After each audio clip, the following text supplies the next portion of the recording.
here. I just think it points to what an impressive lineup there's going to be here this week, and the face of the GOP party. We're going to have Tucker Carlson speaking as well. That's right. So there's a lot of people.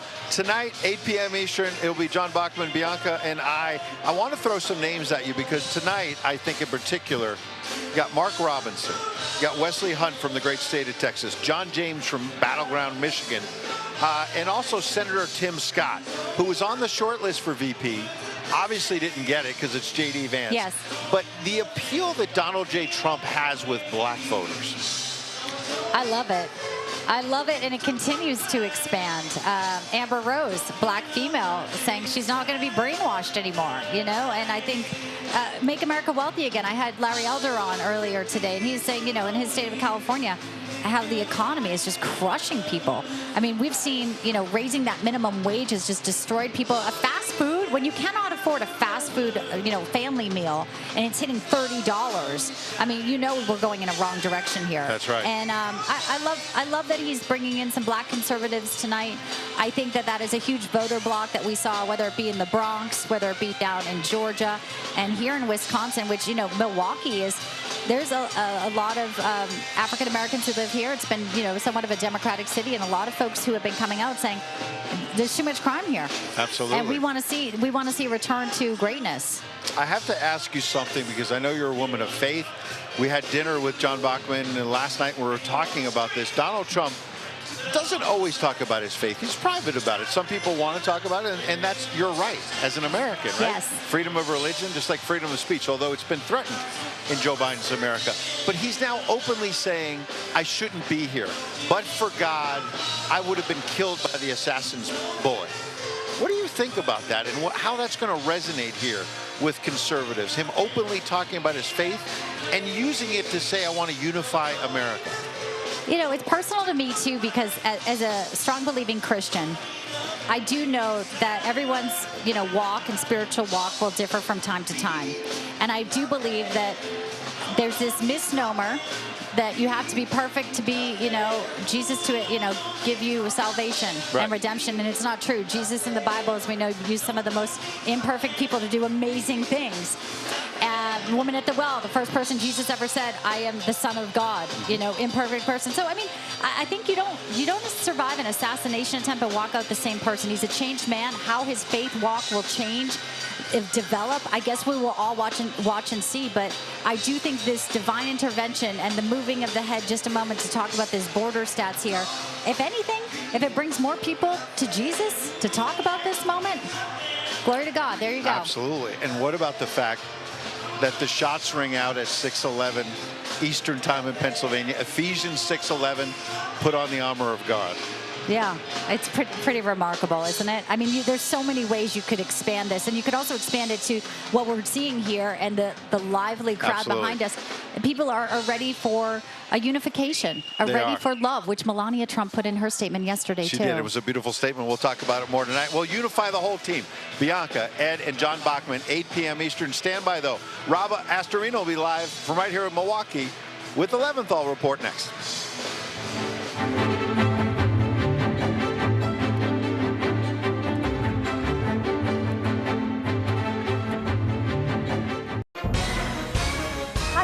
We're back.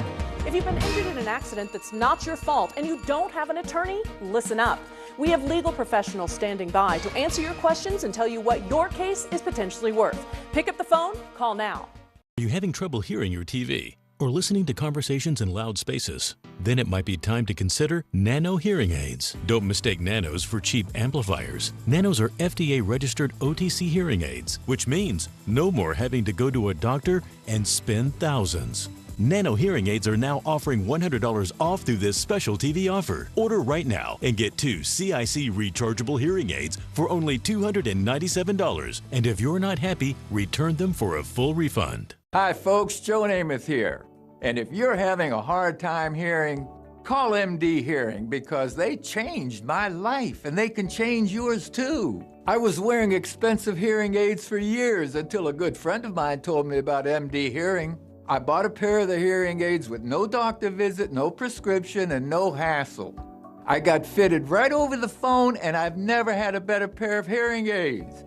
I'm even wearing them right now. Call now and get 2 rechargeable Neo hearing aids for just $297 with a free portable charging case and free shipping.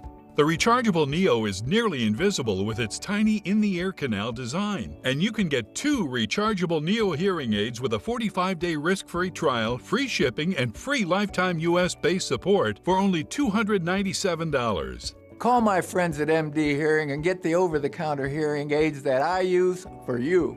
Call 800-381-4294. Have you ever considered getting a walk-in tub? Well, look no further. Safe Step's best offer just got better. Now, when you purchase your brand new Safe Step walk-in tub, you'll receive a free shower package.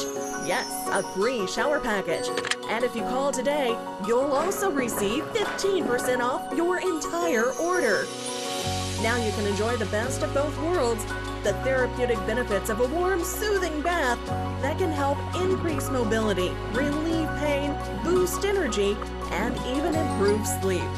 Or, if you prefer, you can take a refreshing shower, all in one product. Call now to receive a free shower package plus 15% off your brand new Safe Step walk-in tub. Call now, 1-800-346-6061. There's never been a better time. That's 1-800-346-6061. Attention Medicare beneficiaries. If you're new to Medicare, recently moved, or losing coverage, you may qualify for enrollment in a Medicare Advantage plan, so make sure you know your Medicare ABCs. You may be familiar with Medicare Parts A and B, but if you are thinking about Part C, also called a Medicare Advantage plan, speak with a licensed insurance agent to see what plans and benefits are available in your area. Our partners offer plans from Humana, Aetna, Anthem Blue Cross and Blue Shield, United Healthcare, Kaiser Permanente, Cigna Healthcare, WellCare, so you can compare your options, coverage, and pricing across multiple carriers. If you're new to Medicare, recently moved, or losing coverage, make the free call to the number on your screen, give them your zip code, and a licensed insurance agent will walk you through the entire process. It's that easy. I just became eligible for Medicare, so I called to find a plan that fits my budget.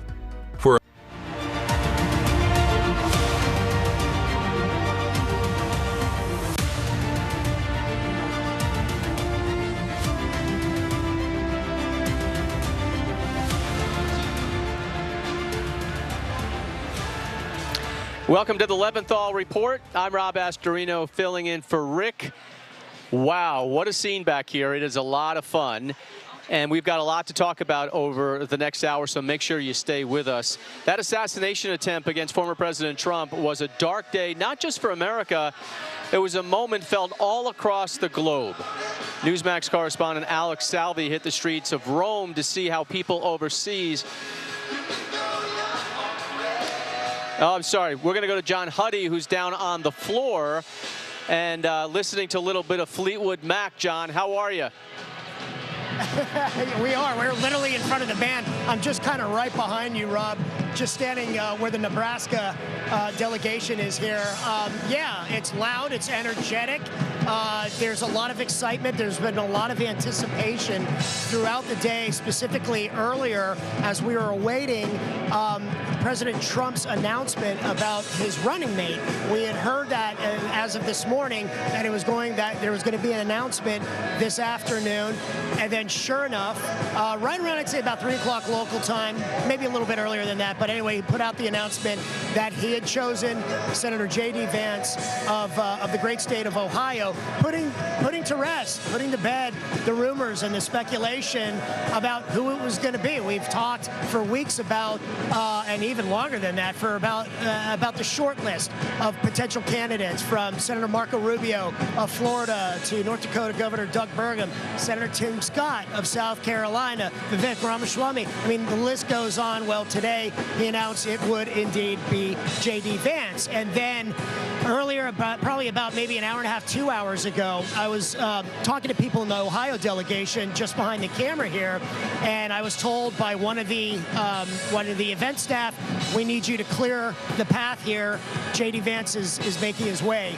And what happened then was, after President Trump was formally nominated to be the Republican presidential candidate, then they did the official nomination of J.D. Vance for vice president. And when they went around around the room and said all in favor. The crowd erupted with ayes. There was one lone no, and I think it was more just kind of a jokingly, a joke that was said, and we got a lot of laughter in the room. In any event, we've been talking to delegates throughout the day, Rob, as you know, because you've seen me here. And we've talked about not only J.D. Vance being chosen as the running mate, but also what happened at the rally on Saturday and how that changed the dynamic, how that really brought, in many people's minds, the party together. And I'm going to make my way, and as you kind of watch, you look here, and just for our viewers, you can see how absolutely is packed here. We are on the floor, and I have my friend here. I'm going to take one of my earbuds out. Tell me your name. You're from the great state of Massachusetts.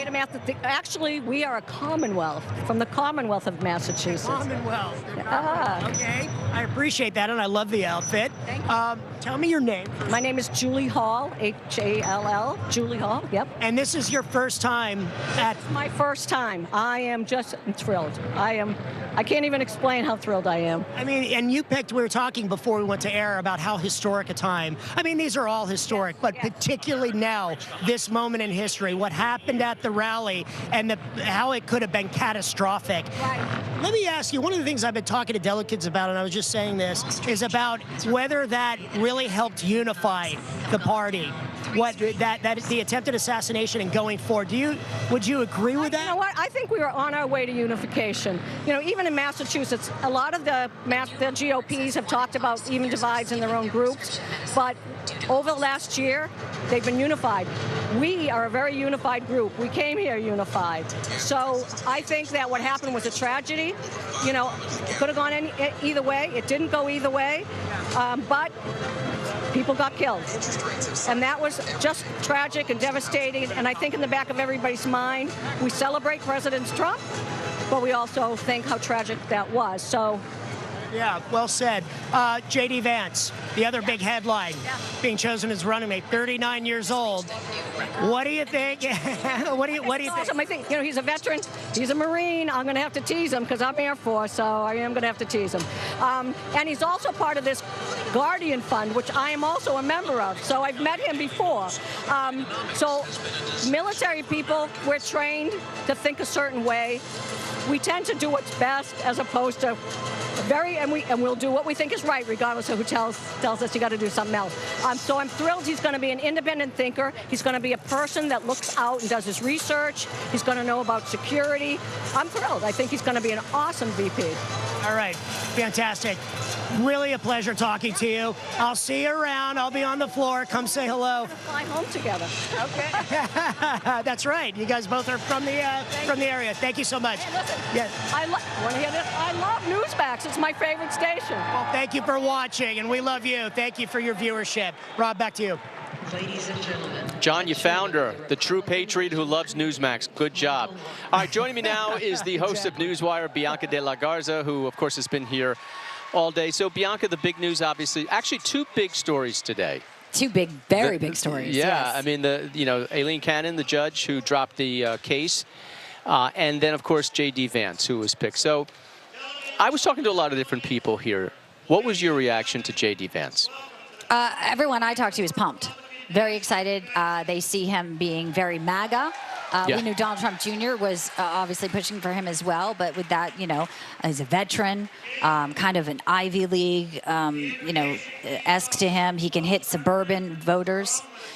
He can hit, you know, people, you know, that are, you know, just speak his language, you know, and bring people to sort of, you know, this new movement, which we really are seeing sort of this new era, I think. And in light of what we saw on Saturday, I mean, look at here. Look at the excitement in this crowd. This is, I think, a great pick. And he had a plethora of people he could have chosen. But I think this was the right move. I thought, you know, a lot of people had said, well, maybe Youngkin, Nikki Haley's coming to talk, could be amending of. I didn't think he was going to go there. But I think it's a good pick. And also, let's talk about it, too, the fundraising. He's been doing some major fundraising for Donald Trump. So I think all of these are pluses. And he's a young guy. His wife is very accomplished, also Indian-American woman. So you have a little bit of diversity there. Yep. Look at all those boxes we just checked. For a party that doesn't check boxes. No, but really, they right. need to. If they want to win, if they want to widen the 10 here, it's important to do that. But that brings up why not a Qualities. Tim Scott? Why not? Why not a Tim Scott? I mean, because his name was certainly in the, in the top 3. If Trump is making advances, and he is with the African-American community, certainly men, there's your box. Glenn Youngkin brings Virginia into play, totally into play. If he wins Virginia, it's game over. J.D. Vance it's like the Barack Obama. He's been in 2 years, and he might take over for Trump in 4. Maybe, yes, maybe. But as we know with this news cycle, though, things are, we don't know. Why not Tim Scott? I love Tim Scott. I think he would have been fantastic, too. I think opportunity zones is something that he did with Donald Trump. It was an original, great idea. It was talking about, revitalizing communities that were needed, that, was so forward-looking, so visionary. I think Tim Scott would have been wonderful.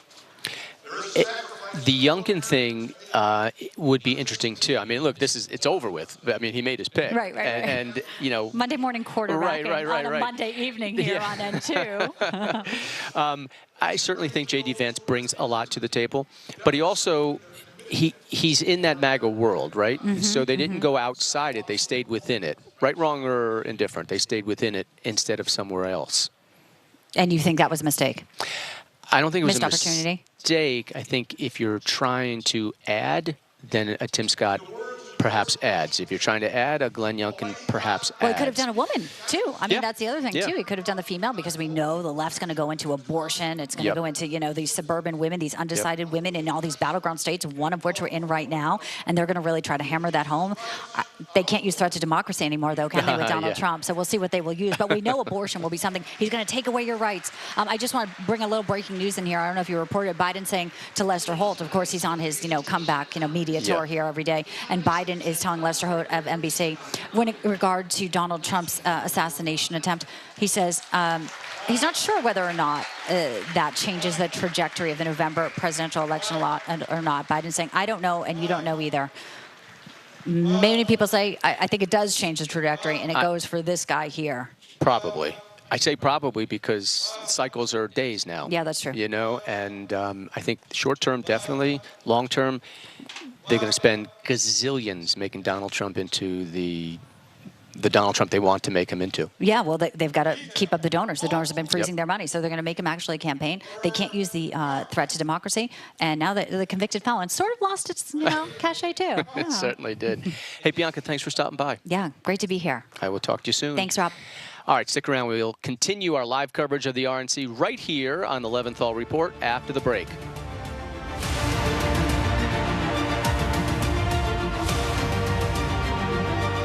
Are you getting everything from Medicare you deserve? You need Medicare for You. It reveals how to maximize benefits while improving your health care. Medicare for You shows you how to reduce costs, improve coverage, get procedures approved, and avoid 4 big mistakes and scams. Make sure Medicare works for you. Get Medicare for You at bookstores or see the free offer. Go online now or call today. Your health is too important to wait. Our regular programming will continue in just a minute. Right now, enjoy this American moment. It was erected in the dead of night, and for 28 years separated East Germany from West Germany. The Berlin Wall quickly came to symbolize the stark difference between the free West and the communist East. In June of 1987, President Reagan visited the wall at the famous Brandenburg Gate and used the occasion to issue 2 public challenges to then-Soviet Premier Mikhail Gorbachev. If you seek liberalization, come here to this gate. Mr. Gorbachev, open this gate. His second challenge was more blunt, and as it turned out, even more prophetic. Mr. Gorbachev, tear down this wall. On November 9th, 1989, 2 years, 5 months, and 1 day after President Reagan's famous challenge, that is exactly what happened. Only the Soviets didn't tear down the wall, the people of Berlin did. Once the East German government announced their borders to the West were open, the free people on both sides of the wall worked in unison to chip it away, piece by piece, until this monument to tyranny was completely destroyed. You're watching An American Moment on Newsmax TV. Some breaking news. Famed political strategist Dick Morris says Donald Trump is running for president. Few people know President Trump better than Dick Morris. For years, Morris has served as his top advisor. Now, in his new bestseller, The Return, Dick reveals Trump's secret plan for 2024, his real reason for running, and his coming surprise announcement. Dick says Trump still faces 3 threats, but Biden can never be reelected. Newsmax calls The Return the only political book you need to read. It's already an Amazon #1 bestseller. If you want to see Trump's plan, Dick Morris shares it.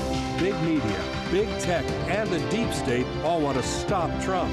But The Return shows they'll fail, and Trump will triumph. Get Dick Morris's The Return in bookstores everywhere, or see the free offer from Newsmax. Go online or call today.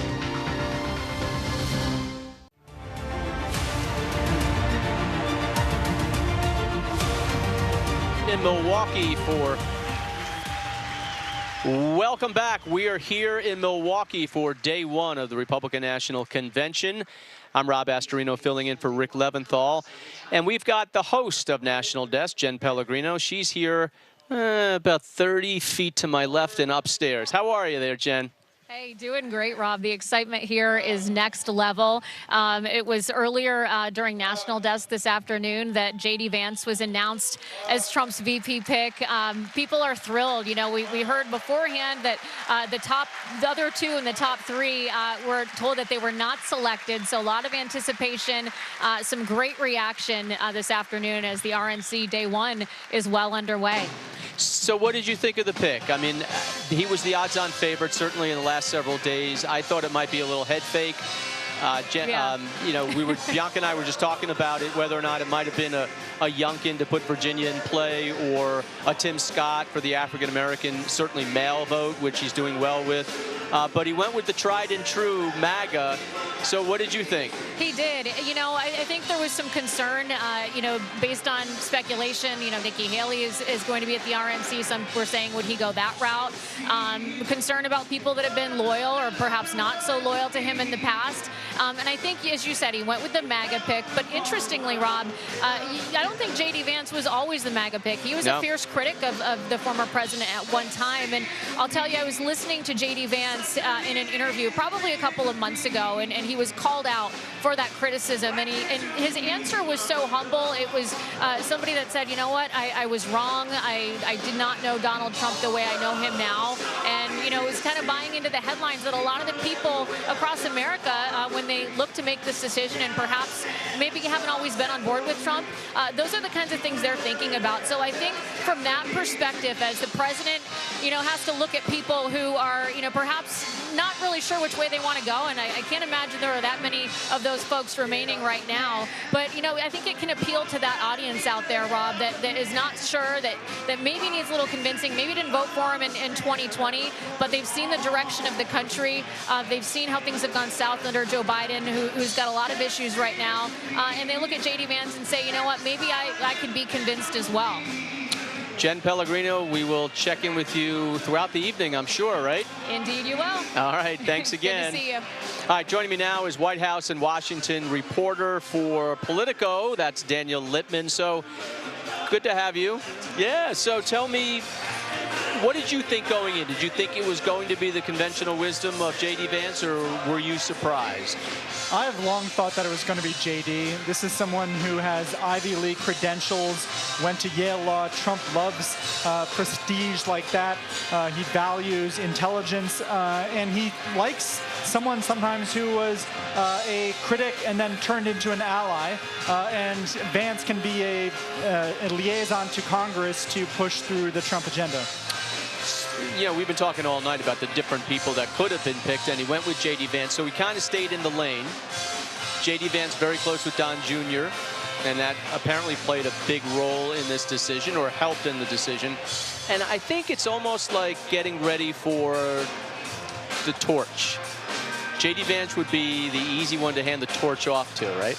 Yeah, exactly. And Vance is more in line with the populist agenda that Trump wants to keep the Republican Party strongly in that fold instead of making it return to a country club Republican Party. But what we're going to see from Democrats is millions of ads playing what JD had said before about, calling him privately, hey, this is, potentially Hitler, or saying, he's never Trump. He was a darling of the anti-Trump left. Well, I'm sure the Republicans can play the same stuff on Kamala Harris against Joe Biden. Exactly, but Trump cares more about loyalty sometimes than Biden, and he was able to, Trump doesn't want a repeat of what happened with Mike Pence in terms of having someone who could be considered a turncoat. He was good until January 5th. Exactly. In his view. But the thing is, there's never going to, there's not going to be another January 6th 4 years from now, because they're not going to have some constitutional convention where they add a third term for Trump if he gets reelected in November. So Ohio was always red. Yep. It will create an open seat, too. Exactly. And Vivek Ramaswamy has been waiting. I was going to bring that up. I had the exclusive when he was running for president and followed him around in Iowa. And I was always wondering, he doesn't have a clear shot, but it may have worked if he gets the nod. And I think with the Midwest states, the Rust Belt, Vance appeals to working class voters in Pennsylvania and Wisconsin and Michigan. And so they're going to deploy him heavily there, forcing Democrats to redouble their efforts in those states.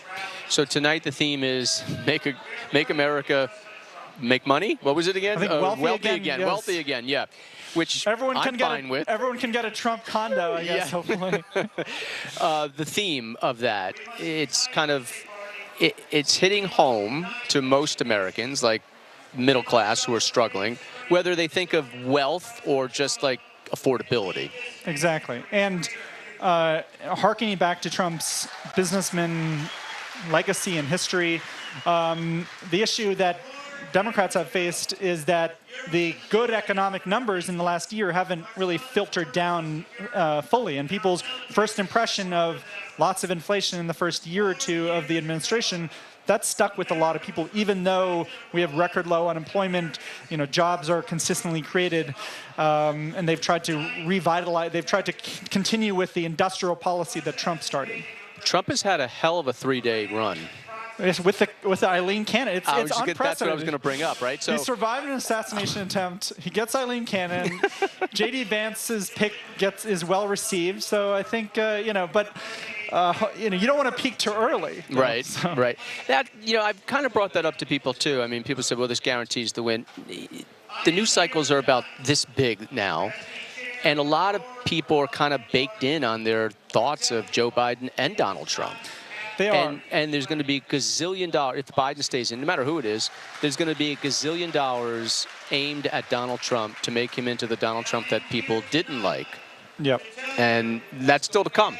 It is, and I think they had paused their negative ads on Saturday night, but they're coming back, I'm sure, very soon. And it'll be interesting to see how do they frame what Democrats consider Trump to be a danger to democracy, a threat to democracy, because they don't want to be accused of, inciting something like this. Well, they're the ones saying lower the heat, Joe Biden, right? Exactly. So how do you keep doing that? But they've been doing it for 8 years. And it's still a negative ads. They wouldn't run them if they didn't work. Right. And so that's something that Trump. It'll be interesting to see are his ads different, and does he stick to the unifying theme that they're saying that he's going to stick to this week, or in a week or two does he go back to being negative Trump?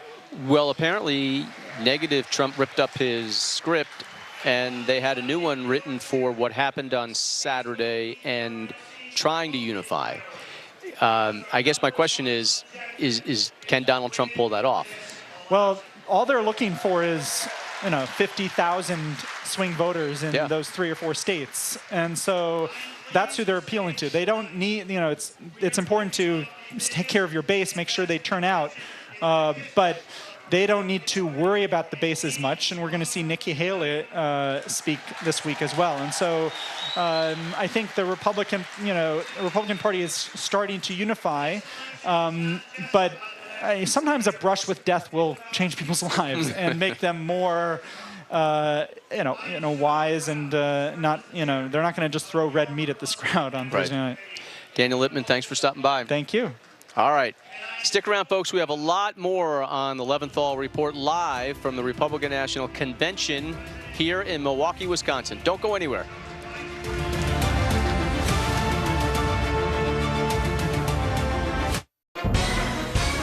Hi, folks. We're back. If you've been injured in an accident that's not your fault and you don't have an attorney, listen up. We have legal professionals standing by to answer your questions and tell you what your case is potentially worth. Pick up the phone, call now. When Saigon, the capital of South Vietnam, fell on the 30th of April, 1975, America's long conflict there may have ended, but it took decades for the nation to heal its wounds. In 1973, President Nixon orchestrated the Paris Peace Accords, bringing to an end America's involvement in the Vietnam War. America's POWs returned home and all seemed well until March of 1975, when Senator Ted Kennedy led Congress in cutting off all aid to South Vietnam. Within weeks, Communist North Vietnam reneged on the peace accords and invaded their neighbors to the south. Without U.S. support, South Vietnam fell to the Communists, and throughout South Vietnam, a bloodbath ensued as hundreds of thousands of South Vietnamese who had backed the U.S. were massacred. Empowered by the events in Vietnam, Communists in Laos and Cambodia soon toppled their pro-Western regimes, and Southeast Asia became a killing field with the genocide of an additional 2 million people.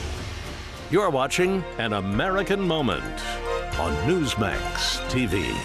If you're new to Medicare, recently moved, or losing coverage, you may qualify for a special enrollment period, and you might have questions about Medicare Advantage plans. Like, how is the Medicare Advantage plan different from original Medicare? The Medicare Advantage plan often offers additional benefits that original Medicare does not cover. What plan benefits are available? Plan and plan benefits vary by where you live. Our partners offer plans from Humana, Aetna, Anthem Blue Cross and Blue Shield, United Healthcare, Kaiser Permanente, Cigna Healthcare, WellCare, so you can compare your options, coverage, and pricing across multiple carriers. How do I check my eligibility? If you're new to Medicare, recently moved, or losing your coverage, it's easy. Make the free call to the number on your screen. Give them your zip code. Choose the plan with the benefits that meets your needs and budget. The call and consultation are free, and there is no obligation. I just became eligible for Medicare, so I called to find a plan that fits my budget. Call 800-416-7175.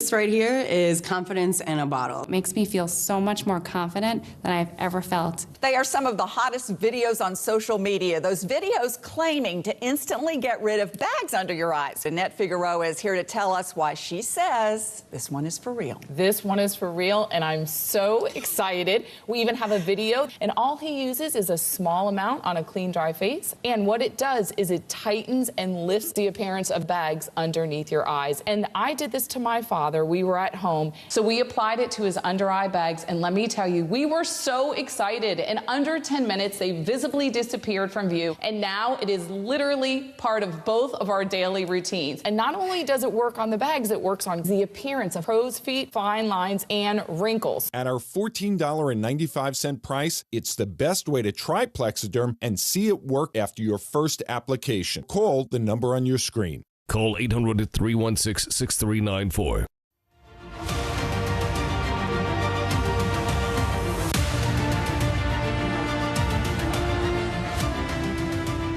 All right, welcome back to the Leventhal Report here on N2. I'm Rob Astorino filling in for Rick. Another win for Trump in the lawfare war being waged against him.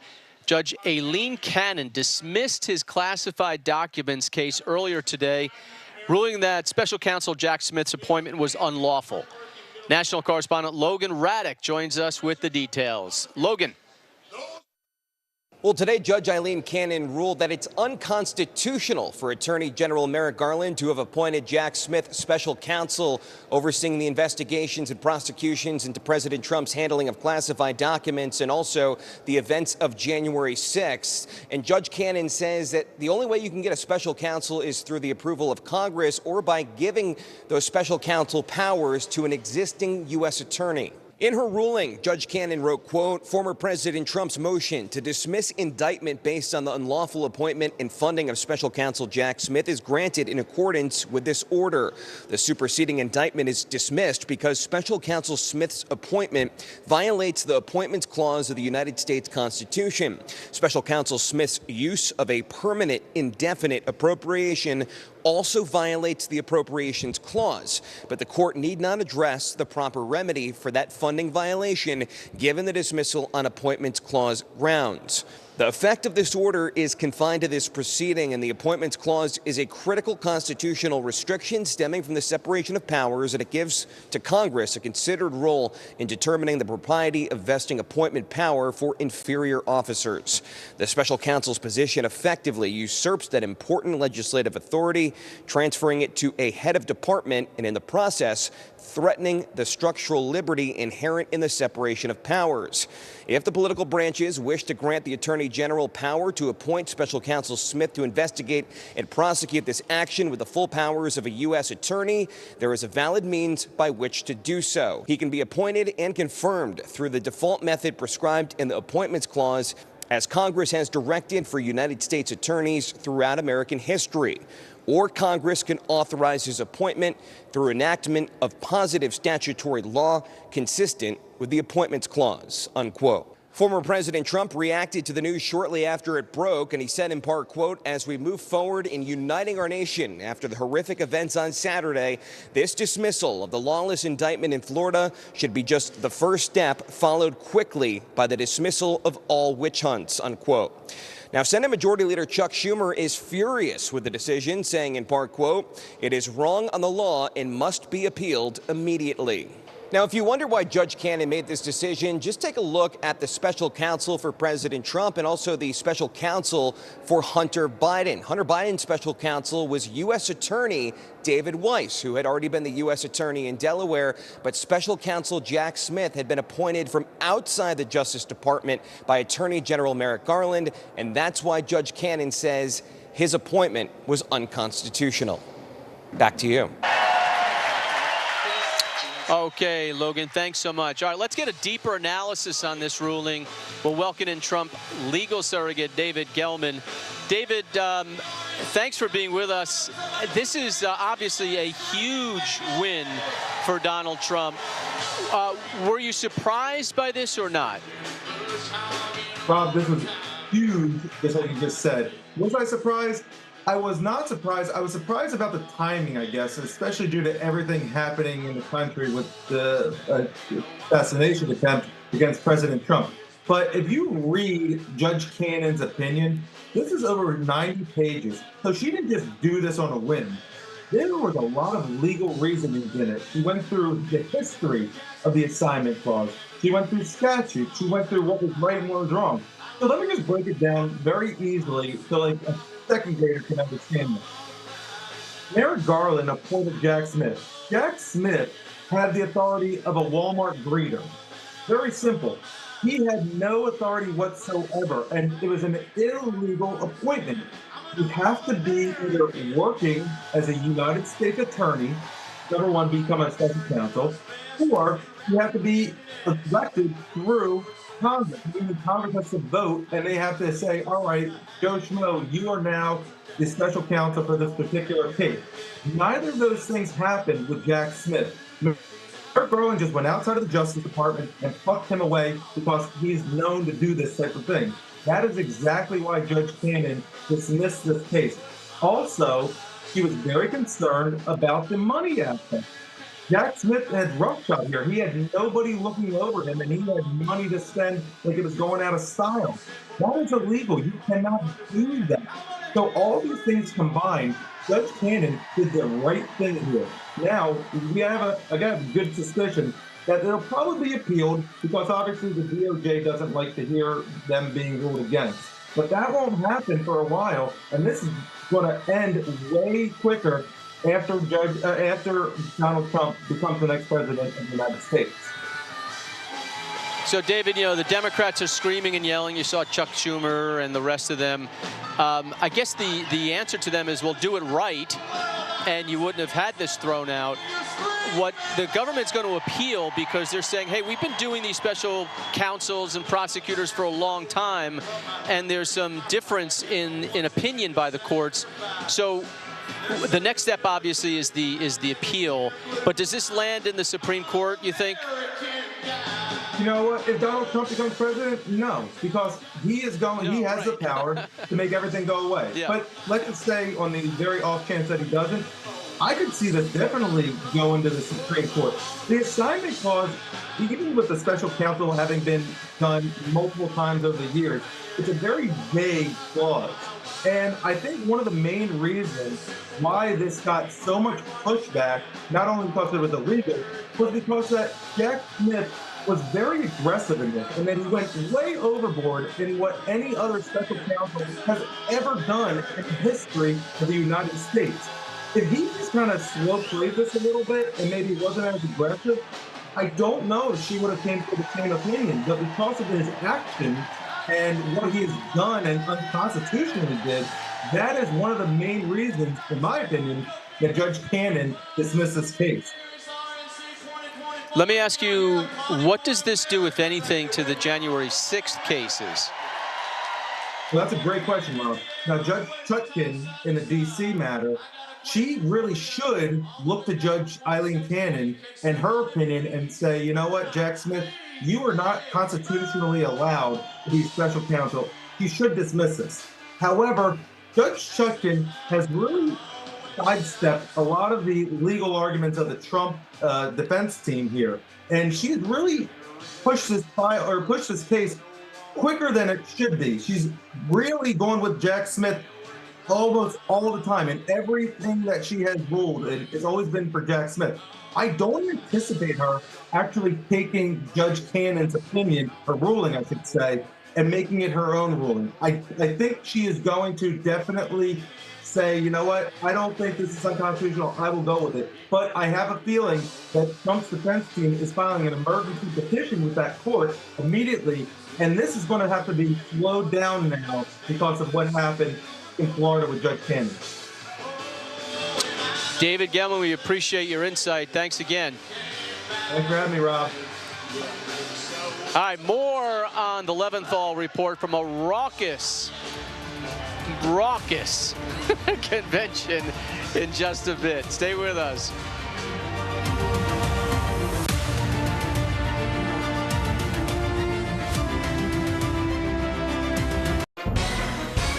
Hi, folks, we're back. If you've been injured in an accident that's not your fault and you don't have an attorney, listen up.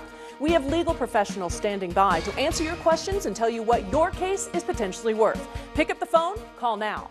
Are you getting everything from Medicare you deserve? You need Medicare for You. It reveals how to maximize benefits while improving your health care. Medicare for You shows you how to reduce costs, improve coverage, get procedures approved, and avoid 4 big mistakes and scams.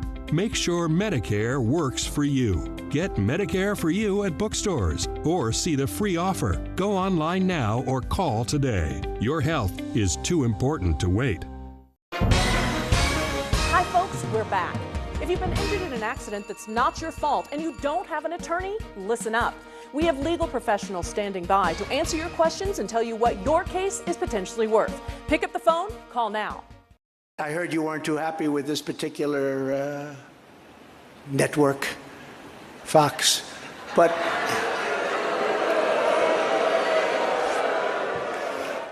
I was watching. Yeah, I understand you exactly, but not exactly friendly. Greg Kelly over at Newsmax. The Newsmax people have been really, really terrific. Newsmax has been terrific. President Trump is right. Millions are tired of Fox, and they're switching to Newsmax Plus. It's the fastest growing streaming service in America. You don't need woke Disney and Hulu anymore. Just get Newsmax Plus. Watch the best shows like Greg Kelly, Rob Schmidt, Greta Van Susteren, and Carl Higbie. And get incredible analysis from Dick Morris, Alan Dershowitz, Carrie Lake, Mike Huckabee, and more. It's free to start. So go to NewsMaxPlus.com now to sign up and watch Newsmax. Anytime, anywhere. Attention Medicare beneficiaries. If you're new to Medicare, recently moved, or losing coverage, you may qualify for enrollment in a Medicare Advantage plan, so make sure you know your Medicare ABCs. You may be familiar with Medicare Parts A and B, but if you are thinking about Part C, also called a Medicare Advantage plan, speak with a licensed insurance agent to see what plans and benefits are available in your area. Our partners offer plans from Humana, Aetna, Anthem Blue Cross and Blue Shield, United Healthcare, Kaiser Permanente, Cigna Healthcare, WellCare, so you can compare your options, coverage, and pricing across multiple carriers.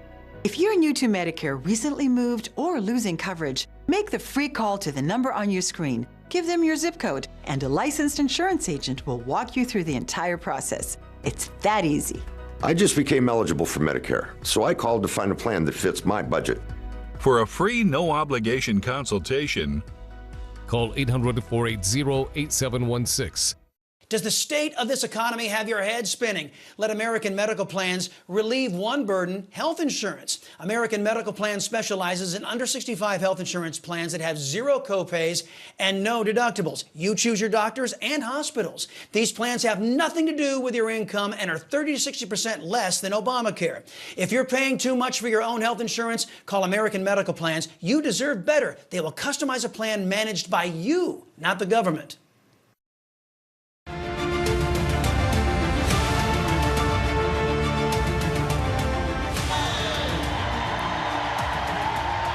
Country music singer Chris Jansen behind us, rocking it along here at the Fiserv, and it is party time in Milwaukee, day one of 4 days. Trump, of course, gets the nomination today, and he'll make his speech Thursday night. J.D. Vance gets the nomination today for vice president. He will speak on Wednesday, and a lot more to do tonight and tomorrow before we even get to that. All right, it is Make America Wealthy Once Again. That's the theme for Monday night.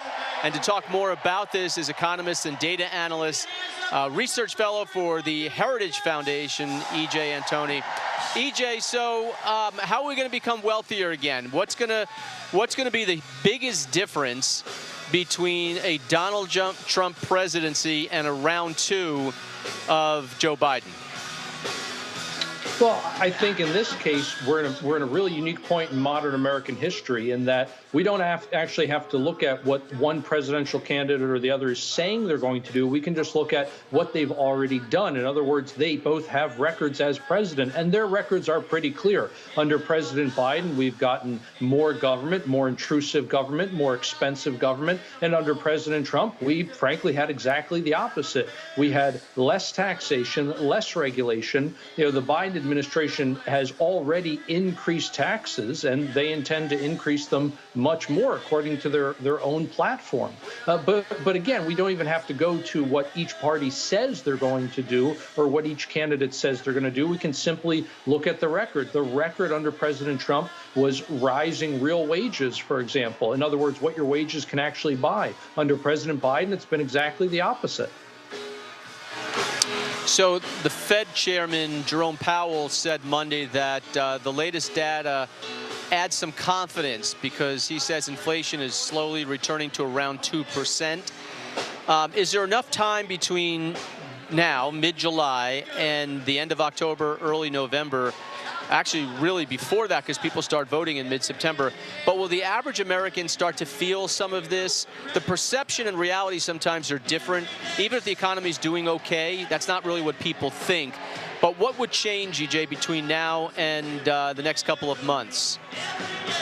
Well, the only impact that we would really have if we saw a couple of rate cuts between now and the election would be on equities. In other words, you'd see things like stocks start to pick up even more. But that really is not going to impact the average American's everyday life. Just because mortgage rates go from 7% to 6.75%, that's not really enough of an impact to allow people to afford a home today. You know, home ownership affordability is down something like 40% since Joe Biden took office. That has been an absolute disaster for the working class of this country. And as a consequence, that is one of the things that is top of mind for voters this November. So inflation, if it stays 2.5% into November, Does that mean that things will continue to rise? In other words, eggs and everything, or will they start to come down a little bit, or are they just kind of, they're going to be what they are right now, and that's what people are going to be expecting as they go into the polls? Well, unfortunately, inflation is cumulative. In other words, all of the price increases that you're getting right now are on top of all of the price increases you've had over the last 3.5 years. And that's one of the key reasons why the messaging from this White House just doesn't match how people are feeling about the economy. In other words, the White House is cheering that inflation has come down. But that's like saying you should be grateful that a mugger only took $100 from you today, whereas last week he took $200. In other words, you're still becoming poorer because prices are still rising. They're just not rising as fast as they were. And the mugger, by the way, is always the government. It's always legal mugging by them. The COVID-19, you know, we have pre-COVID and post-COVID. So where are we as compared to economically pre-COVID? Well, unfortunately, if you want to look at employment, there are fewer native-born Americans employed today than before the pandemic, than pre-COVID, as you said. So literally all of the net job growth that we have seen during that time has gone to foreign-born workers, a lot of whom are actually illegal aliens. In fact, the Biden administration's own statistics include illegal aliens in this regard. And the Bureau of Labor Statistics admits that right on their website. You can find the information that says that this group includes an unknown number of illegal aliens because they never bother to ask about things like citizenship or your resident status when they do these surveys. So it's unclear exactly how many of the job gains have gone to illegals, but we definitely know some have. But regardless, this administration has not served the American people. Instead, they've basically turned the American labor market into a kind of temp agency for foreign workers.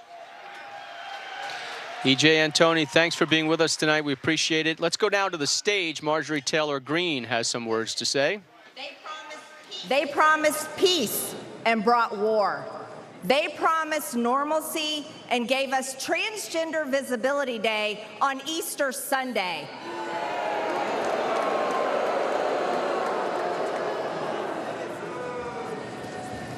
And let me state this clearly. There are only two genders.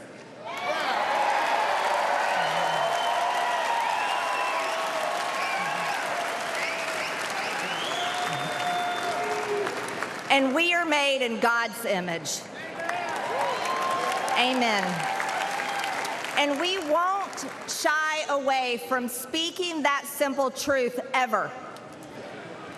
The Democrats ripped open our borders and allowed millions of illegal aliens to pour in, driving up the cost of housing and health care while slashing American wages and eliminating jobs. They claim that our economy is thriving, yet hundreds of thousands of American-born workers lost their jobs these past few years. The Democrats' economy is of, by, and for illegal aliens.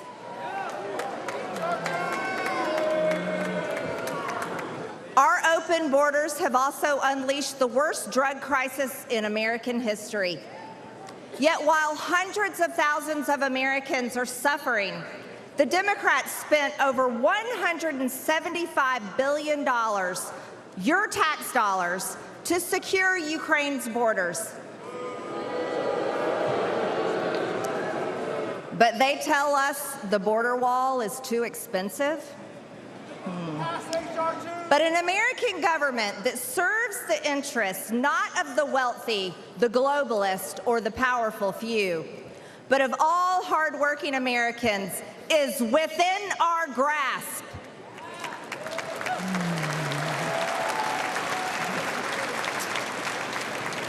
Donald Trump has, and he will, make America successful again. He will make us wealthy again. And as God as my witness, he will finally give us the country we deserve. Because Donald John Trump is the leader America deserves. God bless the American people, God bless President Trump, and God bless the United States of America.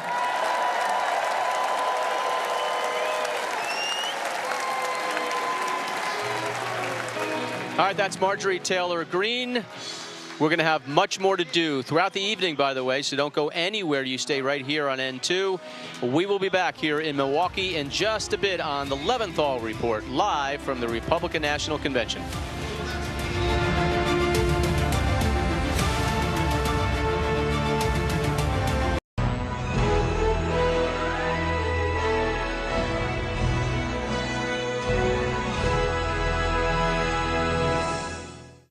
Born July 10th, 1856, Nicholas Tesla would revolutionize the world of electricity, become fabulously wealthy in the process, but die a tragic death. A gifted child of Serbian nationality, he was born in the Austrian Empire.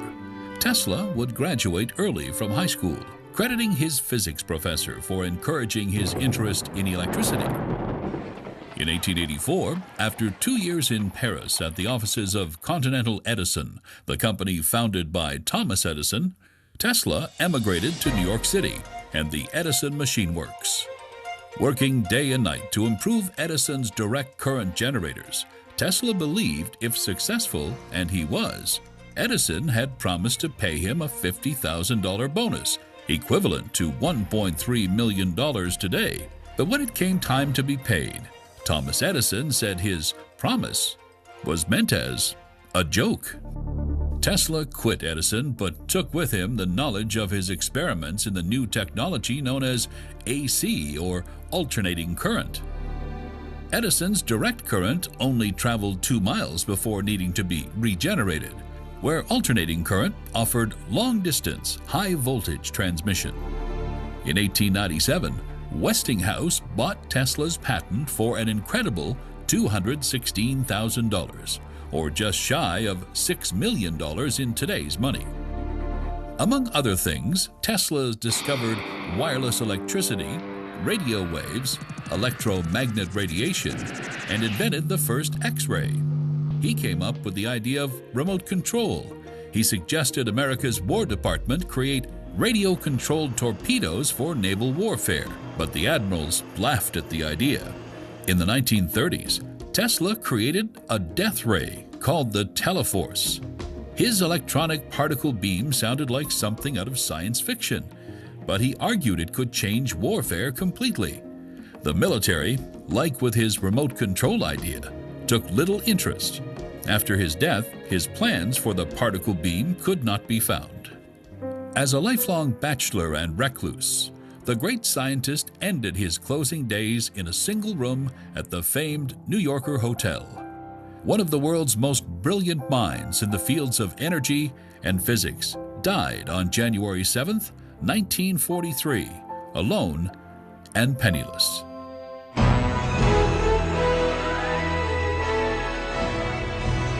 You're watching An American Life on Newsmax TV.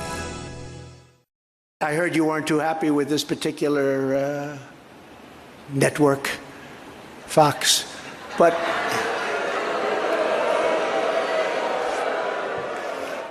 I was watching. Yeah, I understand you exactly, but not exactly friendly. Greg Kelly over at Newsmax. The Newsmax people have been really, really terrific.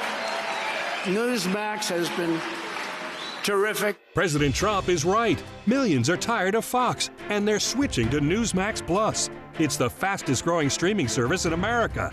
You don't need woke Disney and Hulu anymore. Just get Newsmax Plus. Watch the best shows like Greg Kelly, Rob Schmidt, Greta Van Susteren, and Carl Higbie. And get incredible analysis from Dick Morris, Alan Dershowitz, Carrie Lake, Mike Huckabee, and more. It's free to start. So go to NewsMaxPlus.com now to sign up and watch Newsmax anytime, anywhere.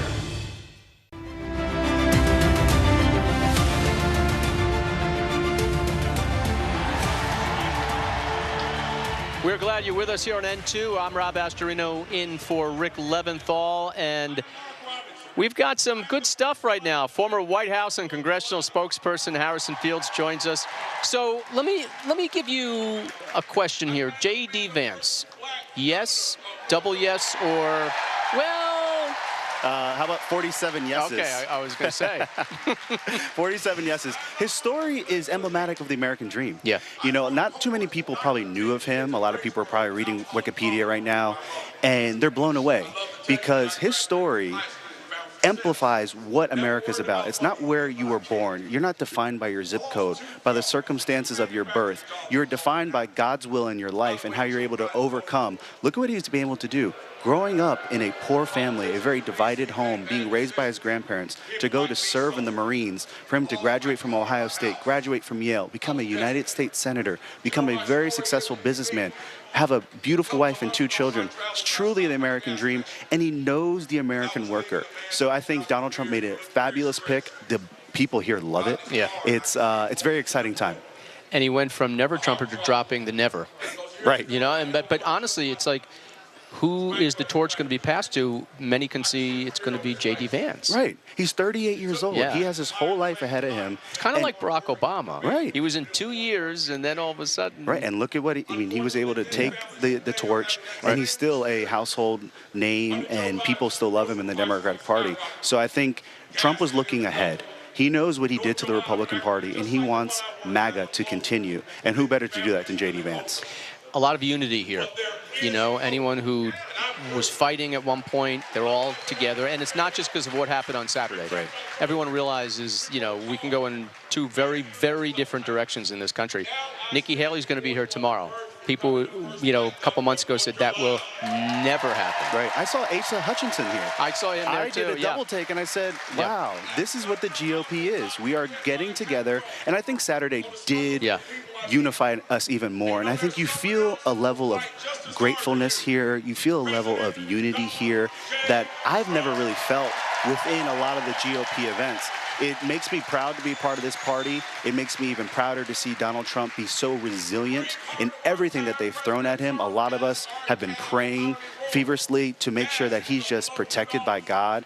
And we are so desperate for change in this country. We know what life was like under Donald Trump, and we want it to come back because what we've seen under Joe Biden has been a disaster for so many of us. And we're highlighting them a lot at the RNC convention. We are bringing single moms who are struggling in this economy. We're bringing farmers that can't do the job that they've done for generations. We're bringing small business owners that are just being crippled. So this is a united party. We're speaking to the issues that the American people are feeling, and we are just excited that Donald Trump is good, he's healthy, he's going to be here. We have a vice president candidate right now. So we are very, very united, and we are excited. Thursday night, do you want to hear more of the original speech that he was going to give, the fire and brimstone, or sort of the, I don't know if you can say softer Donald Trump, but more unifying, which is really kind of what he said I'm going to do after what happened on Saturday. We got about 30 seconds. Right. Well, I don't have a preview of the speech, but I know it's going to hit the mark. Oh, as always, Donald Trump always rises to the occasion, especially in these moments. He is going to pick up on some of the anger and frustration that we do feel, but he does realize that we need to come together as a country because what happened on Saturday can never happen again in United States history, and he's the guy that's going to unite us. Well, it's a combination of that can't ever happen again, but also another 4 years of Joe Biden can't happen again. Amen to that. So it's a little bit of both. Harrison Fields, good to see you, man. Good to see you. Thank you so much. All right, so that does it for the Leventhal Report. You're going to stick around all night for our special coverage here in Milwaukee. We'll continue after the break. I'm Rob Astorino. I'll be back here tomorrow night. Enjoy.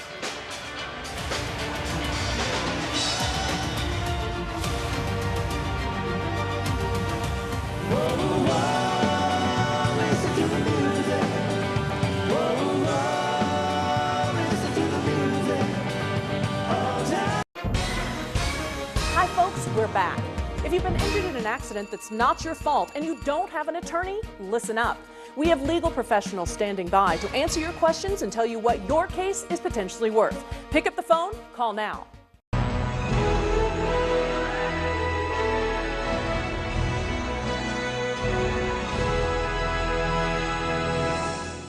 Following the assassination of President William McKinley in September of 1901, Theodore Roosevelt, at age 43, became America's youngest president ever. Born on September 27, 1858, to a wealthy family of Dutch origin. Teddy, as the world would know him, overcame a sickly childhood with debilitating asthma by advocating a strenuous lifestyle.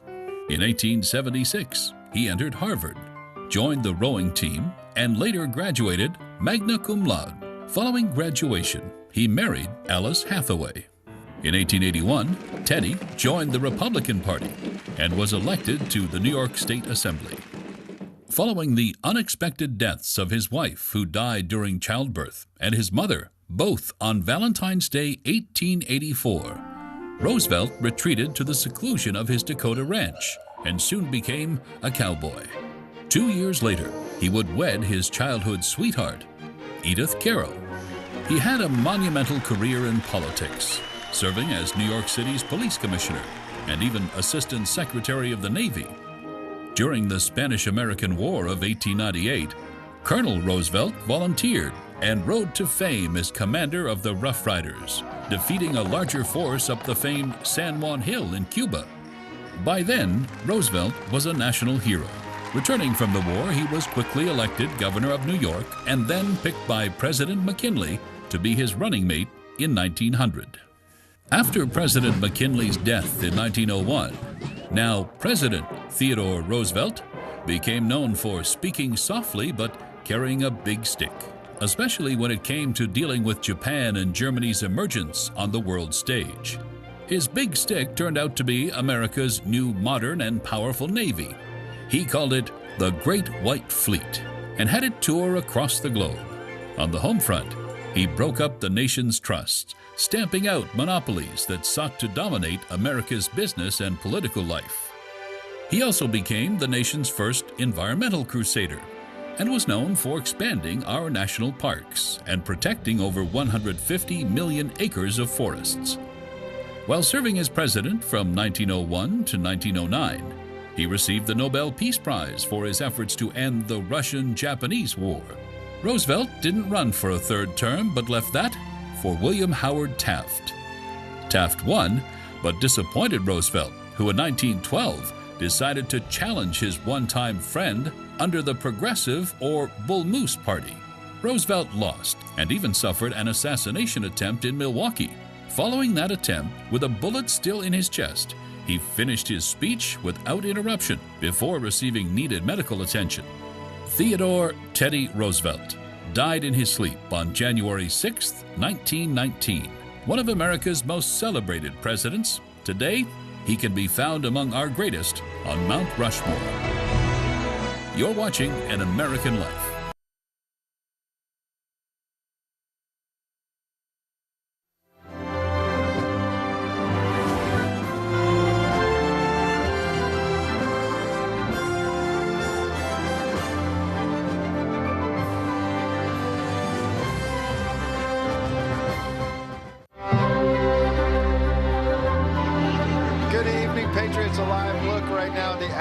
Inside Milwaukee's Fiserv Arena in the great state of Wisconsin, a battleground state, of course. It's not Pfizer, it's Fiserv, which is a financial services company. Ed Henry, alongside my colleagues John Bachman and Bianca de la Garza, will be taking you through at least about the next 3 hours or so as day one and now night one in prime time of the Republican National Convention has begun. It's so great to be with both of you. We started out with Iowa and New Hampshire. And John, it's interesting because the comeback seems to be picking up steam for Donald J. Trump. In Iowa that night, I remember all of us saying, this is the first test of the comeback. We think he's going to win by a lot. It was a quick night. Right, but we thought there'd be a lot of other contenders, and it was a quick night, as Bianca says, because Donald Trump put the Republicans away early, and now he's starting to get an interesting lead over Joe Biden in the battleground. Yeah, you saw that in the most recent New York Times polls out of Pennsylvania. He's up 3 points there. One of those states that Joe Biden absolutely must win if he's going to win the White House. And a lot of other close polls. The battleground states, I think, a lot more telling right now than the national polls. And it will be interesting to see what kind of pickup Donald Trump gets post-assassination attempt, post-J.D. Vance VP selection, post-convention bounce. How big will it be? Absolutely. And you just saw Congressman Wesley Hunt of the great state of Texas. We'll be dipping in over the next 3 hours or so with a lot of the live speeches. We also want to give you a little context about what we've been seeing. And Bianca, John does a great job of kind of setting the table. What do you want to talk about first? I mean, we have a VP pick. We have an assassination attempt and strength growing for Donald Trump as he's talking about his faith and how, but for God, he wouldn't even be here. And we haven't even mentioned yet that, oh, by the way, he got a massive victory against the lawfare today. As this one of the 4 criminal indictments was just blown out of the water. Incredible times that we're all living in. I think we're witnessing that and we're realizing that. I think one thing I'd like to point out to all our viewers, and we're so grateful that they'll be, here basically front row and center with us all night here on N2. There's a joyous sense here in this crowd. We're mingling with the delegates. There was an assassination attempt on our president, and it almost was successful. God willing, it wasn't. But there's no dark cloud hanging over here. And that's just something I think the viewers need to know and need to understand there. While it is a very serious, somber time, for some way that people are coming together here in a way that I just find it so remarkable, so hopeful. Absolutely. And that's really carrying me into sort of the start of this week and ushering tonight is Make America Wealthy Again. Amen. No more Bidenomics. How quickly can we get rid of that? That's right. And we have a lot of black conservatives speaking tonight. A couple of moments ago, it was Mark Robinson who's running for governor of North Carolina. Let's dip in and hear from Congressman John James from the great state of Michigan, a battleground.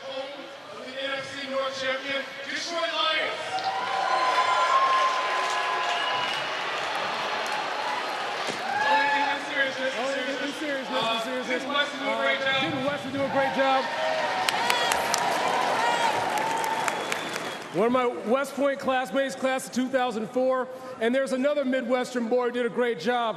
Our vice presidential nominee, J.D. Vance. Another Midwestern boy. He's going to need some help when he comes up to Michigan. I'll do everything I can, but he might be the first Buckeye to win in Michigan since last time Trump was in office. But those are 2 great American dream stories from the Hunt family and from the Vance family, but I have another American dream story to tell you about.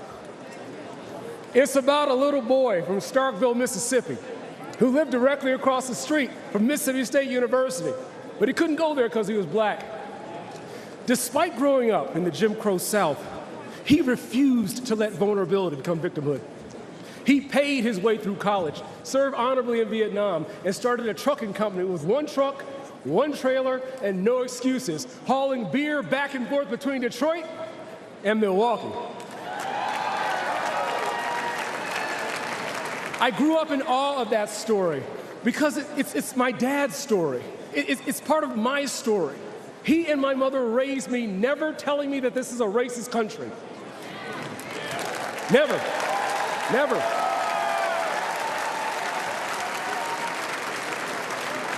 Even though we have marked blemishes in our past, even though we have much farther to go, even though they endured racism, it did not define the nation they loved. They taught me I could do anything I set my mind to. They taught me to put the Lord first always. They taught me to use my blessings to be a blessing to others. And that's what we're doing here today. That's why I went to West Point. I became a Ranger qualified Apache pilot and flew 750 hours operations in Operation Iraqi Freedom. You know, that's something else me and President Trump have in common. The bad guys shot at us both, but they missed. And we'll keep on fighting for America until the good Lord takes us home. By the grace of God, I was able to come home after my deployment and help run the company business. Now I have the honor of representing Michigan's 10th Congressional District, the #1 manufacturing district in the best state in the entire union. My family's story is the American dream story. But my biggest concern right now, my biggest fear is, will children today be able to look back and share that same story? Look, I firmly believe Americans have not given up on the American dream. Joe Biden and the Democrats have given up on the American dream. Joe Biden and the Democrats think they know how to spend your money better than you do. They want to take your dollars, they want to take your voice, they want to take your control and give it back to D.C. bureaucrats to execute their woke and Green New Deal agenda. Well, that plan doesn't work because hope is not a plan. Black people were sold on hope. Now our streets are rife with crime. Our kids can't read, and illegals are getting better help from Democrats in 4 days than we've gotten in 400 years.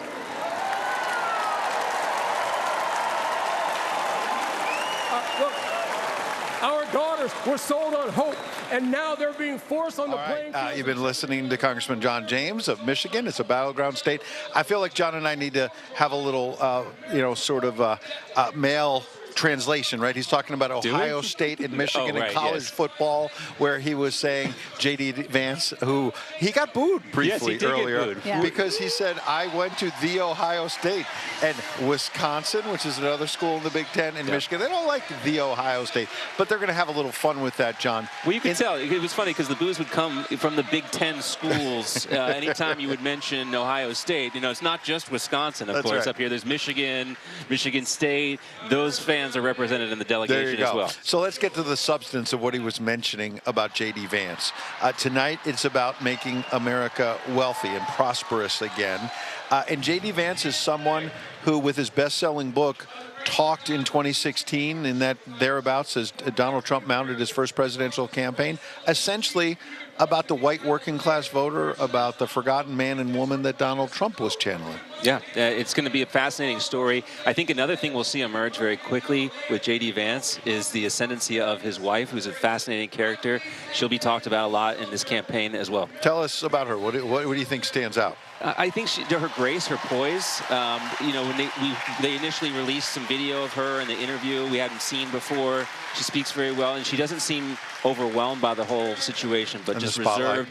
And I think, you know, nice compliment to the ticket. What do you think about that, Bianca? Because we'll hear from some strong women tonight. Katie Britt, who's the senator from Alabama. Some people thought she'd be on the short list, but when she gave that official response, Republican response to the State of the Union, I think she got mixed reviews.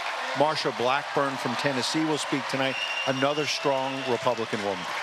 Yeah, it's a great lineup. MTG just spoke a few minutes ago. We took part of that live, looking at the lineup here. Yeah, and also just going back for a minute to J.D. Vance. You know, not only is he a former Marine, former venture capitalist, you know, backing by, you know, Peter Thiel in, you know, his 2022 senatorial campaign. So he's kind of got that Silicon big Republican donor. Valley sort of, you know, aura too that he brings to the table here. And the fundraising is going to be a big part. He's been doing a lot of fundraising as well for Donald Trump. May have been an attractive thing. Back to his wife, you know, obviously an Indian American woman. So you have some diversity there as well. Amber Rose is also speaking tonight. So a lot of interesting women. You're getting a lot of mileage here. out of your hallway meeting with her.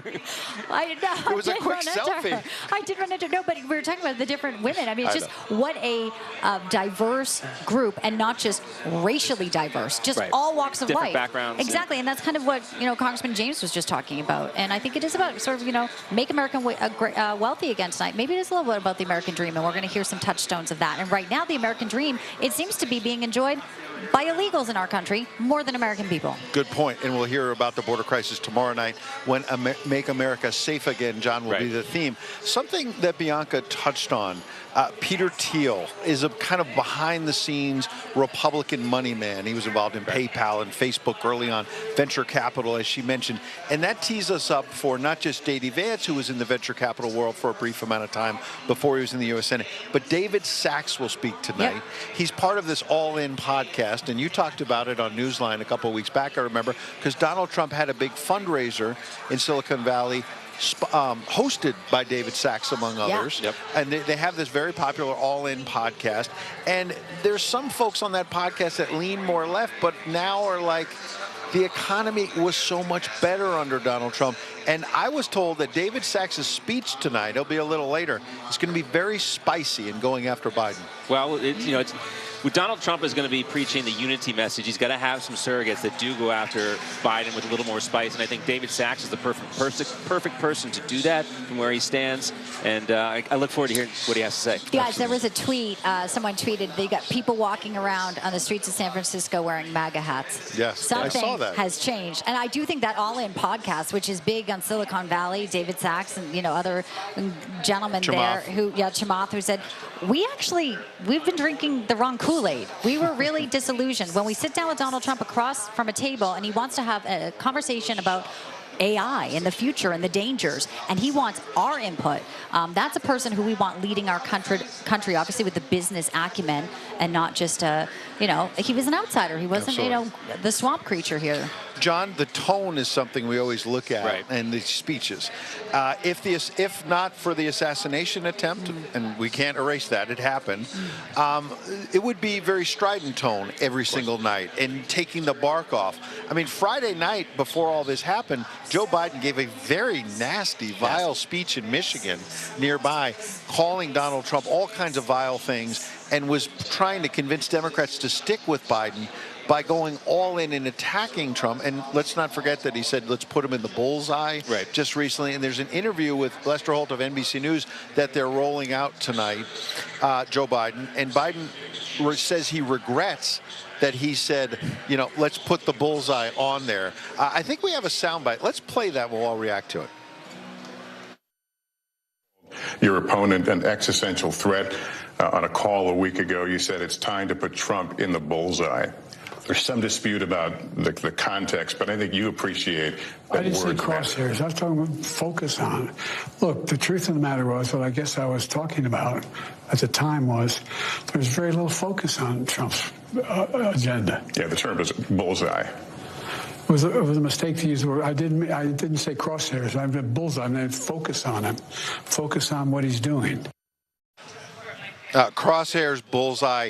He's explaining. He's apologizing. Yeah, when not you're a good explaining, look. you're losing. And I think the other thing, too, that the Biden campaign is going to have to do very quickly here is change course. They took their campaign ads off the air. You're right, Ed. Those vicious attack ads are not going to work anymore. And one thing, I think we're at a position now, I don't think it'll last very long, but you have two men, Donald Trump and Joe Biden, looking like they are competing to see who can best unify the country at this moment. And Donald Trump looks like he has an edge. Yeah, let's toss. We'll have... This is an Arizona single mom. Her name is Sarah Workman, talking about Joe Biden's America. Open borders, woke indoctrination in our schools, violence in our cities, and unjust rulings in our courts. All of it is eroding one of America's greatest strengths, our optimism.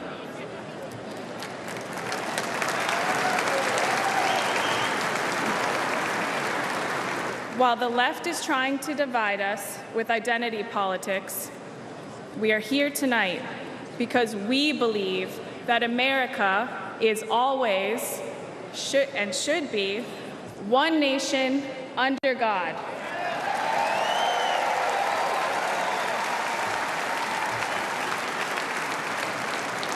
In addition to the economic pain, the Democrats' open border policies have shattered my family.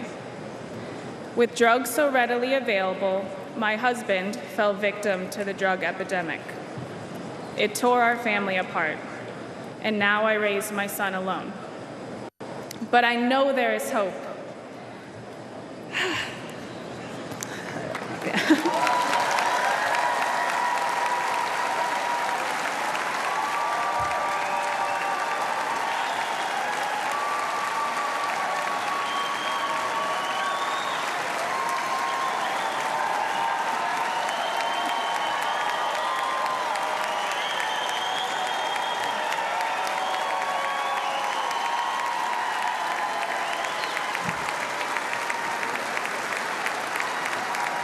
That is what this election represents for all of us who have been forgotten over the last 4 years.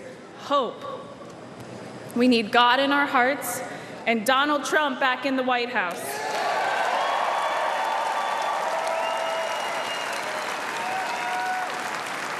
If you're watching tonight and you hear your own story and mine, Donald Trump put me on this stage to show that he hears us, he sees us, and we are forgotten no more.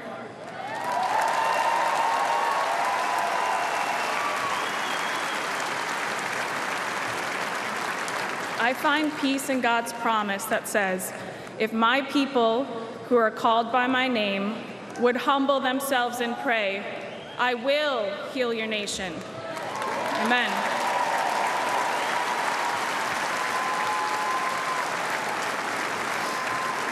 With faith, hope, and love in my heart, I know we will make America great again.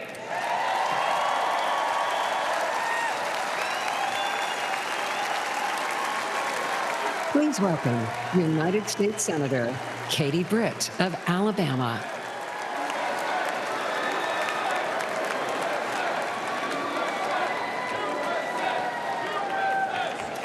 Good evening, Milwaukee. I'm Katie Britt.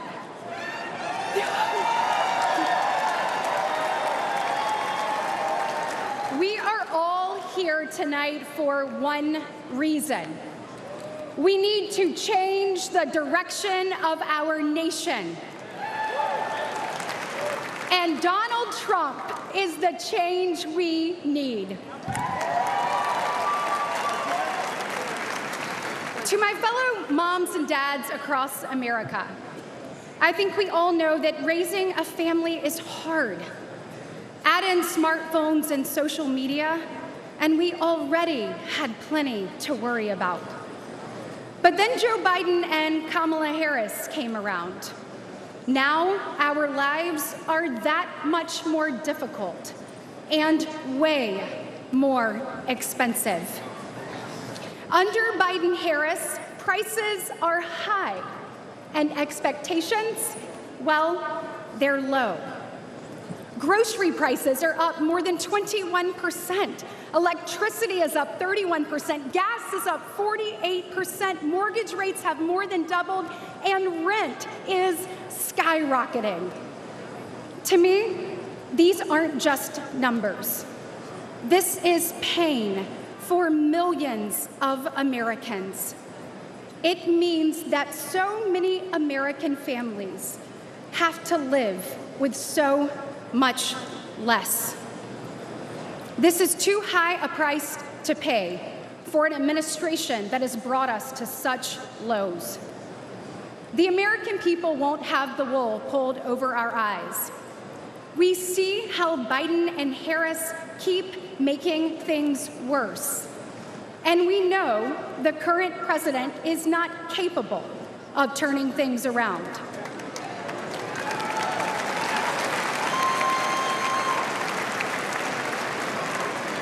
His weakness is costing us our opportunity, our prosperity, our security, our safety. Each diminished, all in decline, just like the man in the Oval Office.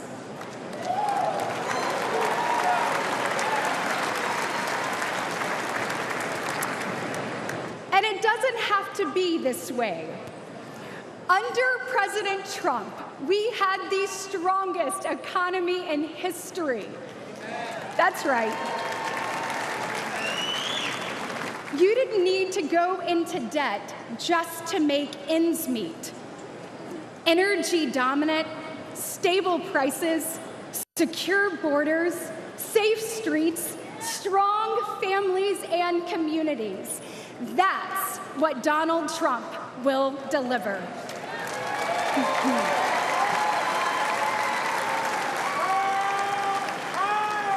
With President Trump, the tough choice was which job offer to accept. Now, it's which second job to take just to pay the bills. Your family can't afford this costly and dangerous decline for 4 more years. 4 more years of Biden-Harris will impose a lifetime of financial damage on our children and our nation. It is time to return President Trump to the White House. Yes.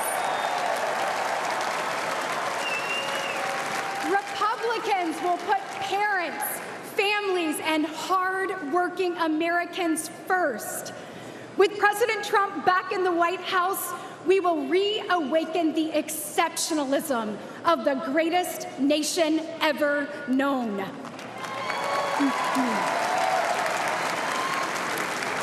We will defeat decline, dust off our dreams, and forge our future. because families across our nation deserve better. Once again, America will be the land of limitless opportunity for all. And paving that path starts today. So let's roll up our sleeves, send President Trump back to the White House, and get America back on track. God bless.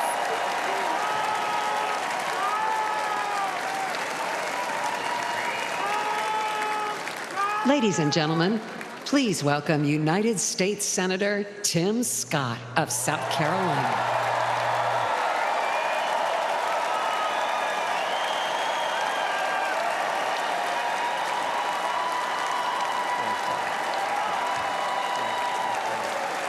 Wow. Wow. Wow. Wow. Thank you so much. Thank you. Hello, Milwaukee.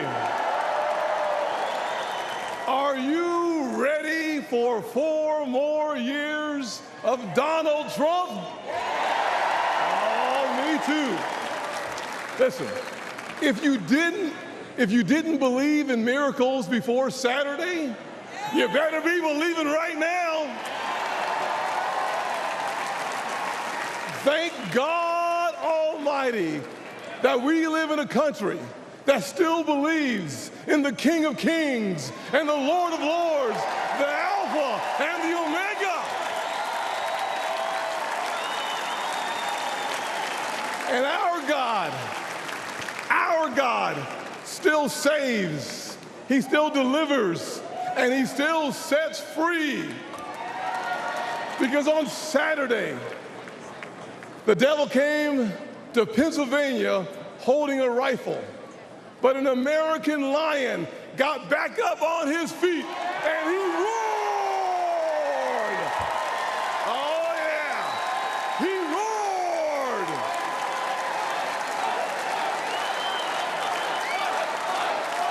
Yeah, yes he did.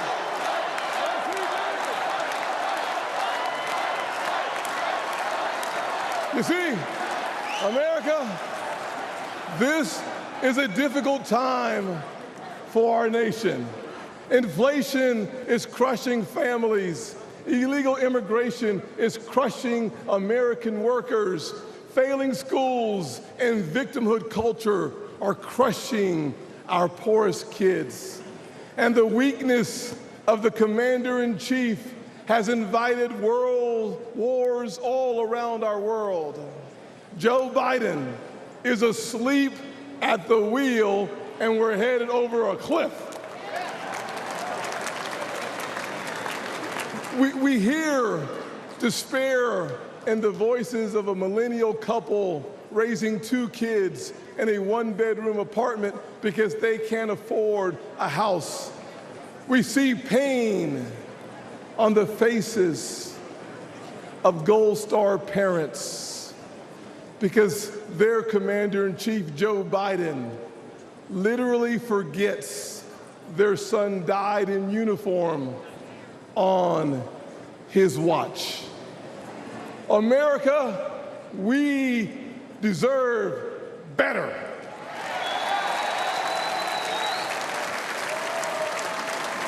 We deserve so much better. I was raised by a single mom in poverty. We had plastic spoons, not silver spoons. But she taught me to work hard, to take responsibility, and reject victimhood. Thank God for my wonderful mama. I know this is going to offend the liberal elites. Every time I say it, it offends them. But let me say it one more time. America is not a racist country.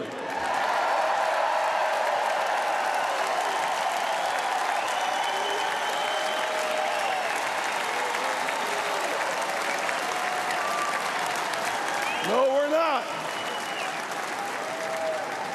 But if you are looking for racism today, You'd find it in cities run by Democrats. Look on the south side of Chicago. Poor black kids trapped in failing schools.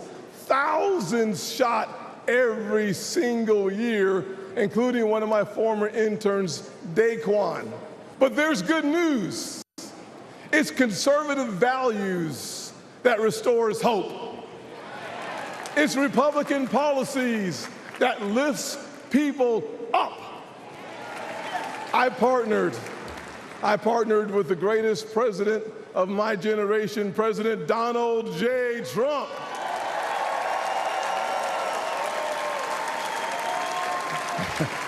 On the biggest tax cuts ever for working people and single moms, and opportunity zones for neighborhoods that need them most. But Joe Biden and Kamala Harris, they give illegal immigrants free hotel rooms while our veterans sleep on the streets. Disgusting, disgusting.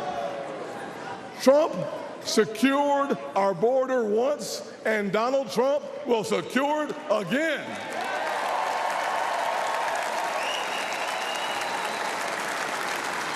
Listen, this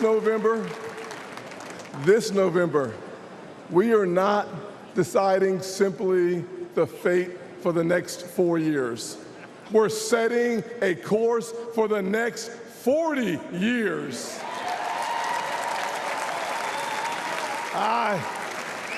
I see our heartland filled with huge American factories, powered by abundant American energy, building what America needs, creating generational wealth for blue-collar workers. You see,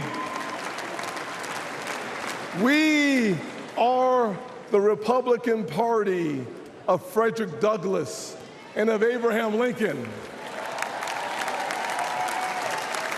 of Ronald Reagan and Donald Trump.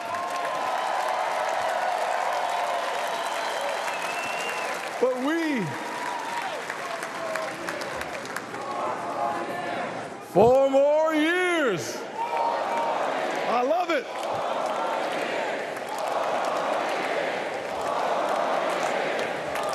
Awesome. We are not simply the party of our leaders. We are also the party of a young woman in Wisconsin taking over her family farm, an Hispanic father working 16-hour days in Nevada, and a black teenager in Philly starving for opportunity. We're not just the grand old party of the past. We are the great opportunity party of America's future.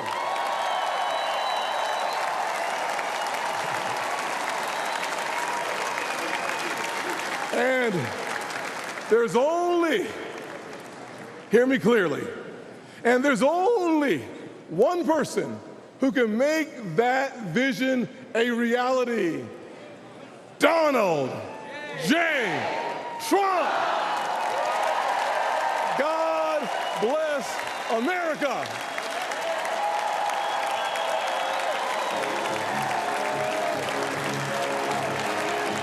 Wow, a rousing speech from someone who was on the short list. Certainly doesn't look bitter about it, no. Bianca. He looks like he's fired up. And frankly, blurted out, was direct and blunt in saying, God saved Donald Trump. Yeah, it's in the story about how Satan came to Pennsylvania, the devil. You know, he mentioned the immigrants, the illegal immigrants. We alluded we'd be hearing that about the border. And at the end, he wrapped up talking about the grand old party and all the different, because, you know, just in the past 5 minutes since we've been watching, he's right. A mother who lost her husband to a drug overdose, trying to put food on the table there. Sarah Workman, from Arizona, yeah. border town. Borders state there. You had Katie Britt, who I think did a really good job. She did, from Alabama. From Alabama. And obviously, as you had mentioned, her last outing after the State of the Union, she was, you know, some fodder for Saturday Night Live. But I loved his comment right there when he says, we are not a racist country. And that got a big cheer when we heard Tim Scott say that. I mean, he's the one who thought of opportunity zones and said, I have an idea, I'm going to bring it to Donald Trump. Donald Trump's like, yes, I love it. Let's do this. All the opportunities that could be created looking forward. And that's the message, I think, that people here went really crazy for. Yeah, and I want to get to the substance of all these speeches, but if you see Bianca in this red dress with a cross, and we saw Katie Britt, we were teasing you that Katie Britt had almost the same dress and the same cross. It was the same dress, as far as we're concerned. There's only one person. No offense to the senator, Wisconsin. we said you wore it better. Oh, no, we were twinning a little bit. Well, red's sort of the color for the gals here. You've got a pop of red. John's gone, red and blue. And we did have the cross. But I think that there is a lot of spirituality here. And I think that's important. And I think this is a symbol for a lot of us. And, she's a mom, I'm a mom. I was proud to see her rocking the same outfit. Absolutely. It's not about who wore it better. It's not a competition here because you know what? There's plenty of room for success here, and it looks like this party is bound for a lot of success. They're poised for it. Yeah. John, the important point that Bianca made, among others, was Sarah Workman. Yes. Because we could talk about black conservatives, and that might not be on brand for Republicans if you listen to the mainstream media, and we try not to. Also, they would say that Republicans are heartless and they don't care about the single mom. And here's Donald Trump and his party highlighting a single mom, lost her husband to the opioid crisis, a border town, as you said, dealing with illegal immigration, and saying, look, I'm just trying to raise my family alone. Yeah, a story that J.D. Vance is very familiar with, if anyone's ever read Hillbilly Elegy. And what we're going to see tonight, again, we talk about diversity, the diversity here in the crowd. So you just heard from Sarah Workman, who's a single mom whose husband died from a drug overdose. And you're going to hear from David Sachs, too. We talked about that earlier. So that's the range of diversity that we have of voices. A very rich California guy. And I know if Democrats are watching the convention tonight, they're hating some of these crowd shots because the crowd is having fun. First of all, this band is fantastic. They've been playing all day. But you see the diversity in the crowd as well. And that's just, I think, and also today, I wanted to say this. I saw a headline, an AP headline that came over the wires, and it said, anger, anxiety, hangover Republican National Convention. I haven't seen any and I anxiety. have not seen any anger and anxiety. You see people dancing out, and it's jubilation. You were saying, Bianca, there's a sense of, I don't know. Yeah, but be careful what excitement. Be careful what they wish for, because we just heard Tim Scott. They shouldn't be saying anything because they're holding their convention in Chicago, where, mind you, Tim Scott just talked about losing one of his interns there to street violence. I mean, we had just a week ago 100 people shot in a weekend here. So if they want to talk about violence, they want to talk about anger. It's in these blue cities being destroyed by Democratic leadership, and there's concern about that. Of course, there's going to be protests here. We know that. There's a staging area. People have a right to come and assemble. No one's saying they can't. But That's right. It hasn't gotten out of control yet, so I think they should be very careful. And after what we saw Saturday, I mean, mind you, come on. Those headlines are not helpful to anybody. We don't want to see anyone do anything here. Just take down the temperature here. I haven't seen any angry Republican voters or delegates. I've seen joy. I didn't know dogs were allowed. I just saw a cute I saw Labrador. another one earlier. It was a working dog, and so there's some folks with some disabilities, and they brought their dogs. And honestly, it feels like a party atmosphere. It's a party. Yeah, and that's what conventions are supposed to be about, some positivity. And, you think about the mainstream media narrative, even before the assassination attempt, would be Donald Trump is angry, they like to say, and the mean tweets. Donald Trump's got a hopeful message he's going to bring on Thursday night, and his party is poised to not just take the White House, but what's petrified Democrats, John, in recent days, is the House and Senate, too. Yeah, there's some real concern, and this is part of the process. We've seen Donald Trump start to expand his election map, too, and when he does that, you also make some of these races that might not have been in play for Republicans in play all of a sudden. And the other thing, too, I think that's different than what we've seen before is no one is scared to go on stage with Donald Trump when he comes into town.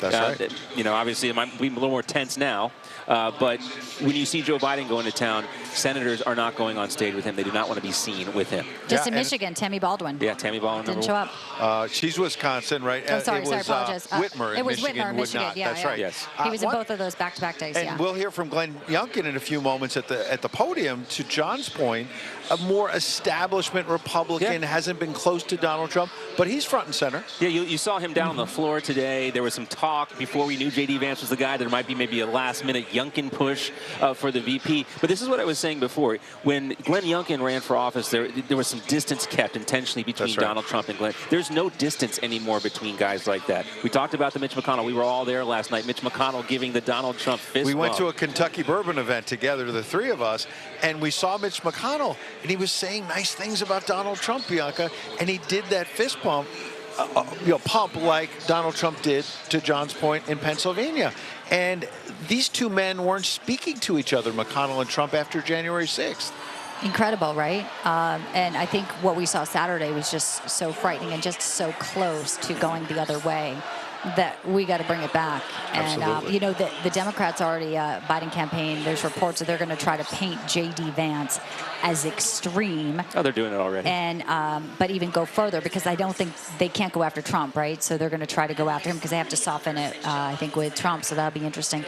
And also, Vivek Ramaswamy said he might be interested in running for Senate. Really? Yeah. In Ohio? That's right. He's from Ohio. That's a report from Politico. He might be interested. And he has his own money that he could put in the race, John. And some people thought he might be a VP candidate. Why don't we dip in real quick and listen to what's happening on the stage? They're doing some of the lowlights of the Biden administration. Economic plan to restart America includes no tax on tips earned by our service workers. A huge financial shot in the arm. You see, unlike Biden, President Trump doesn't want these Americans to just survive. He wants them to thrive. President Trump, he'll make America affordable again. Please welcome the governor of the Commonwealth of Virginia, Glenn Youngkin.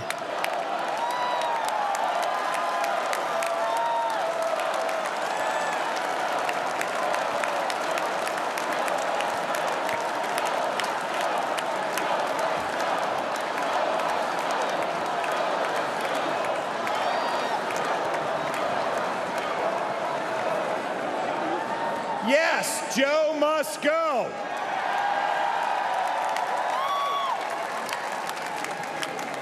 Good evening. I'm Glenn Youngkin, the governor. The governor of the home of Washington, Jefferson, Madison, and Monroe, the great Commonwealth of Virginia.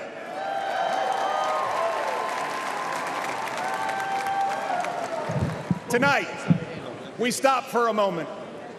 We ask for God's grace to be on innocent victims. We ask him to be with their families. We thank him for this moment of unity. And we thank him for protecting our next president, Donald J. Trump.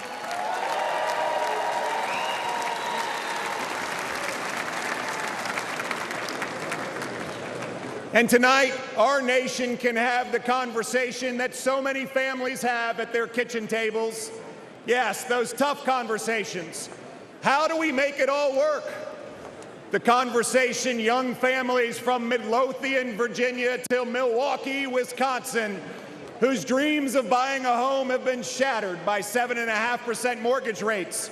The veterans from Fredericksburg, Virginia to Phoenix, Arizona, whose raises can't keep up with 30% increases in grocery prices and 40% increases in gas. The retirees from Roanoke, Virginia to Reno, Nevada, whose fixed income has been crushed by the silent thief of inflation unleashed by Joe Biden and Kamala Harris. Tonight, America, the land of opportunity, just doesn't feel like that anymore.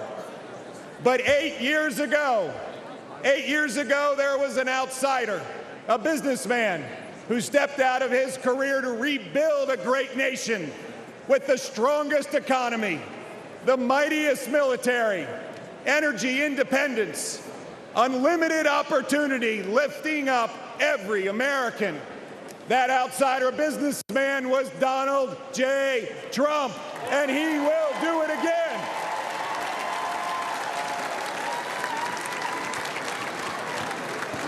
I'm proud to be a homegrown Virginian. From a family like a lot of families, with ups and downs and highs and lows. My mom was a nurse, and she was my hero. She pulled our family together after my dad lost his job. At 15, washing dishes and flipping eggs, I learned that there is dignity in work.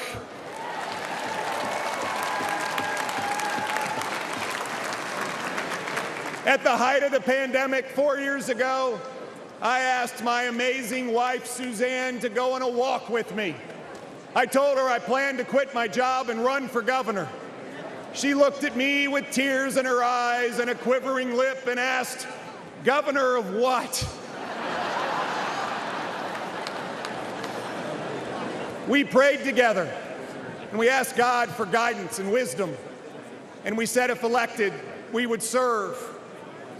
After 12 years of only electing Democrats statewide, in November 2021, Virginians elected a Republican outside businessman as their 74th governor.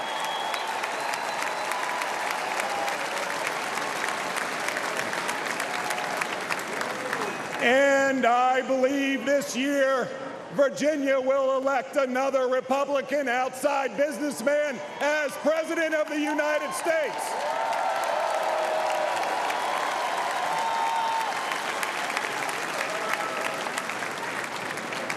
President Trump proved that common sense conservative leadership works.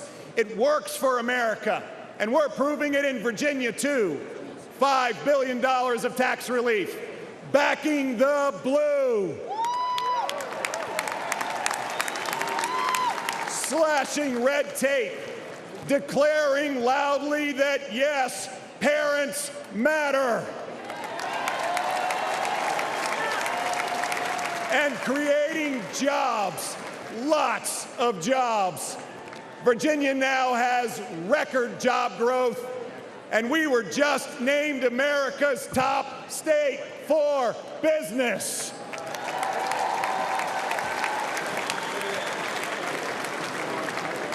Friends, could this election be more simple? It's common sense versus chaos. It's strength versus weakness. Friends, it's not just Republicans who see this. It's Republicans, independents, and lots of Democrats. It's Americans. Under President Trump, America had high growth and low inflation. Under Joe Biden, America has low growth and high inflation. 66% of Americans now live paycheck to paycheck. Moms and dads worrying, can they buy new shoes for their kids going back to school? Can they write the tuition check for college? Will they ever be able to retire?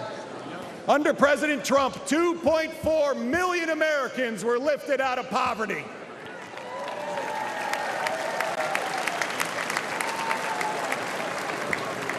Women, Black Americans, Hispanic Americans, Asian Americans all saw record low employment. Under Donald J. Trump, we once again will have that rip-roaring economy that lifts up all Americans. That is our tomorrow.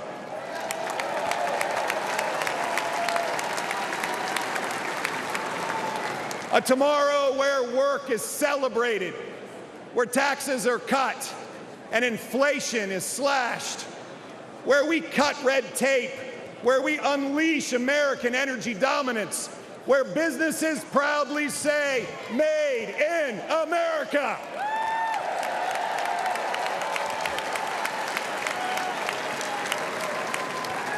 Where entrepreneurs dream and small businesses thrive, where Americans from any background can pour their God-given talents into building their American dream.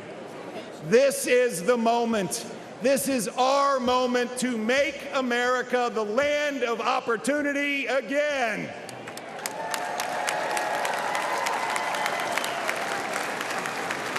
A nation built on a basic truth that we are granted certain unalienable rights, not by a king, but by an almighty creator. And that among these are life, liberty, and the pursuit of happiness. Our foundational principles are non-negotiable. They are inscribed on our national soul. My fellow Americans, the spirit of hope is spreading. Everyone can feel it, and it will sweep across this nation when we elect Donald J. Trump, the 47th President of the United States. May God bless you, and may God bless the United States of America. Thank you.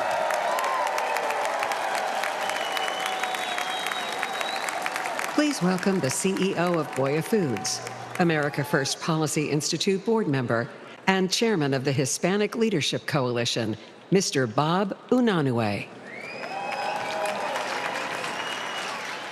All right, Ed Henry with Bianca de la Garza, and John took a little pause so we could welcome in Blake Masters. He's running for the U.S. House in the great state of Arizona, Northwest Phoenix area.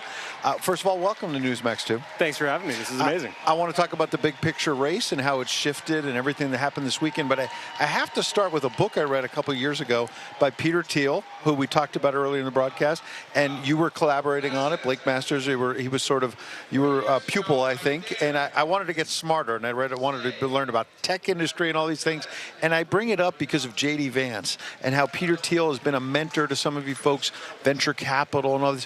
What is it about J.D. Vance that you think makes him a strong addition to this ticket in terms of his connection to working class people, but also sort of how his mind, I feel like he's on another level in terms of how he's looking at things. Well, I would agree with that. And, you know, so many people are talking about JD's incredible American story, his background, his bio, and all of that.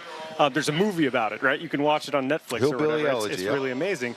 But the cut I'd take is, you know, as a venture capitalist, I was working with Peter Thiel, and JD was for a while before starting his own venture firm. JD is someone who thinks about the future, right? I know that the tagline is "Make America Great Again," right? But President Trump in 2016 burst on the scene with energy because he was talking about better trade policy, better immigration policy, better foreign policy that was going to make life better for working American families in the future.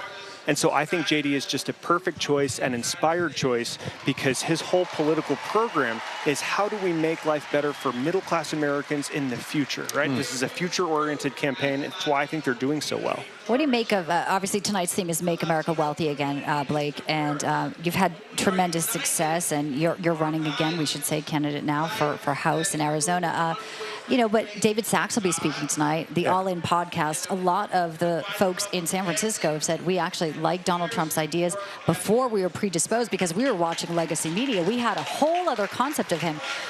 And there's actually, you know, folks saying there's MAGA hats now in downtown San Francisco. Can you talk about that, the shift in Silicon Valley? Not that, you know, Trump is getting the black vote, the Latino vote, you know, in Arizona. The border is a big issue. But this Silicon Valley sort of come around is new. And as you say, forward-looking, I think is possibly one of the more exciting things as Americans look for prosperity and the next generation to be able to afford a house, for example. Yeah, I think that's right. And look, Silicon Valley, for the longest time, was innovative. It's where you went if you wanted to be serious about thinking about the future, right? We called Silicon Valley because that's where we invented silicon microchips. And then shame on, you know, Republicans and Democrats over the years for offshoring most of that production to Southeast Asia, something that President Trump and J.D. Vance really want to fix, by the way. But again, the dam has broken. Now it's safe to walk around San Francisco. Maybe not literally because of all the homelessness and all the decay and all that, but it's safe to walk around with a MAGA hat to say proudly, we stand for this platform. The Republican Party platform was unveiled a few days ago. I think it's really, really genius. We stand for these clear, commonsensical ideas that are going to make life better for ordinary Americans. That's what the future is about. That's what Trump believes, and that's what J.D. Vance believes in. Blake, let's take a step back, because if Bianca and I had you on a month ago, we probably would have been talking about how it was a 50-50 race, Trump-Biden, how your House race might be touch and go. Then you had the debate debacle. The world saw the cover-up by the Democrats. What we'd seen with our own eyes in video, but like Bianca said, if you watch legacy media, they covered it up. Right. Then we had this battleground poll shift. Places like Arizona, you and Kari Lake seem to be doing pretty well. And I guess my point is, if you go to this weekend, then this awful potential tragedy, almost an assassination of former President Trump, and now he comes in here not just literally alive, but with a head of steam. Joe Biden had to freeze the campaign for a couple of days. He's now explaining and apologizing for why he said, let's put Trump in the bullseye. He seems to be playing a lot of defense, Biden. The Democrat Party's in disarray about whether Biden's even going to be on the ticket. And what they're really worried about, the Democrats, is not just losing the White House now. They almost think that's gone. It's losing your race, losing the Senate. What's the climate out there right now in real America? People are fired up. People are fired up. There's no denying that President Trump has been on a winning streak lately, right? He absolutely crushed Biden in that debate. I know so many people want to talk just about how badly Biden did, and don't get me wrong, Biden did very, very poorly. Unfortunately, he's not fit for the office, and I blame Jill Biden. I actually think that it's elder abuse to prop up Joe like this. But the other half of the equation is President Trump decimated Joe Biden in that debate, right? And then, you know, you have the dismissal of the classified documents case, right? It's unconstitutional today. Yeah. He's been on a winning streak. What we saw the other day in Pennsylvania was a tragedy. It was absolutely a tragedy. I'm also someone who believes in miracles, and I believe that President Trump had divine providence at his back, right? They call it a gust of wind or a slight change of his head posture saved his life. I believe, like my friend Steve Bannon believes, that President Trump is an instrument of divine providence. I really think that's where we are in this country, and we need him to win again to lead us back to greatness. And I think the people of Arizona certainly understand that. That's why they're going to elect Kari Lake. I think that's why they're going to elect me in Congressional District 8. I know it's why they're going to send President Trump all of Arizona's electoral votes here come November. The American Dream. Bobby Nonway, CEO of Goya, is speaking right now. Talk about, you know, great company, gives back, is able to give back, supplies Bibles all around the world, you know, incredible businessman, but also very philanthropic. The Latino vote, you're in Arizona, you understand the border very well. It is in your backyard. If it's not fentanyl, it's now illegals. It is something that Joe Biden did not want to talk about.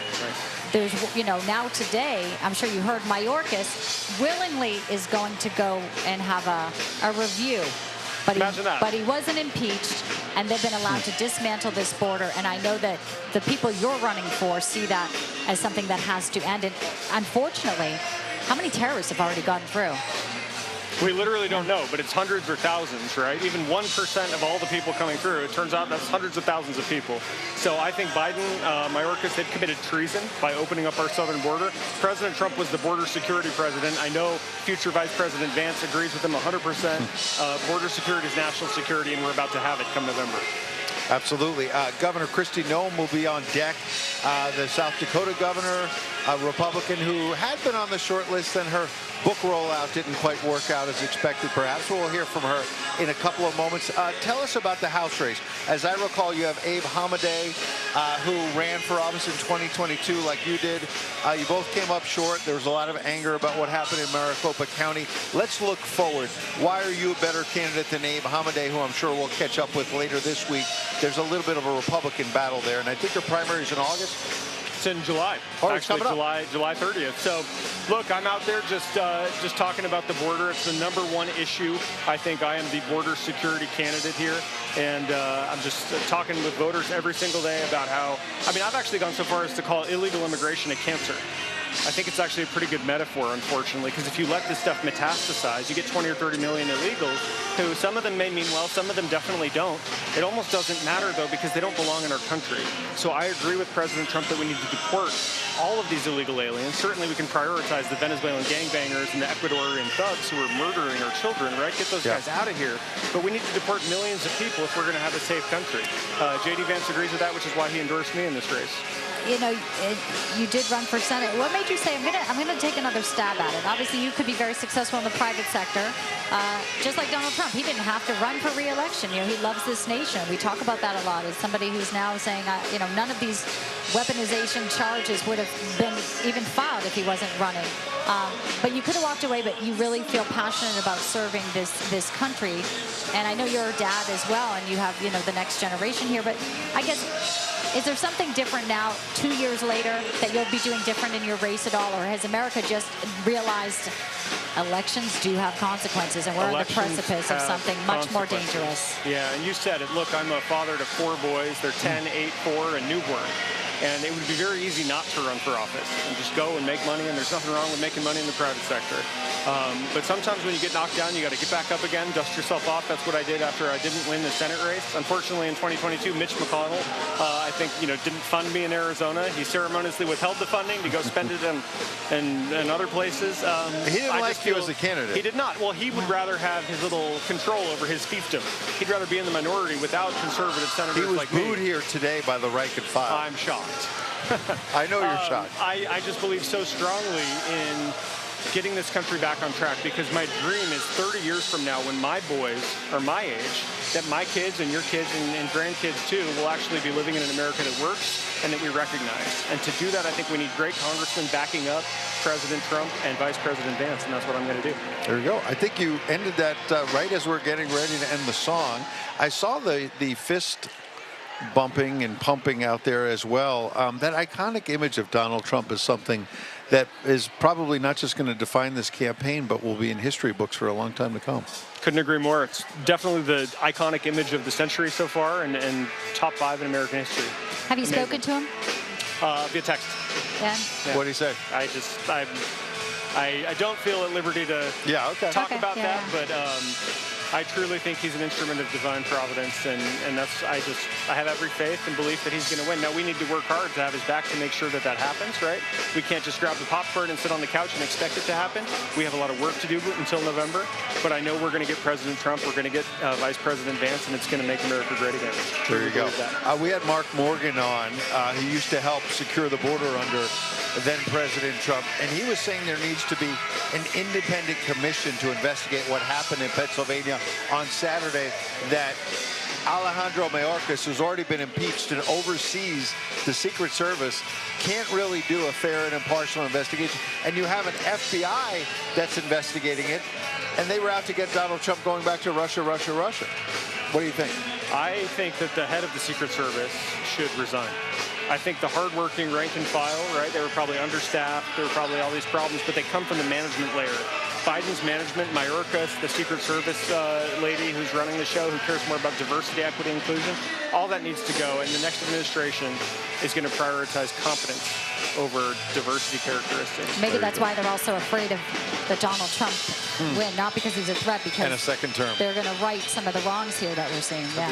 All right, I think we're going to take a quick break. Blake Masters, we appreciate a few minutes with you. Good luck out there in the great state of Arizona. Thank you. Thanks, all right. Blake. Ed Henry, Bianca de la Garza here. We're going to take a quick break. It's a lot of excitement on the floor out there here in Milwaukee. We'll get John Bachman back, and we've got Christy Nome on deck and Byron Donalds to come. Don't go anywhere. N2 will be back right after this.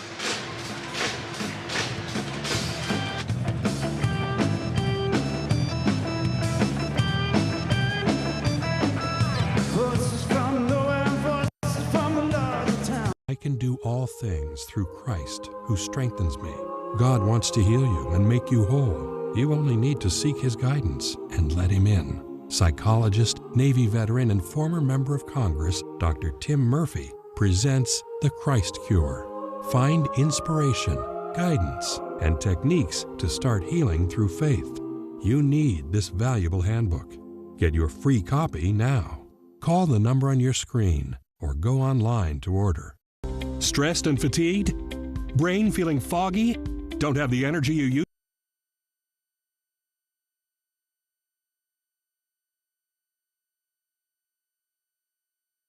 Is your faith being weaponized? There's a dark force manipulating the Word of God. They're known by different names: Christian left, progressives, and woke Christianity. Don't be fooled. These fake Christians want to convert you. Woke Jesus has been written to expose this very real threat. You'll need this book to stop them before it's too late. Get your free copy today with our special offer. Call now or go online to order. I can do all things through Christ who strengthens me. God wants to heal you and make you whole. You only need to seek His guidance and let Him in. Psychologist, Navy veteran, and former member of Congress, Dr. Tim Murphy, presents The Christ Cure. Find inspiration, guidance, and techniques to start healing through faith. You need this valuable handbook. Get your free copy now. Call the number on your screen or go online to order. This right here is confidence in a bottle. It makes me feel so much more confident than I've ever felt. They are some of the hottest videos on social media. Those videos claiming to instantly get rid of bags under your eyes. Annette Figueroa is here to tell us why she says this one is for real. This one is for real, and I'm so excited. We even have a video, and all he uses is a small amount on a clean, dry face. And what it does is it tightens and lifts the appearance of bags underneath your eyes. And I did this to my father. We were at home, so we applied it to his under eye bags, and let me tell you, we were so excited. In under 10 minutes, they visibly disappeared from view, and now it is literally part of both of our daily routines. And not only does it work on the bags, it works on the appearance of crow's feet, fine lines, and wrinkles. At our $14.95 price, it's the best way to try Plexiderm and see it work after your first application. Call the number on your screen. Call 800-316-6394. Some breaking news. Famed political strategist Dick Morris says Donald Trump is running for president. Few people know President Trump better than Dick Morris. For years, Morris has served as his top advisor. Now, in his new bestseller, The Return, Dick reveals Trump's secret plan for 2024, his real reason for running, and his coming surprise announcement. Dick says Trump still faces 3 threats, but Biden can never be reelected. Newsmax. Hi. Good evening.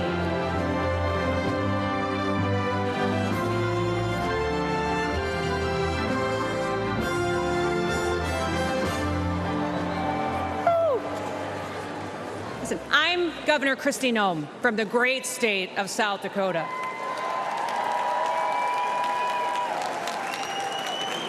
Leadership has consequences. It matters who's in the White House. Now, I've been governor under both President Trump and Joe Biden. And people ask me all the time, what's the biggest difference? And I tell them that President Trump honored the Constitution. He let me do my job. And he let me keep my people free.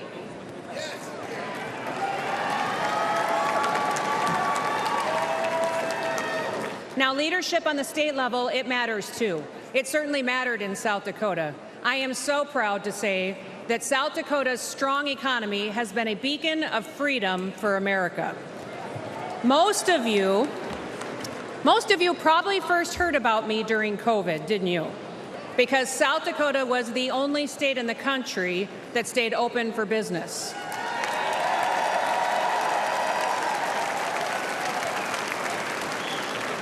We didn't mandate anything. We never ordered a single business or a church to close.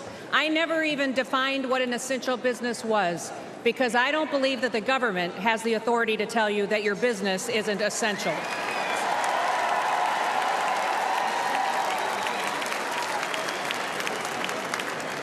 When other states were pushing mandates and lockdowns, instead in South Dakota, we hit the gas. We embraced liberty. We told our story, and we invited people to come and to enjoy our beautiful state. Now, all of the things that conservatives have always talked about, we just did it, and it worked.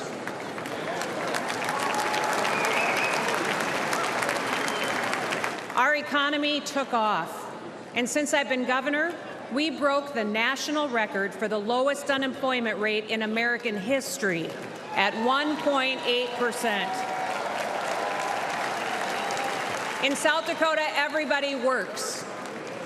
We paid off state debts and bonds. We fixed dams and bridges. We built roads. We have a fully funded pension plan and a AAA credit rating. We broke records for surpluses, and we balance our budget every single year.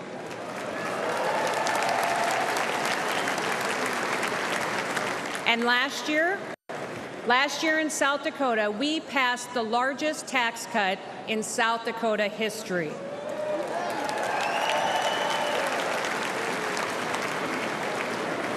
Under my administration, incomes in our state have gone up 36%. Women-owned businesses are thriving. We also have the highest birth rate in the nation. People are having babies because they're happy.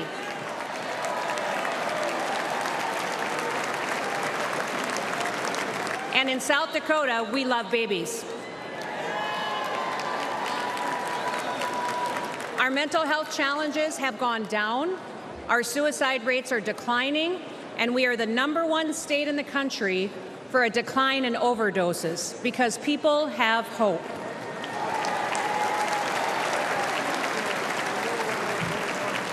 We're growing so fast that we needed more workers to catch up. So we launched the most successful workforce recruitment campaign in the history of South Dakota. And they have come by the thousands to join us and to live with us. Do you guys remember those ads when I was a really lousy plumber and a really terrible electrician? Do you remember those? Well, since we started those ads, we have seen a 78% increase in licensed plumbers in the state of South Dakota. We've seen a 44% increase in electricians in our state. Now, people aren't moving to South Dakota for our beaches or for our beautiful January weather. They are moving to our state for opportunity and for freedom. And all of this happened because our people were bold. We took action, and I was strong. Now, South Dakota proved that freedom will make America wealthy again.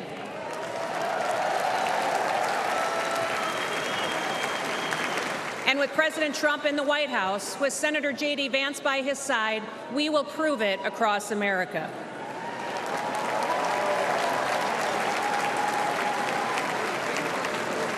Listen, 2 days ago, the whole world changed. Evil displayed itself in the very worst way, through a cowardly act. An innocent American lost his life, and we will continue to lift his family up in our prayers every single day. Prior to this week, we already knew that President Donald Trump was a fighter. He is the toughest man that I have ever met. Nobody has endured more than what he has gone through. They've attacked his reputation, they impeached him, they tried to bankrupt him, and they unjustly prosecuted him. But even in the most perilous moment this week, his instinct was to stand and to fight.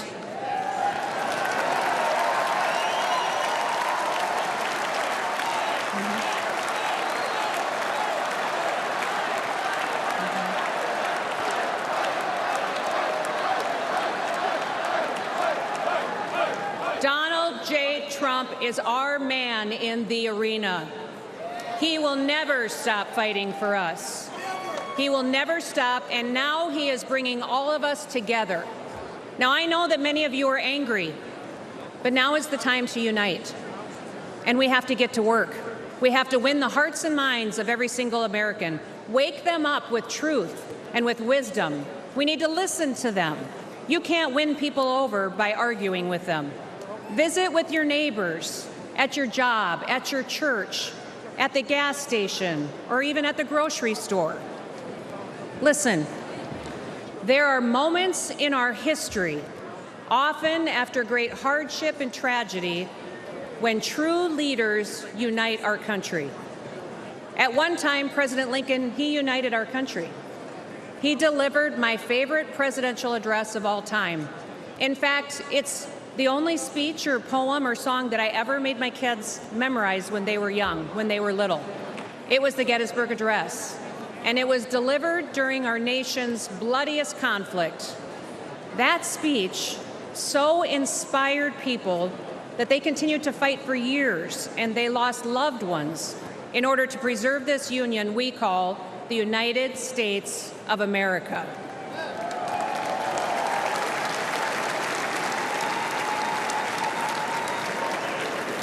Now, at that time, President Lincoln encouraged us to take increased devotion, that this nation, under God, shall have a new birth of freedom, and that a government of the people, by the people, and for the people shall not perish from this earth.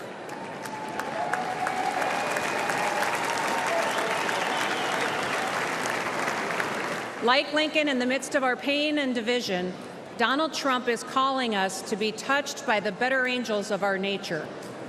As Paul wrote in 2 Timothy, God has not given us a spirit of fear, but of power and of love and a sound mind. We must not be afraid.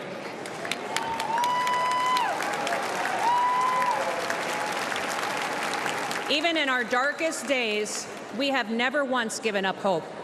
So don't quit on America. If we lose this country, where else will we go that provides more freedom and opportunity for our kids and our grandkids? And I've got 3 grandkids, and I'm counting on a whole lot more. And yes, democracy can be messy, but there is a great invisible strength to a people's union. We have shown the world that we can endure sacrifice and that we can still unite. We should still aspire to be worthy of this union, America. President Donald J. Trump is the leader we need for such a time as this.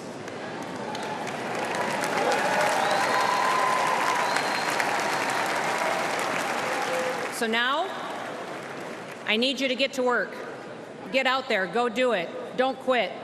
Keep fighting, keep uniting, keep talking to people, win the hearts and minds, and may God bless you, and may God continue to bless the great United States of America. Thank you.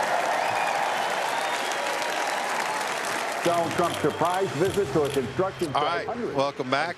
You're seeing a little video there of Donald Trump's appeal on the streets of Manhattan with union workers. We're going to hear in a couple minutes from a lifelong Democrat union worker who now says he's voting for Donald Trump. And next hour, we're expecting the head of the Teamsters Union, John, as well. Quick thought from each of you, and then we're going to go to the floor.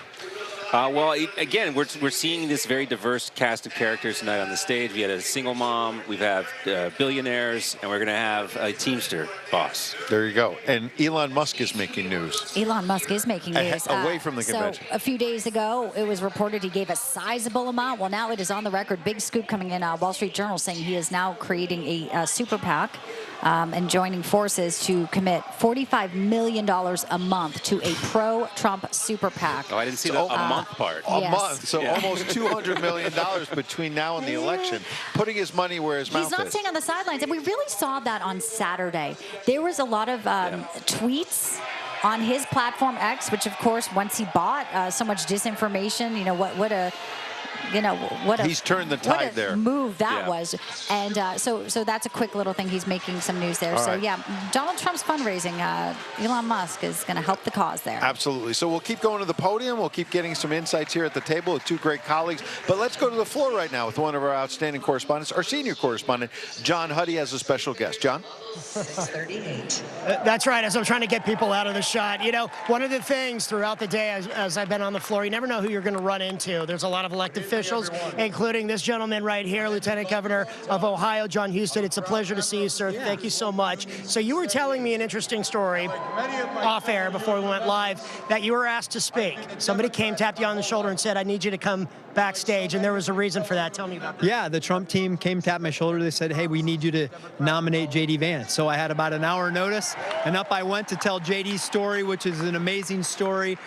He comes from humble roots. He's worked hard. He's really the American dream embodied in his work.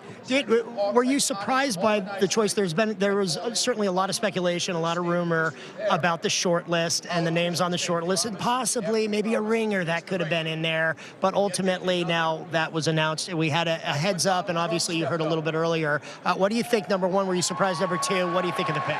No, I was not surprised. We kind of expected it, but he's the most articulate defender of the Make America Great Again agenda. He defends Donald Trump's agenda. He articulates a middle-class version of Ohio. That's who the Republican Party is now. We're the middle class, about Made in America, about helping people find work, to making sure they're getting fair pay, to make sure that the government looks out for the little people and not just the elites in Washington. J.D.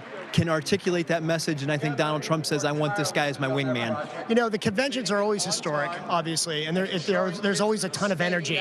But this year, based on what happened over the weekend, there seems to be not only an incredible amount of energy, optimism, happiness, but a sense of relief and unification. Would you agree with that? Would you agree that this has brought the party even more together and unified? It has brought people together. I've been to a lot of Republican conventions recently, and there was a lot of dissension.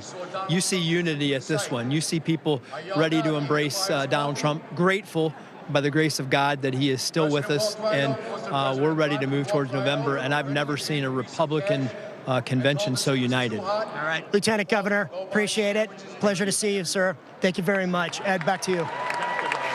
All right, John Huddy, great job as always. And the Lieutenant Governor had very little notice, but did a great job. I saw the introduction. Let's quickly get to the stage, because there's a gentleman named Bob Bartles from the Steam Fitters Union, lifelong Democrat, as I mentioned a moment ago. And he seems to be hitting President Biden and laying out why he'll vote for Donald Trump. Let's listen. Fighting illegal immigrants to take our American jobs and lower our wages.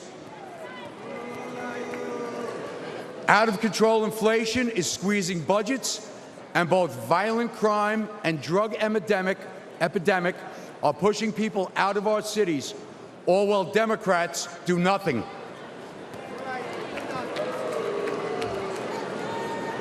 That's why this union Democrat will be voting Trump along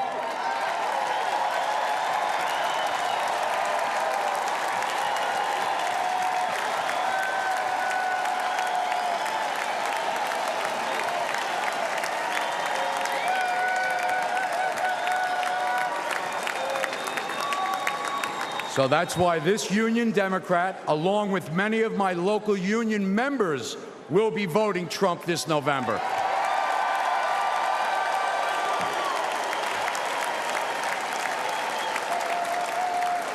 So that we can take back the middle class, take back the country, and rebuild the middle class that my union has helped build over so many years. God bless America. Thank you.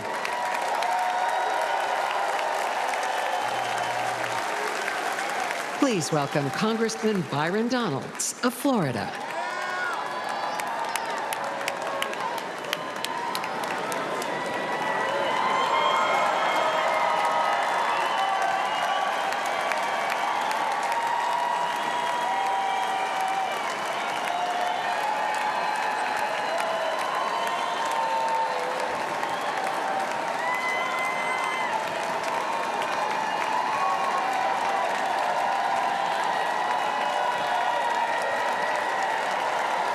Good evening, Milwaukee.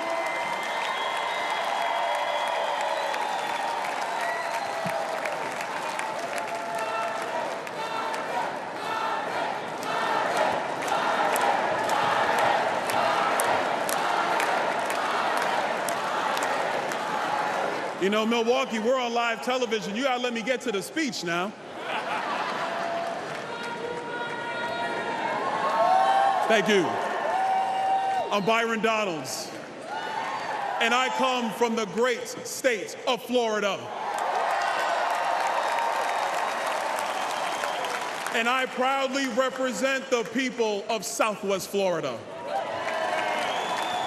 But I was raised by a single mother in Brooklyn, New York.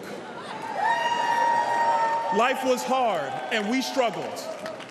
When I was in the first grade, my mother took me out of public school because she could see that public education was failing me.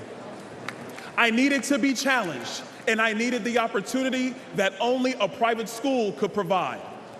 My mother is an educator, and she truly believed in my potential. But Democrat politicians wanted to trap me in a failing school, but my mom fought for me.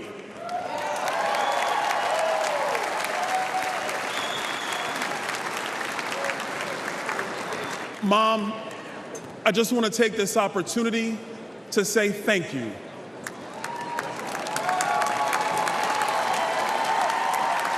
Thank you, Mom. Words cannot describe how deeply grateful I am to be your son. When I was in the 7th grade, my mom lost her job.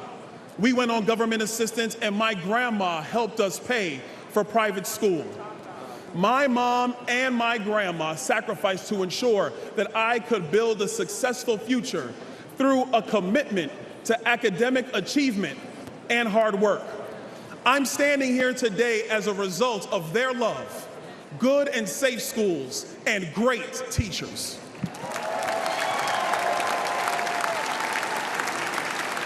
And to the teachers of America who pour your heart and your soul into your students and teach the next generation to love, honor, and serve our great country, we all say thank you.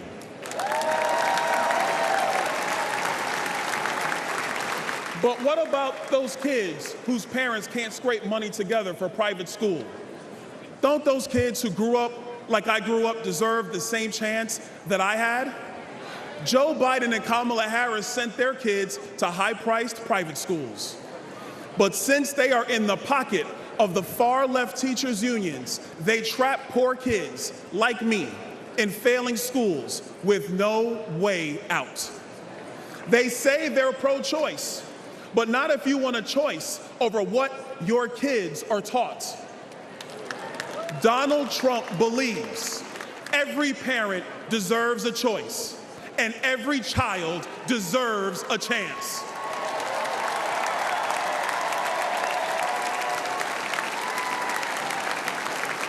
And in November, when Donald Trump is elected, our nation's 47th president, we will make sure all America's children get that chance.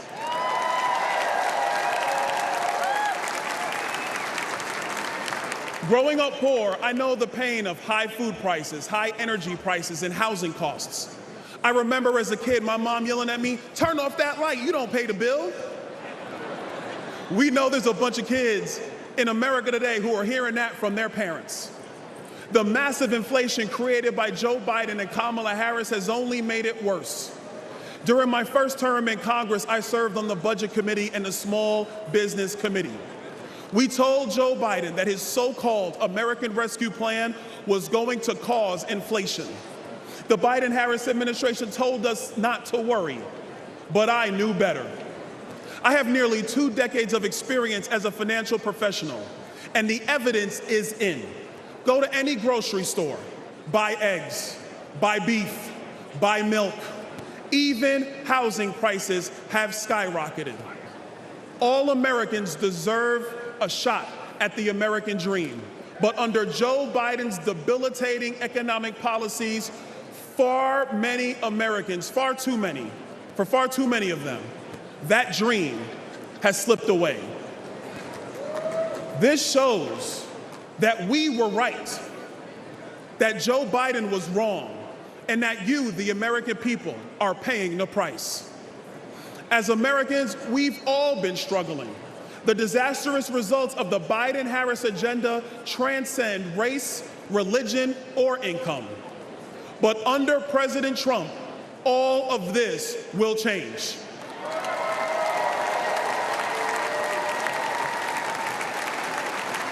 And if there was ever a time in our nation to come together, that time is now. With Trump, our economy will boom again.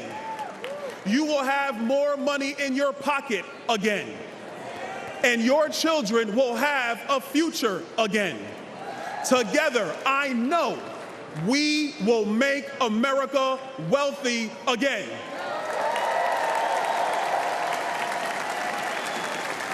And together, America, we will make America great again. God bless you, Milwaukee. God bless the United States of America.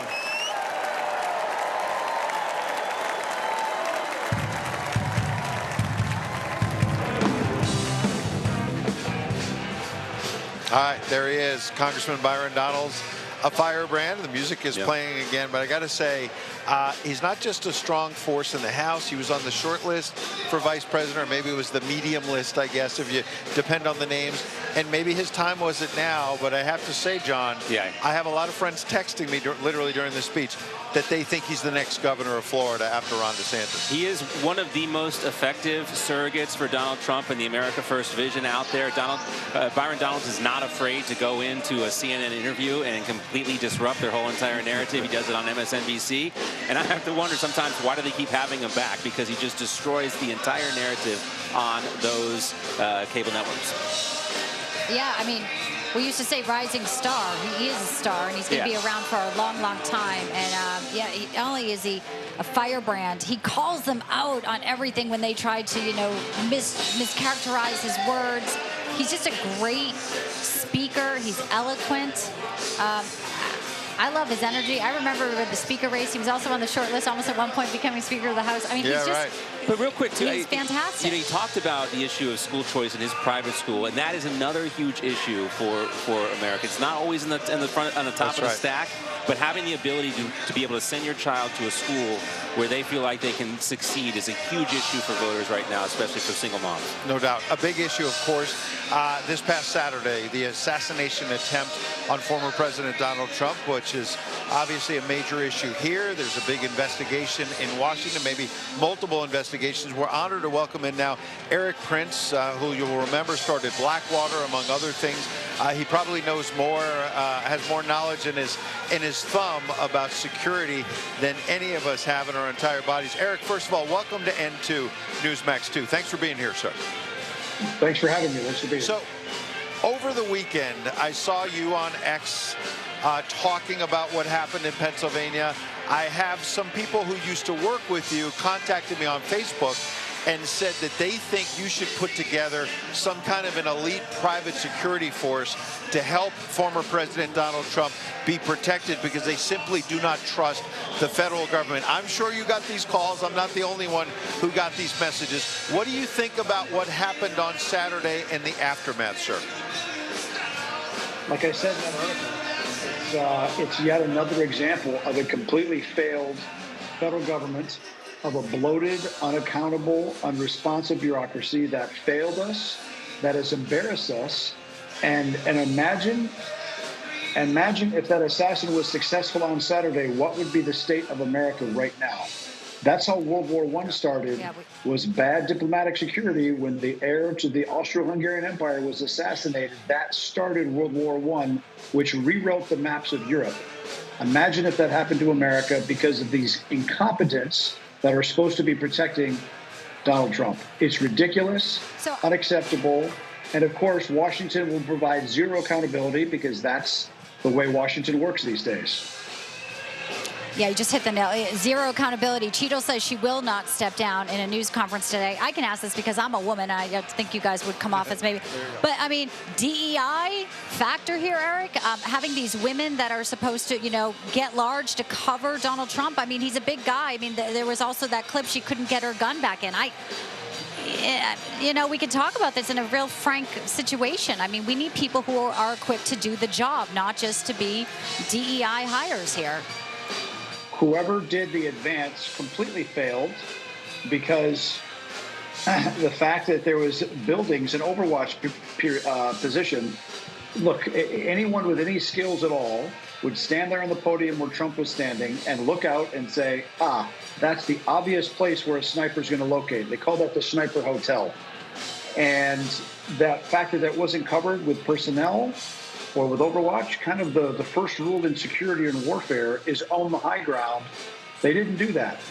And multiple shots, the fact that they literally drew blood from the head of the former President of the United States is an abysmal failure. And then once the bullets did start flying, you could see it's the job of the protective team to move the protectee off the X, to get them away from danger, from where the assassin has tried to kill them. But it took them almost a minute. And you can even hear on the audio, where are we going? What are we doing? All the rest. Those immediate movements by the team should be almost autonomic. Something you don't even have to think about because it's designed when the adrenaline is pumping into your body, then you can't even think straight and your heart rate is elevated. You resort to your training.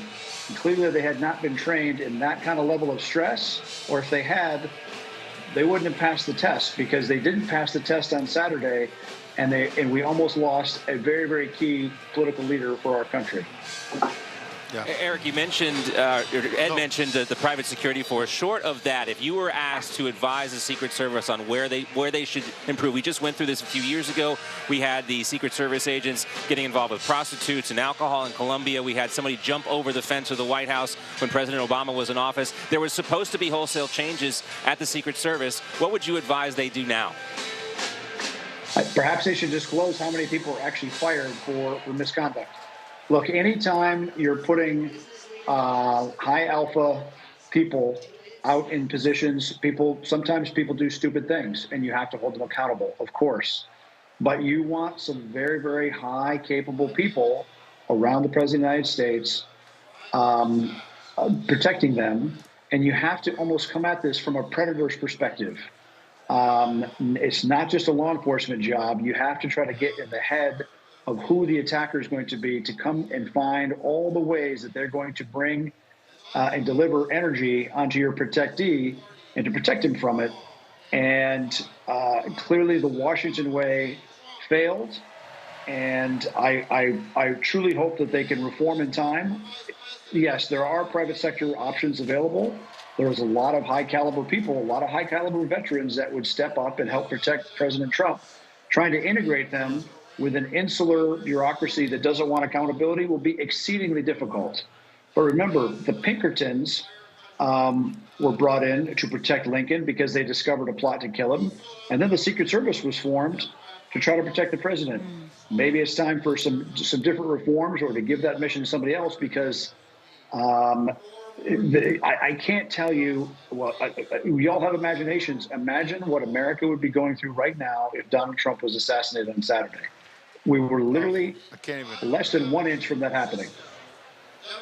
Eric, I think Bianca may have a follow-up, but I don't want to forget, there's been a lot of speculation. We don't want to speculate. We want facts, and you know them better than we do, about the counter-assault team. They call it the CAT team within the U.S. Secret Service, and there was at least one sniper that it appears took out the shooter.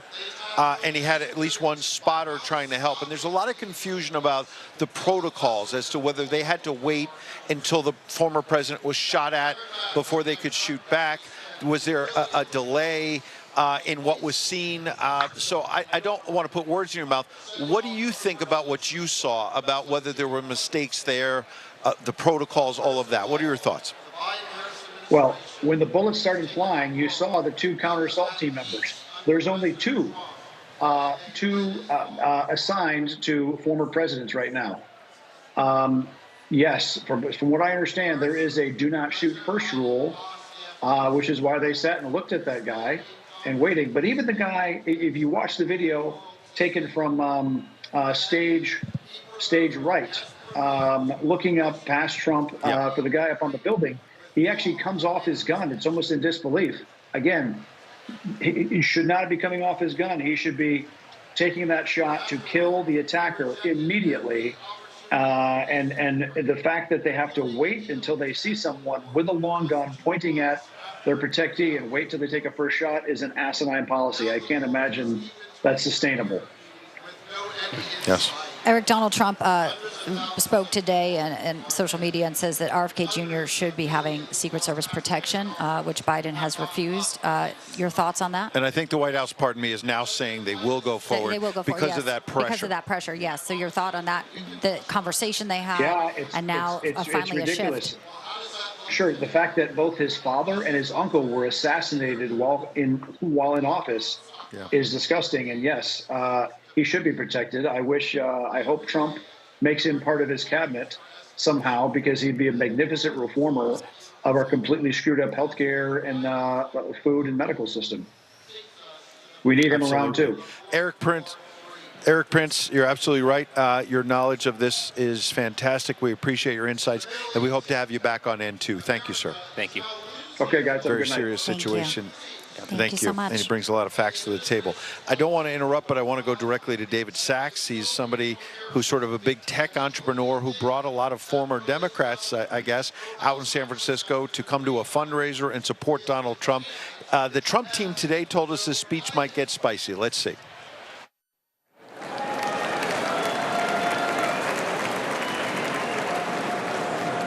Rather than bolstering confidence in American leadership, as he promised, President Biden has become the symbol of an America in decline.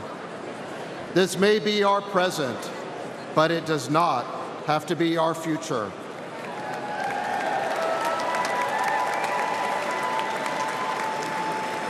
We can replace the Biden-Harris cabal with a president who is strong and smart rather than sleepy and senile.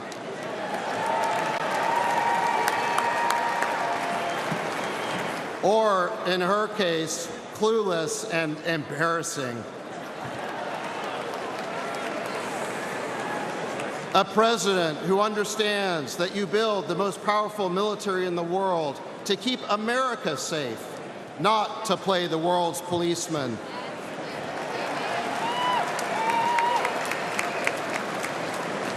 A president who is willing to talk to adversaries as well as friends, because that is the only way to make peace.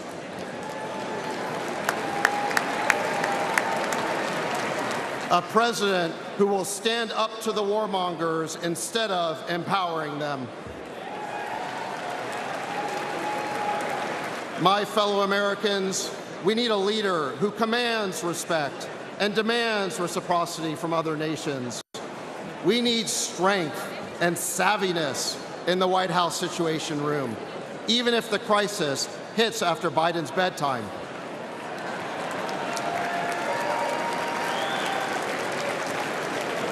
We need a president who can be president and lead, not a puppet controlled by his or her staff.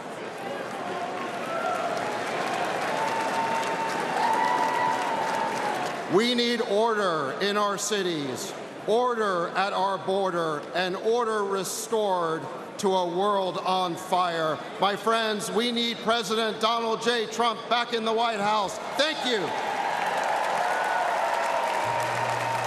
Please welcome women's advocate. All right, David Sachs ripping into Joe Biden and saying he's probably asleep right now. He already suggested he's got that 8 p.m. bedtime, if you will. We can see there's more speakers coming out, of course. But I want to mention something real quick. I just was texting with a source. This is, by the way, a real American who's going to talk about the struggle with grocery bills, so we'll get to her in a moment. Yeah. But a source is telling me that the former president is heading here to the arena tonight.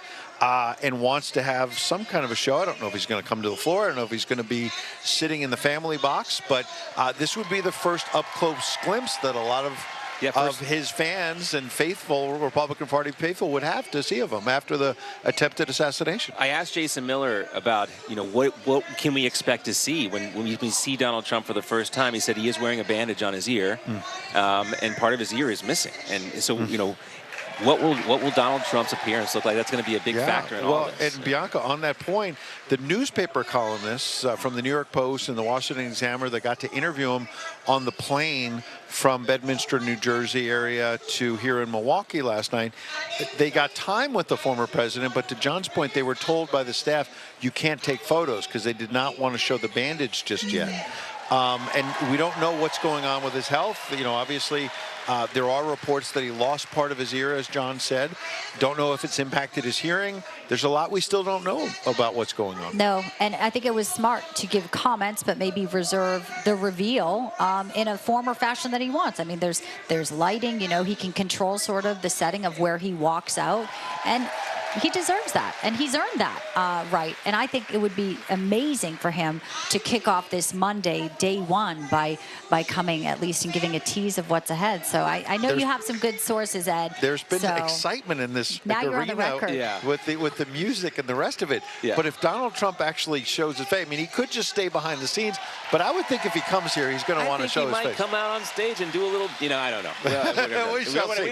And you know what? A bandaged ear, I mean, that's, he's a warrior. I mean, this is like someone said, and it might have been you, like a survivor in life in general, but now a literal survivor of an assassination attempt on the levels here. When you say he's the strongest man I know, well, he certainly is, and he keeps proving it every single day. Yeah, absolutely. Real quick, John, there is a report that in this NBC interview, we haven't seen the whole thing, but our team has while we were on the air, Lester Holt interview from NBC News with Joe Biden, that Joe Biden is now saying he will debate, or at least he's willing to debate Donald Trump a second time in September. That had been on the books.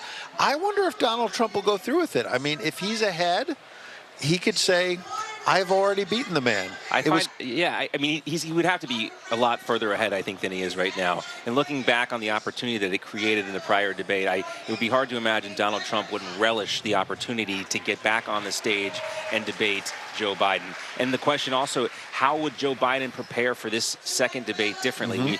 Last time we saw him, he was sequestered away at Camp David with 16 advisors in his ear, and then that was one of the first things they tried to tell us. Oh, he was overprepared. And he had a cold, and he was taking naps. Yes, he was overprepared, he had a cold, and he had jet lag, and that's why he performed so poorly. Yeah, I don't see how he could. Maybe it's closer somehow, but I think Donald Trump would relish the opportunity to debate to maybe Joe Biden beat him again. Yeah. Bianca? I think so, too. Everyone's excited for the Vance and Kamala debate, too. And, guys, we want to go back up to the stage now. Charlie Kirk of Turning Point is taking the stage and the microphone, so we'll listen in, and we'll be back with a little bit more in just a moment here. Thank you, everybody. Thank you. Good evening. I'm Charlie Kirk, founder of Turning Point USA and Turning Point Action. Together, the largest conservative grassroots organizations in the country.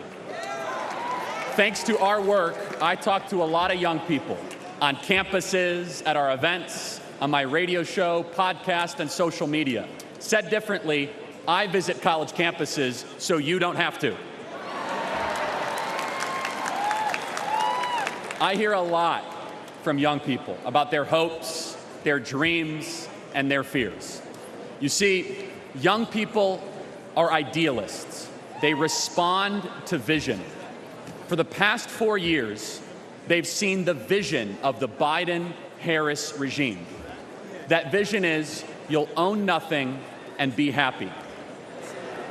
The Democrats say, instead of owning a home, you'll rent a 400-square-foot studio apartment. Instead of owning a car, you'll rent a scooter using some app. Their vision is this: limit your dreams, give up, aim lower, be content with less. If you're a 20-something in America, life has been really tough. You've watched home prices rise 47% since 2020, 47%. Home ownership is now out of reach unless you make over $106,000 a year. Since I last spoke at the Republican convention 4 years ago, I've become a husband and father. In fact, we have 2 under 2. I think I get extra points for that. For millions of people my age, that is a dream that feels farther away than ever under the Biden-Harris administration. According to current projections, 1/3 of today's young Americans will never get married. The average American is having fewer children than ever before. Why? It's because for far too many, they simply can't afford them. The basic things our parents enjoyed are increasingly out of reach for Gen Z and millennials. You see, the American dream has become a luxury item for the wealthy elite. Happy countries have children. Broken countries have addiction, depression, and suffering. Democrats have given hundreds of billions of dollars to illegals and foreign nations, while Gen Z has to pinch pennies just so that they can never own a home, never marry, and work until they die, childless. Under Biden, our young people own nothing and they are miserable. Donald Trump refuses to accept this fake, pathetic, mutilated version of the American dream. When he was president, young people were richer than ever before, and he will do it again. Donald Trump is on a rescue mission to revive your birthright, one your grandparents and those before them gave everything to hand down to you. And listen carefully, everybody. This is why young men are the most conservative that they have been in 50 years.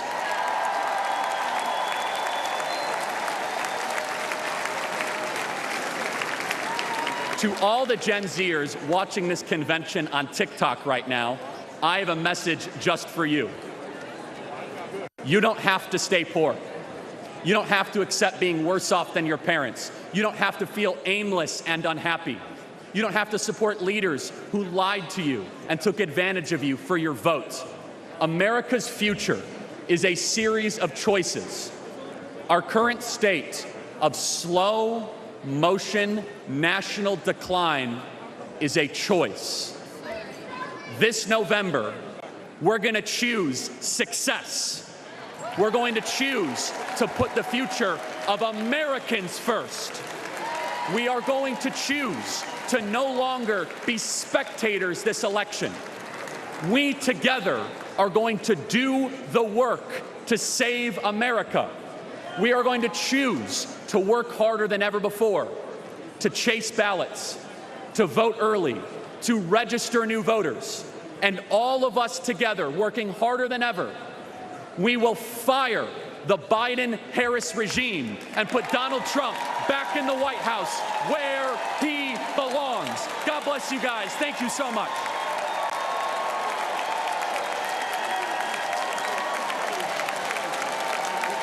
On the very first day that we take back the White House from crooked Joe Biden, the worst president in the history of our country, I believe that we're going to have 4 of the greatest years in the history of our country.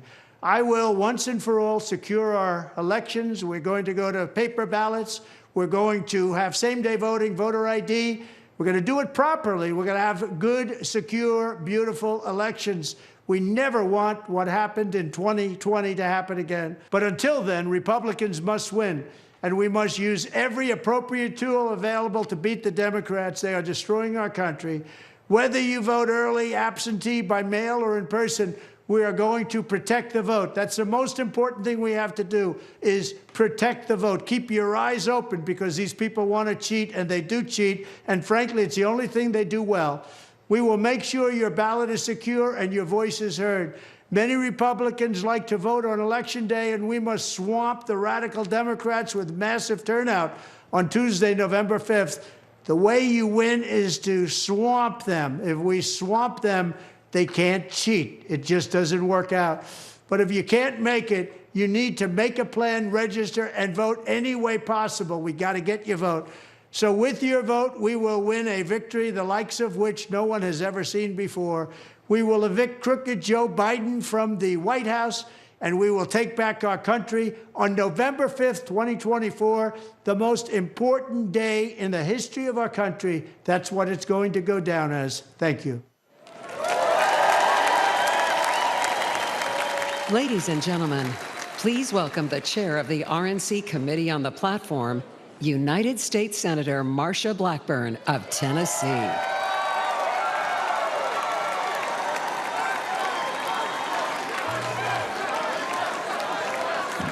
Good evening, and what a great evening it is. I am Marsha Blackburn from the great state of Tennessee. And yes, last week I did have the honor of chairing the Republican Platform Committee.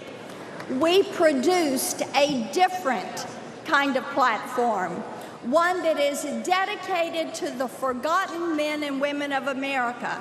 People like Brad Bordeaux, a small businessman from White Bluff, Tennessee. Brad leads Bordeaux Metals.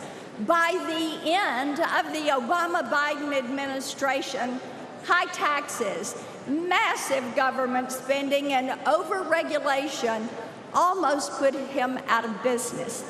But things changed when we elected Donald Trump. Thanks to President Trump's tax and regulation cuts, Brad and those that worked for him prospered. He hired new workers, expanded the business. Life was good and getting better. But Bidenomics was a 4-letter word for Bordeaux Metals. Joe Biden, Kamala Harris, their high inflation, high interest, high taxes, and Green New scam are destroying small businesses. Biden and Harris outsourced our energy supply, driving electricity prices up over 29%. The day Joe and Kamala walked into office, gas was $2.40 a gallon. Today, it is $3.54. Our platform says we will make America energy dominant. You know? And let me hear you now. You know who will make that happen? Donald Trump. Joe Biden and Kamala Harris also think that small business owners are wealthy and they should pay their fair share. We all know that's the left-wing code for you gotta pay more taxes. Well, in Tennessee, I led the fight against a proposed state income tax. We killed that thing. We are income tax free in Tennessee. So when Donald Trump was president, I helped him spread economic prosperity with the largest tax cut in American history. Now, President Trump will make those tax cuts permanent. But if Joe and Kamala are reelected, they say they're going to let them expire. That will be the biggest tax increase in American history. Our party's platform commits to making the Trump tax cuts permanent. And you know who will return us to an era of prosperity? Donald Trump.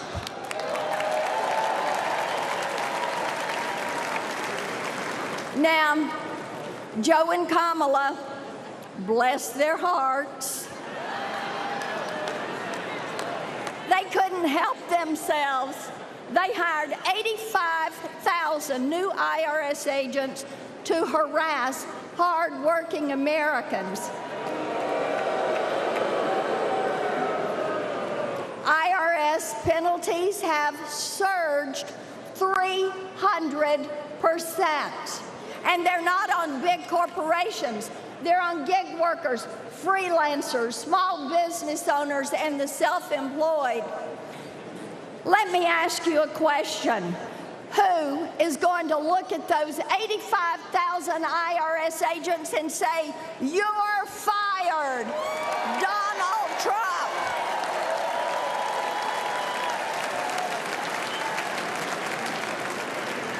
Under Biden and Harris, people are also crushed by more regulations than at any time since Jimmy Carter. Their regulations aren't just burdensome. Often, they include racist DEI requirements. Many small businesses are going bankrupt. Some are throwing up their hands in disgust.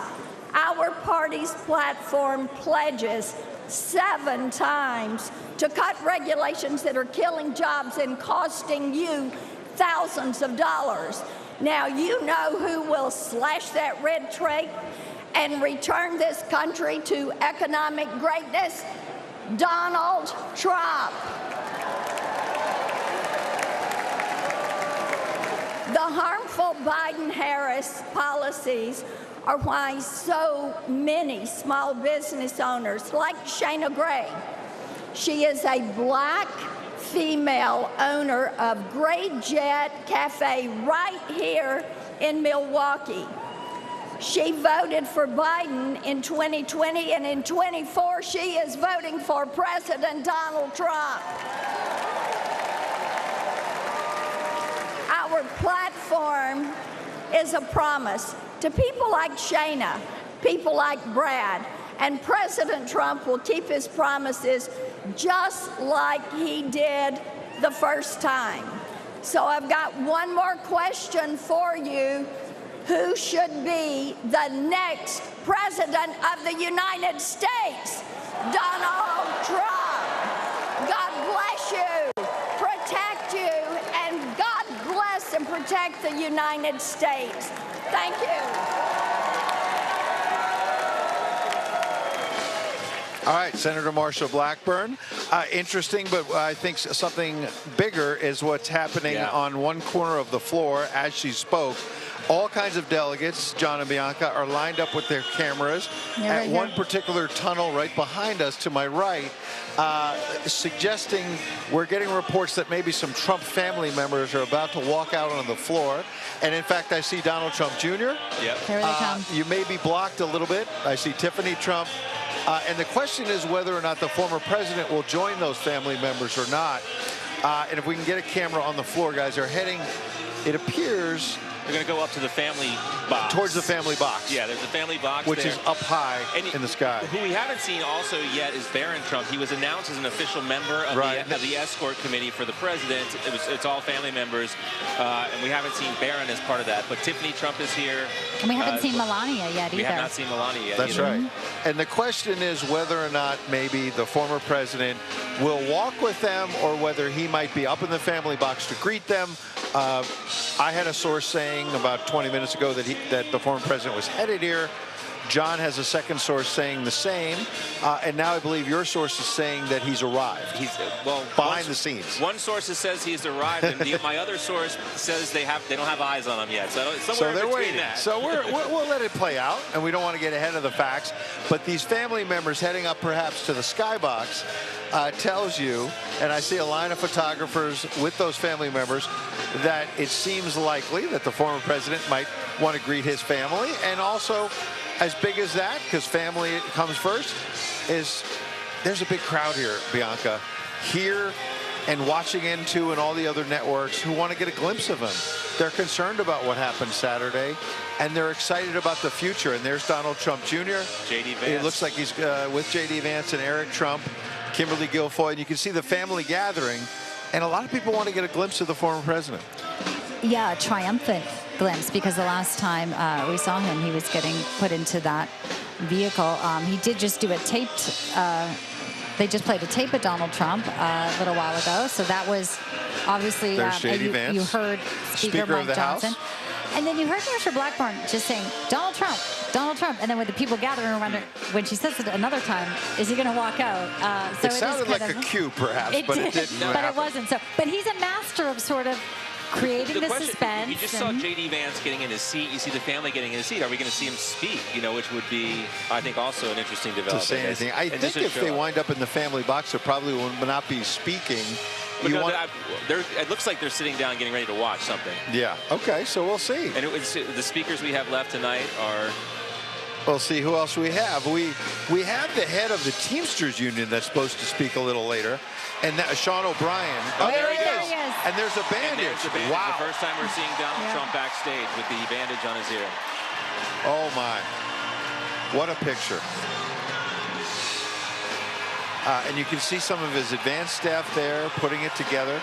And behind him is a gentleman on the left named Sean, who you'll remember in that iconic photo, who is his lead Secret Service agent and was there to get big, as Bianca said earlier, and cover the former president. Wow. This is going to be emotional, guys. Yeah, it's going to be highly emotional. Wow. What a moment. And how will he respond to the outpouring of emotion that we're about to see here? It'll be interesting to see if he gets emotional. You're right. And we want to let this moment breathe, and we're going to give you some analysis, but we also want to see whether he says anything. He's pointing to his ear. How about that? And you know what I think he might have been saying is, I can hear the music. I can hear the music. Yeah. I can hear you. Because I said that earlier. Has it affected his hearing? We don't know. And he's now saying, I can hear. He can hear 38 Special. the cover band playing 38 Special. Is that? There he is. So, wow, you can see the packed house here in Milwaukee, Bianca. Everyone, including us, on the edge of our seats as to what's going to happen next. It's incredible. I think it's a fantastic way to kick off this week, too. I mean, people really needed this boost after Saturday. And this picture of him alone standing there and just taking this in. I wonder if there might be a Lee Greenwood moment if we're going to hear. We're going to hear the God bless the USA. God bless the USA. So he is here. Lee Greenwood is here in Milwaukee. Yeah, and he is playing tomorrow. I just wonder, that's his song. That's where he walks out on the rallies and when he stands tall like that. So this song is ending. Let's pause and listen. Ladies and gentlemen, please welcome Lee Greenwood.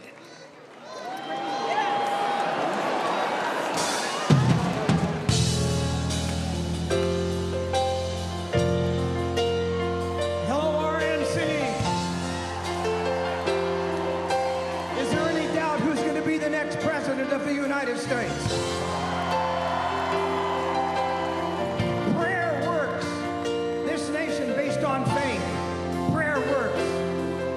Because he was sure, as Donald Trump turned his head just slightly, that the bullet missed him just enough to save his life to be the next president of the United States. We have believed for so long that God will make some changes in this country. And he's about to make a change in the current administration and send them home. Thank you, everybody, for being here tonight. Tonight, we make the decision on what's right for America.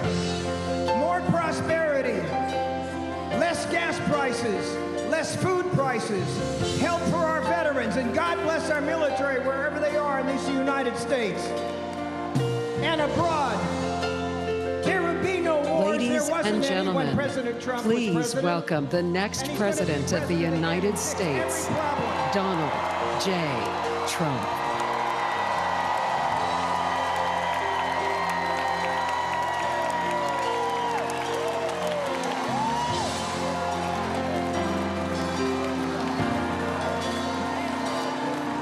If tomorrow all the things were gone, I'd work for all my life, and I had to start again, just my children and my wife. Thank my lucky stars to be living here today, 'cause the flag still stands for freedom, and they can't take that away.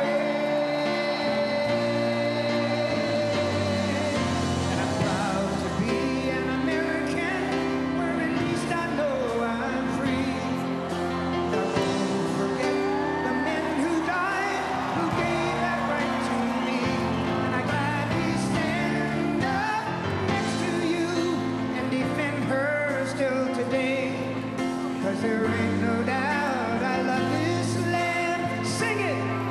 God bless the USA.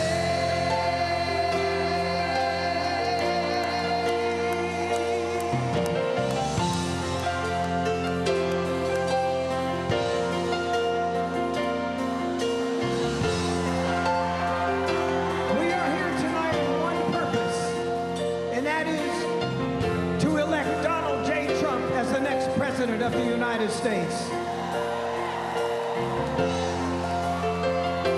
He is here tonight to show his courage, his defiance against somebody who tried to kill him.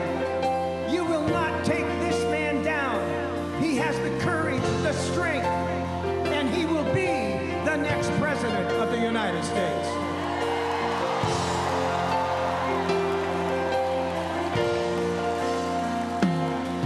From the lakes of Minnesota to the hills of Tennessee, across the plains of Texas, from sea to shining sea. Ladies and gentlemen, the 45th President of the United States and soon to be the 47th President of the United States, please welcome Donald J. Trump.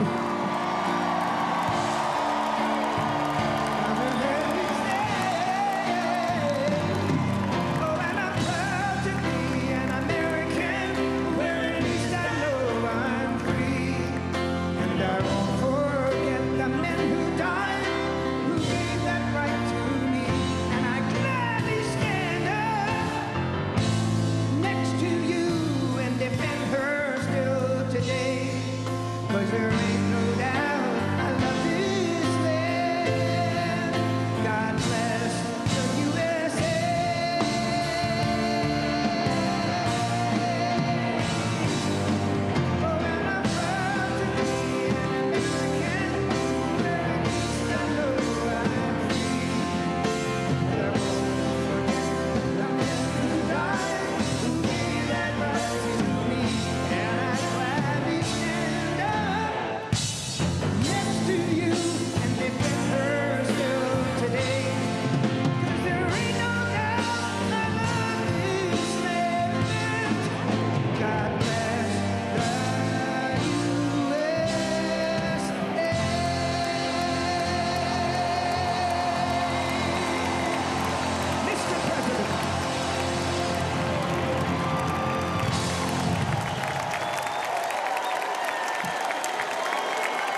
Please welcome Mark Laws from Cedar Springs, Michigan.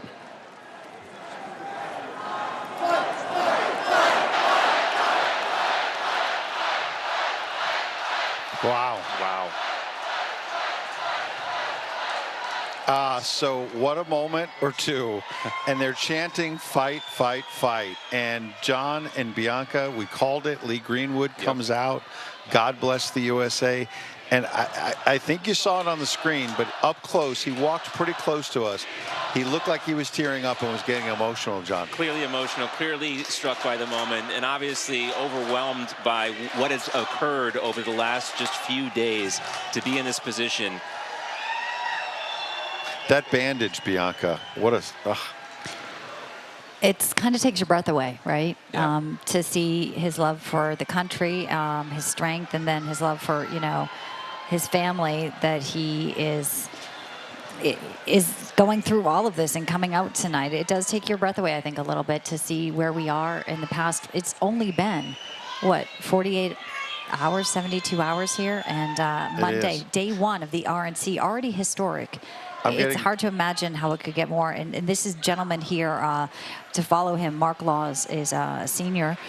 Struggling under the Biden economy. Yeah. And you can see he's pausing and seems to be getting emotional. And there's the former president. He looks great. And there's Tucker Carlson next to him, and he'll have a speaking role here. I mean, this Mike whole situation. Johnson right there, too. That's quite a... Speaker of the House, Donald Trump Jr. Bianca, the idea that he came out, not just with the bandage, but at one point put his hand on his ear and seemed to mouth, I can hear the music. Yeah, and what a beautiful song, too. I mean, Lee Greenwood and him also have a beautiful friendship as well. They partnered on the Bible that they were selling recently, and it was a poignant moment here for America. He did point to his ear. He looks fantastic. He looks strong. He looks energized. He looks, you know, ready for what will be a great week for him. Can you guys think of a similar moment where you've seen that much emotion? I mean, that's not something we've seen before that I can recall, where he almost did it. He's not a crier, obviously, but he was right on the He always wants to be tough, and he's honest about that. I think that it reminded me a little bit of when he got COVID and he got on Marine One.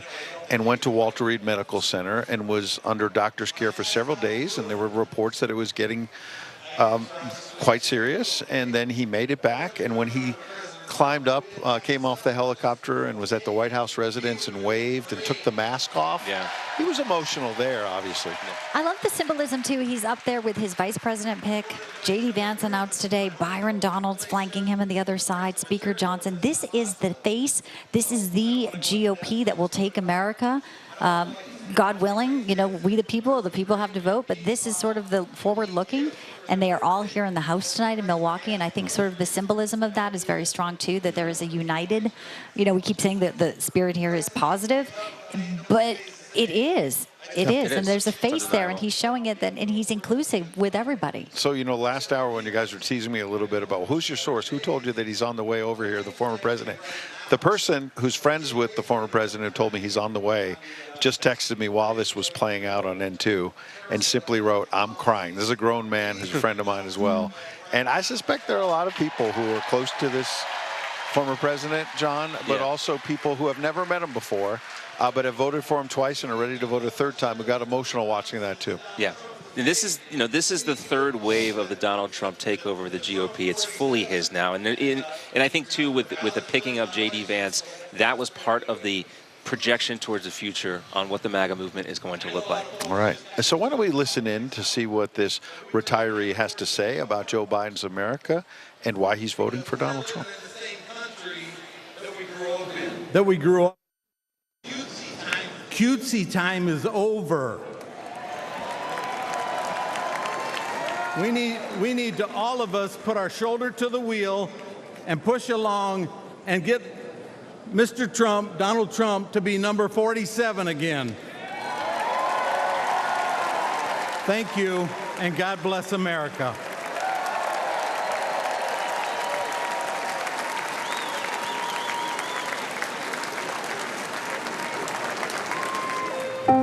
Bidenomics doesn't just have seniors' words.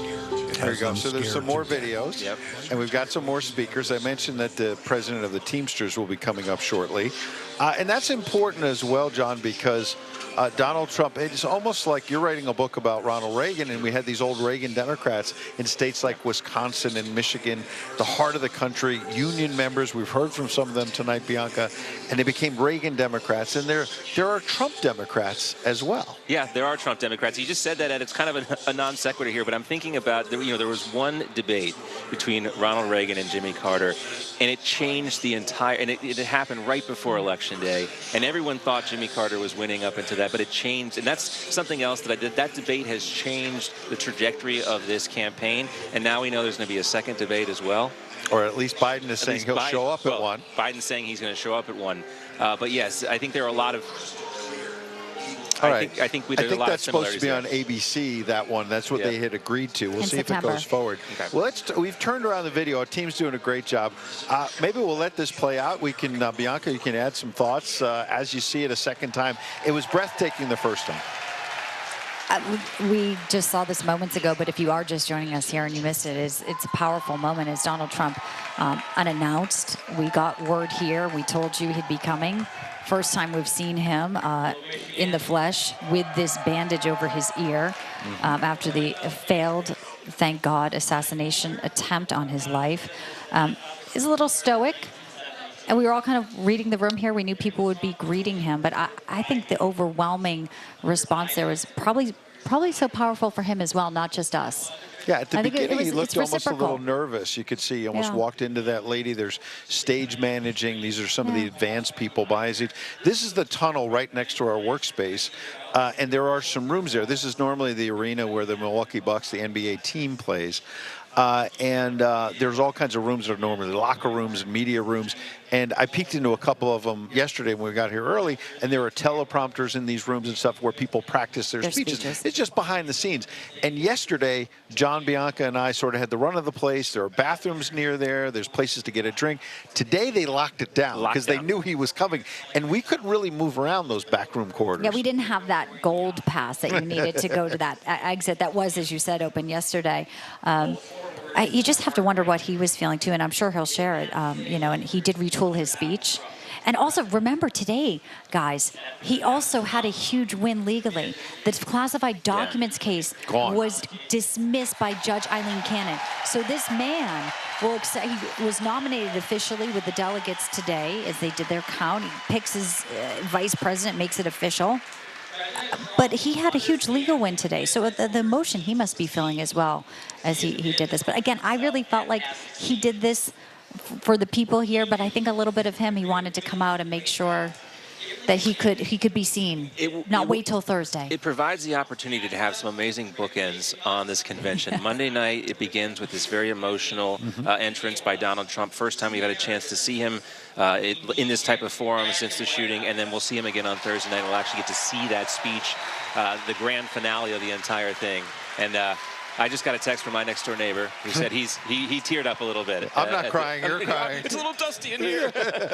There's a lot of men who are drying their eyes. I don't have any crying men on my phone, so, you know. All right, well, that's a whole nother story. But we will.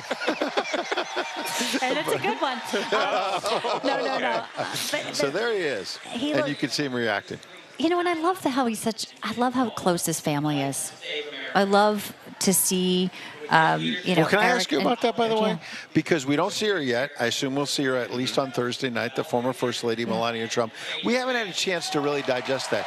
She put out a statement this weekend that was beautiful. Oh, it was amazing. Right? Yeah, it was absolutely beautiful. You did an amazing job talking about it yesterday. Why don't you pick it up where you left off? You know, she's been, obviously, she's an incredible mother. I think she has raised a son, Barron, who she's tried to shield. And I'm sure on Saturday night she had a lot of thought of what would have happened if he was on that stage as well.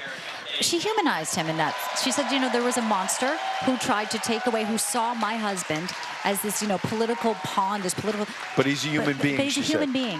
She also pointed to love. Love would be stronger even if we have different policies. And here's one of the new besties for Bianca. They met yesterday. Amber Rose, who does some rap music and reality TV. Let's listen. My name is Amber Rose. I'm a model and entrepreneur. Thank you. But most importantly, I'm a mother. My whole world revolves around providing for my children, keeping them safe, and giving them an opportunity for a better life. That's something that unites all American parents, whether we're Republicans, Democrats, conservatives, or liberals. We all want a better country for our children.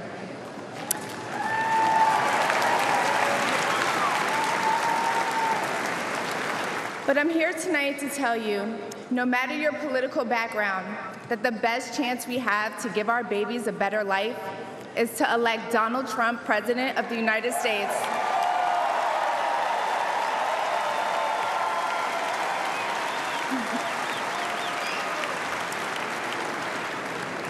Now, you may be wondering why I'm up here telling you this. I'm no politician, and I don't want to be.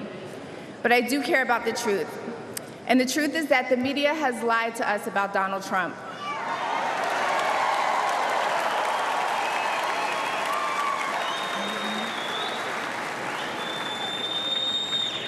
I know this because for a long time I believed those lies, so I'm here to set the record straight. The first person I knew who supported Donald Trump was my father. I was shocked. My entire family is racially diverse, and I believed the left-wing propaganda that Donald Trump was a racist. My father said, "No, he's not, Amber. What are you talking about?" And when I insisted, he said, "Prove it." So to prove my father wrong, I did my research and looked into all things Donald Trump. People have to do their research. I watched all the rallies, and I started meeting so many of you, his red hat wearing supporters.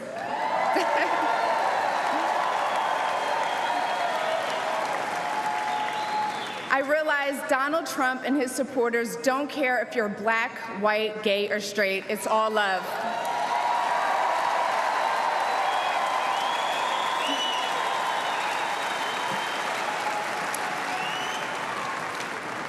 And that's when it hit me. These are my people. This is where I belong.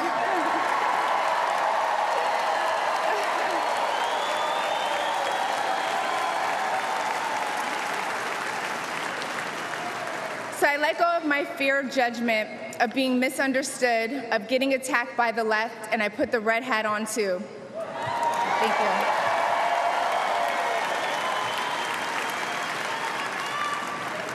Love you too. I never felt more free and more love for my country than I do now. I want to thank my father, who's in the audience tonight, for opening my eyes. He served over 20 years in the U.S. military. Thank you for your service, Dad. Where's he at? I love you, Dad. I love you. I love you so much. Thank you. When I met the president and Melania for the first time, he was kind and generous and funny as hell. Very funny. The First Lady was gracious and smart with a smile that will brighten up any room. If you're watching this tonight, you know our country is in trouble. Just like me. When you go to the store and buy food for your family, you're shocked. When you fill up your gas tank, you're pissed. I know I am.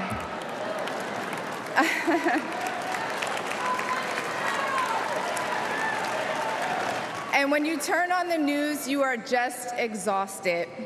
Inflation is out of control, and you know in your heart it was not like this under Donald Trump.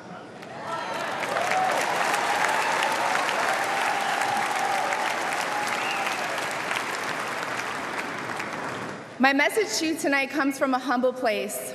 The left told me to hate Trump, and even worse, to hate the other side, the people who support him. When you cut through the lies, you realize the truth. American families were better when Donald Trump was president.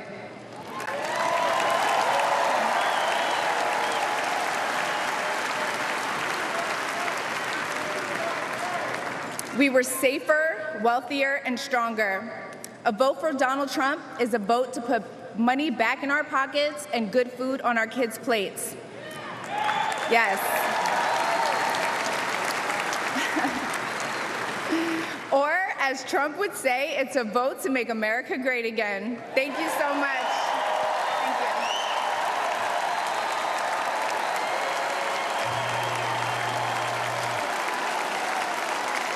Please welcome Latino-American Linda Fornos.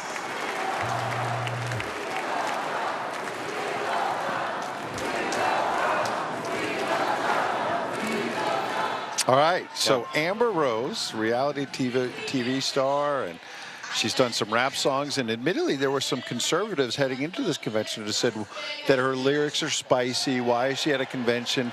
And I'm going to just make it personal for a minute. My wonderful son Patrick, who's only 23, is watching us on Roku. So that's what the next generation is doing. Yeah. All right, and two, they're streaming. They're not doing the other stuff. And he said, what's Amber Rose doing there, Dad? LOL, right? And I said, here it is. And you were all reacting and saying, she made a great case, Bianca. She was saying, I thought he was a racist. My dad challenged me. I researched it, and the media lied. And people are pissed about gas, she said. She spoke in plain terms. The left told us to hate Trump, but they told us to hate the people as well. And that is part of the problem with the rhetoric that is coming from the left. And you know what? As journalists, you know, we don't judge people. You never judge a book by their cover. You go to interview somebody, you keep an open mind, you show both sides. I think people who actually misjudged Amber Rose are quite taken aback by her comments. She said she's a mom. Her dad, U.S. military. Yeah. 20 years, yeah. I thought she was very eloquent. I ran into her. You guys were teasing me because I've been talking about it, but I ran into her yesterday in the hallway. I heard that a few times. She's mentioned it like once or twice. Or 3 or 4. But she's a voice that people that had not been exposed to Donald Trump will hear tonight, maybe for the first time. And she says, I was lied to and by the media.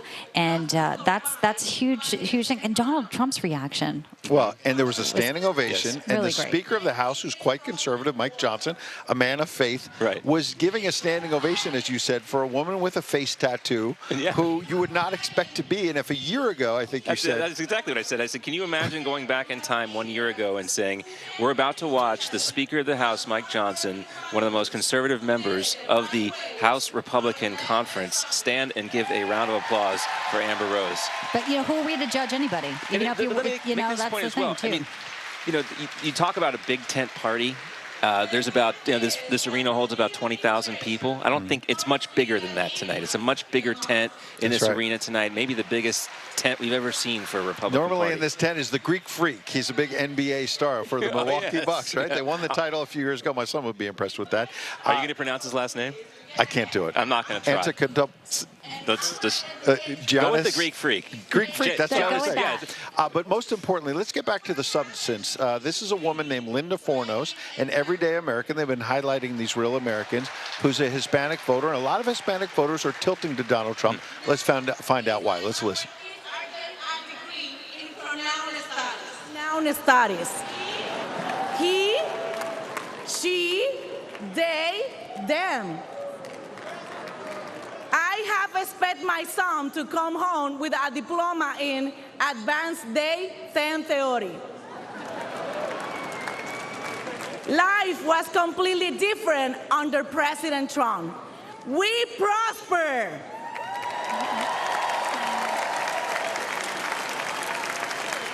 To my beloved Latino community, it's time to wake up and smell the cafecito.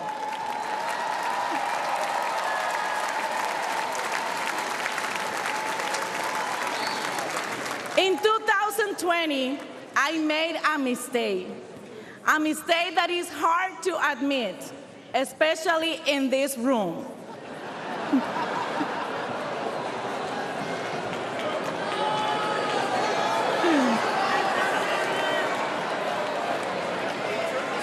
In 2020, I voted for Joe Biden. I'm sorry. He has made me regret it.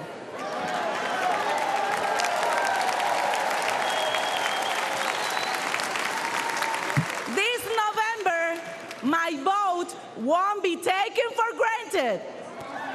And this time, I won't regret it.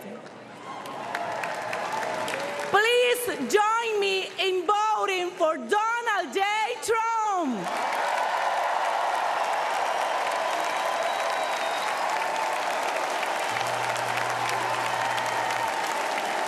Please welcome the president of the International Brotherhood of Teamsters, Sean O'Brien.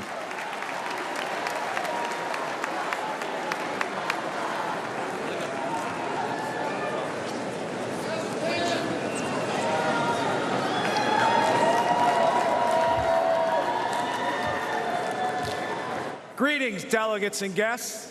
I'm Sean O'Brien, General President of the International Brotherhood of Teamsters.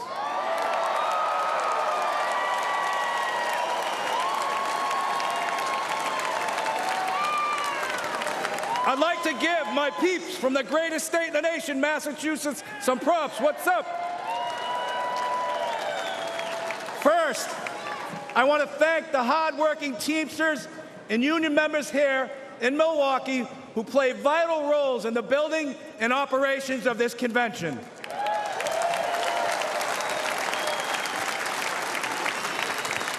I also want to thank President Donald Trump for opening the RNC's doors to the Teamsters Union and inviting me to speak before you tonight.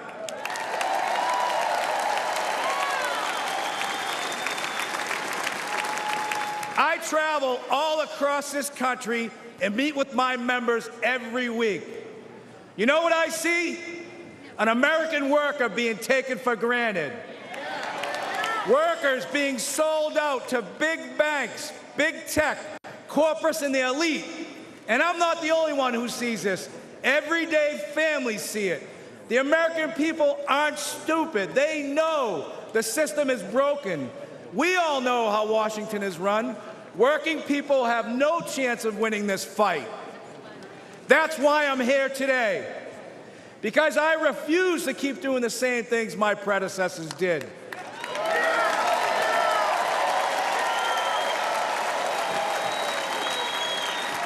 Today, the Teamsters are here to say we are not beholden to anyone or any party.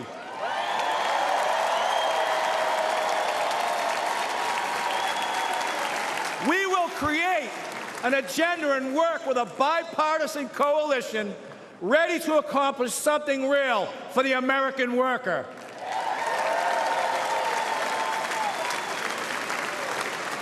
And I don't care about getting criticized.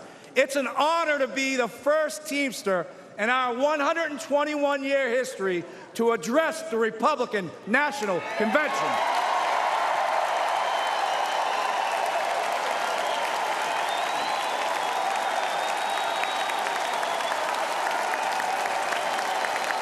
Several months ago, I asked the RNC and the DNC for the opportunity to speak. To be frank, when President Trump invited me to speak at this convention, there was political unrest on the left and on the right.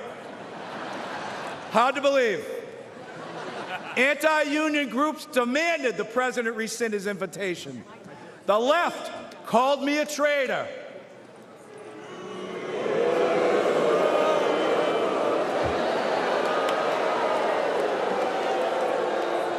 And this is precisely why it's so important for me to be here today.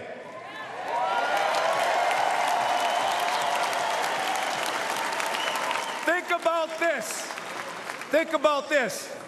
The Teamsters are doing something correct. If the extremes in both parties think I shouldn't be on this stage.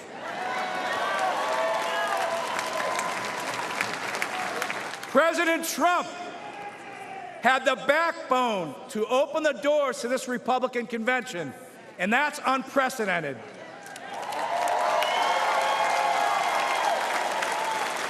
No other nominee in the race would have invited the Teamsters into this arena.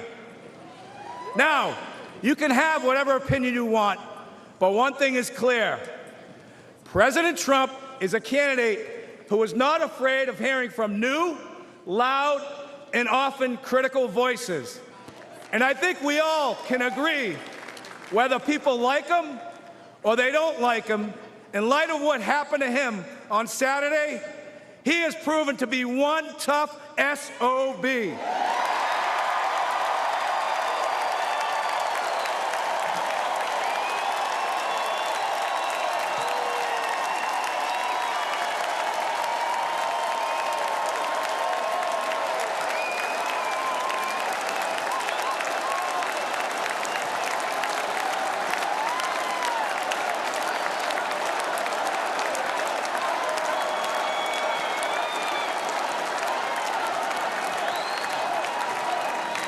Now, when I won the presidency of the Teamsters in a national election 2.5 years ago, we started reaching across the aisle.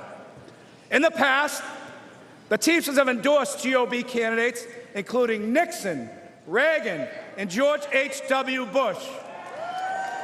But over the last 40 years, the Republican Party has really pursued strong relationships with organized labor. There are some in the party who stand in active opposition to labor unions. This, too, must change. And I want to be clear. At the end of the day, the Teamsters are not interested if you have a D, R, or an I next to your name. We want to know one thing. What are you doing to help American workers?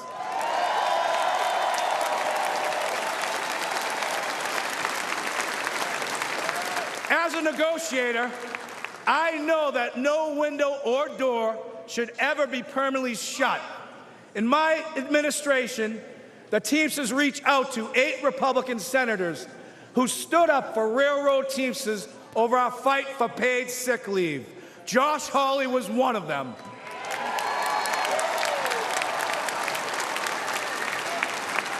We started talking.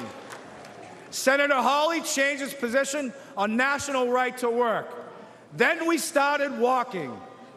Senator Hawley walked a Teamsters picket line in St. Louis and a UAW picket line in Wentzville, Missouri.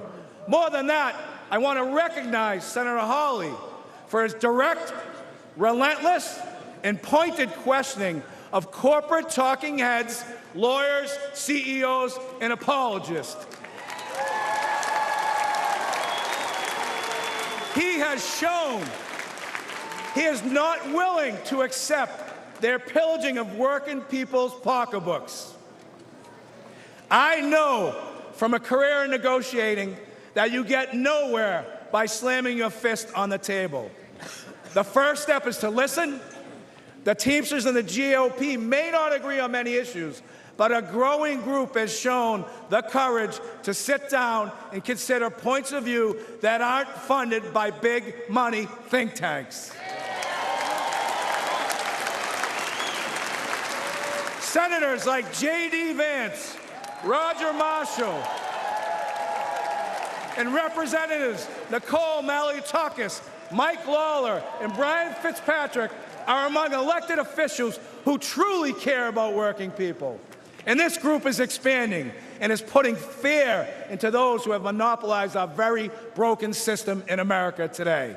There are far too many people on both sides of the aisle still caught up in knee-jerk reactions to unions, who subscribe to the same tired claptrap that unions destroy American companies.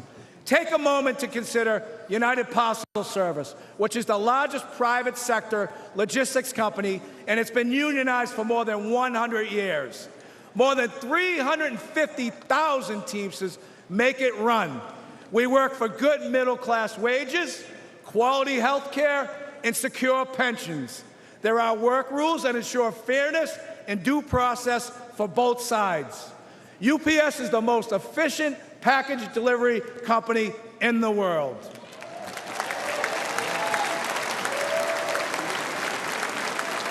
But let's not forget that UPS doesn't provide these great wages and benefits out of the kindness of its heart. UPS does it because the Teamsters fight for it, all 350,000 of us.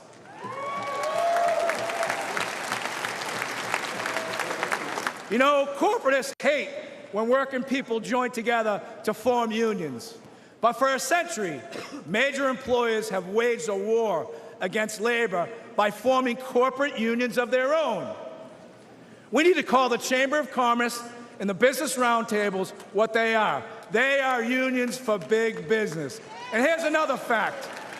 Against gigantic multinational corporation, an individual worker has zero power. It's only when Americans band together in democratic unions that we win real improvements on wages, benefits, and working conditions. Companies like Amazon are bigger than most national economies. Amazon is valued over $2 trillion. That makes it the 14th largest economy in the world. What is sickening is that Amazon has abandoned any national allegiance. Amazon's sole focus is on lining its own pockets. Remember, elites have no party, elites have no nation. Their loyalty is to the balance sheet and to the stock price at the expense of the American worker.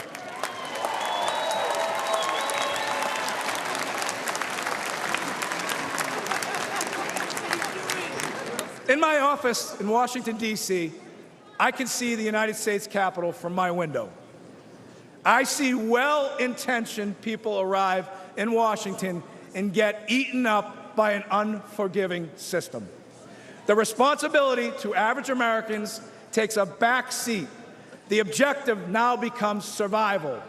Fundraiser after fundraiser, corporate consultants hedge every initiative.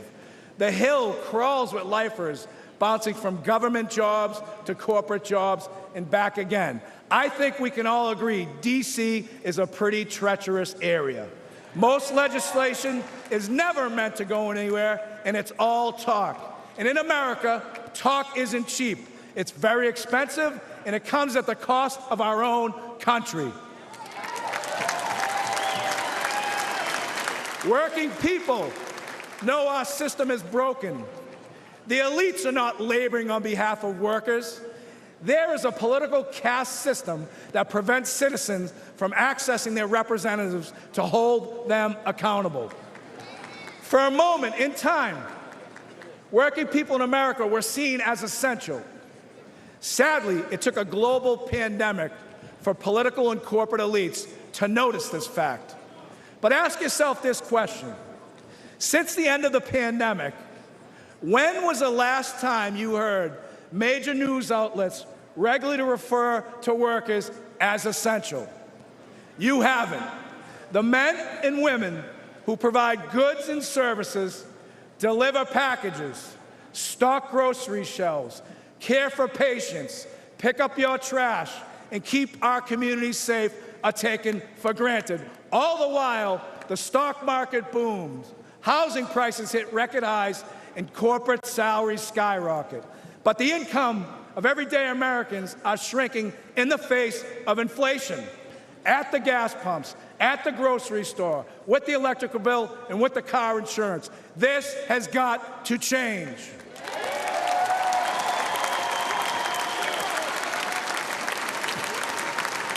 Never forget, American workers own this nation. We are not renters. We are not tenants. But the corporate elite treat us like squatters, and that is a crime. We've got to fix it. Now, this will shock you. This will shock you. To paraphrase Senator Mark Wayne Mullen, it's time for both sides of Congress to stand their butts up. We need trade policies that put American workers first. It needs to be easier for companies to remain in America. We need legal protections that make it safer for workers to get a contract. We must stop corporations from abandoning local communities to inflate their bottom line. We need meaningful bankruptcy reform. Today, corporate vultures buy up companies like Yellow Freight with the intent of driving them into bankruptcy and feasting on their remains. The courts leave workers begging for crumbs as third-tier creditors. Labor law must be reformed. Americans vote for a union but can never get a union contract. Companies fire workers who try to join unions and hide behind toothless laws that are meant to protect working people but are manipulated to benefit corporations. This is economic terrorism at its best. An individual cannot withstand such an assault. A fired worker cannot afford corporate delays, and these greedy employers know it. There are no consequences for the company, only the worker. We need corporate welfare reform. Under our current system, massive companies like Amazon, Uber, Lyft, and Walmart take zero responsibilities for the workers they employ. These companies offer no real health insurance, no retirement benefits, no paid leave, relying on underfunded public assistance. And who foots the bill? The individual taxpayer. The biggest recipients of welfare in this country are corporations, and this is real corruption. We must put workers first. What could be more important to the security of our nation than a long-term investment in the American worker? In 2021, Teamsters nationwide elected me to fight for them, and that's precisely what I'm doing. Something is wrong in this country, and we need to say it out loud. I will always speak for America and the American worker, both union and non-union. I challenge each and every one of you, and especially my friends on the Democratic side, to embrace cooperation, to truly collaborate, to achieve meaningful and productive change, to ensure we make this great nation in this world the bigger, faster, and strongest nation in the entire world. I love this country. The Teamsters love this country. Our 1.3 million members move America on the roads, in the ports, on the rail, and in the air. And at the end of the day, if the powers to be stop me from raising my voice on behalf of American workers, I will not have one single regret. I still carry my commercial driver's license. I still have my place on the union seniority list. You'll find me back in Boston driving a tractor-trailer, delivering equipment for Shaughnessy and Ahern, because I have the protection of a union contract that gives me the freedom to speak my mind and to fight like hell. God bless the greatest nation. Thank you very much.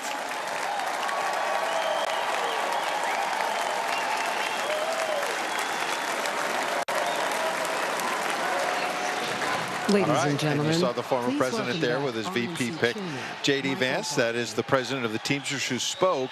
And the RNC chairman, Michael Whatley, may be gaveling it out. Let's listen real quick, and then we'll get some analysis.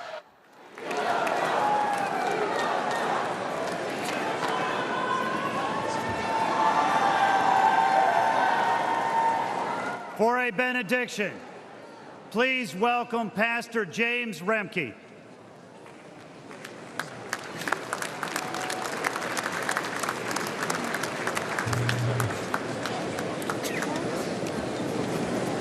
It's a great pleasure to be here. Great pleasure to see President Donald Trump safe.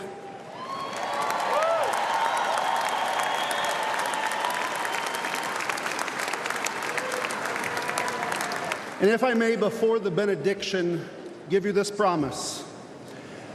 You're going to be so blessed.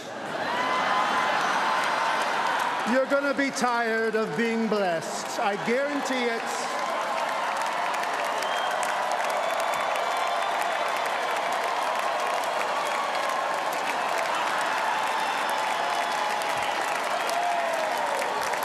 Believe me. Let us pray. In the name of the Father, and of the Son, and of the Holy Spirit. Amen. Almighty God, you have given us this good land as our heritage. Grant that we remember your generosity and constantly do your will. Bless our land with honest industry, truthful education, and an honorable way of life. Save us from violence, discord, and confusion, from pride and arrogance, and from every evil course of action. We give thanks to you for keeping President Trump safe. We pray for the families of those affected by the demonic violence at the rally on Saturday. And we pray you would send your holy angels to guard and keep President Trump from all harm and danger. Grant that we who came from many nations with many different languages may become a united people. Support us in defending our liberties, and give those to whom we have entrusted the authority of government the spirit and wisdom that there may be justice and peace in our land. When times are prosperous, may our hearts be thankful. And in troubled times, do not let our trust in you fail. Through Jesus Christ our Lord. Amen.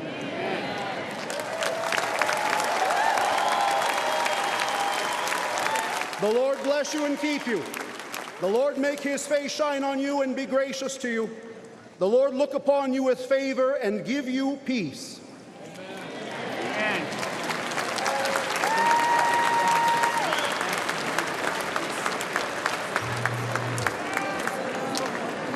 For a benediction, please welcome from California National Committee woman Harmeet Dillon.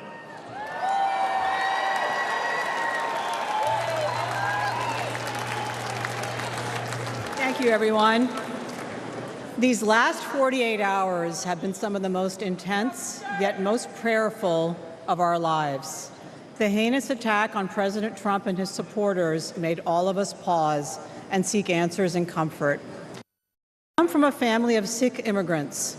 I am honored to share with you, my fellow Republicans and guests tonight, a prayer from my faith tradition practiced by over 25 million worldwide. We recite the Ardas prayer before any new endeavor, giving thanks to God and asking for his protection and help to uphold the values of humility, truth, courage, service, and justice for all. To show respect, we cover our heads when we pray.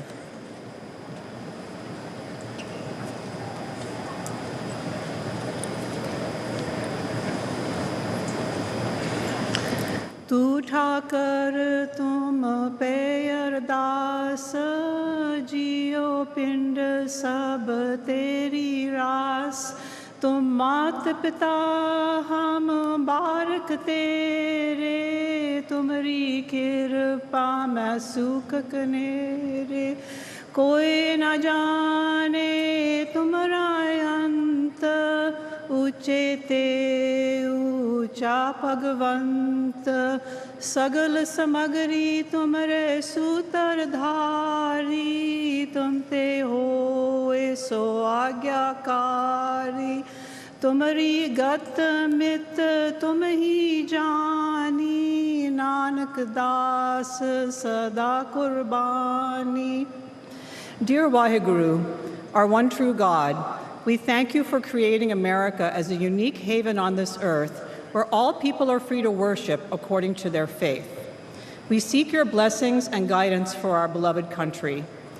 Please bless our people with wisdom as they vote in the upcoming election, and please bless with humility, honesty, skill, and integrity all those who conduct the election.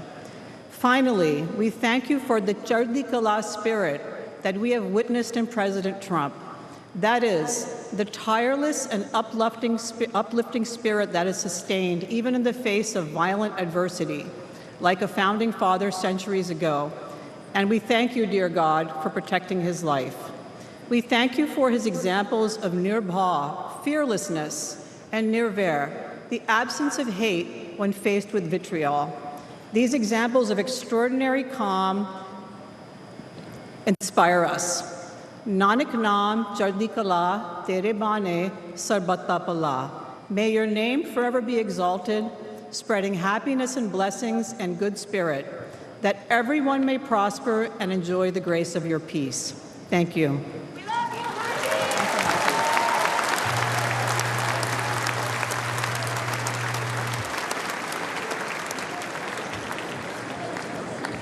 Senator Vance, congratulations.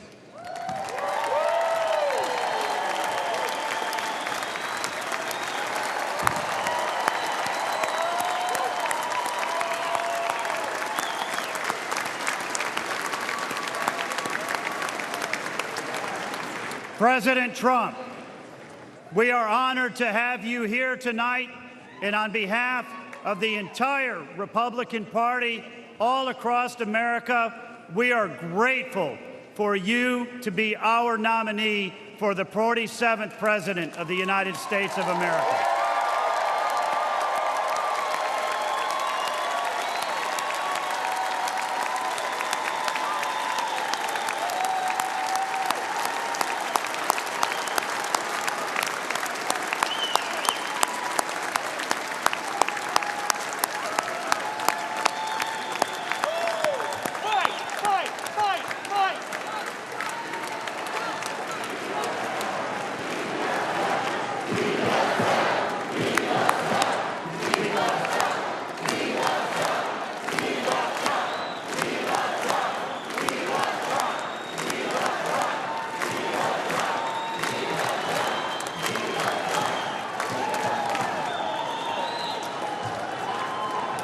The chair declares that the 2024 Republican National Convention stand in recess until tomorrow at 5 p.m.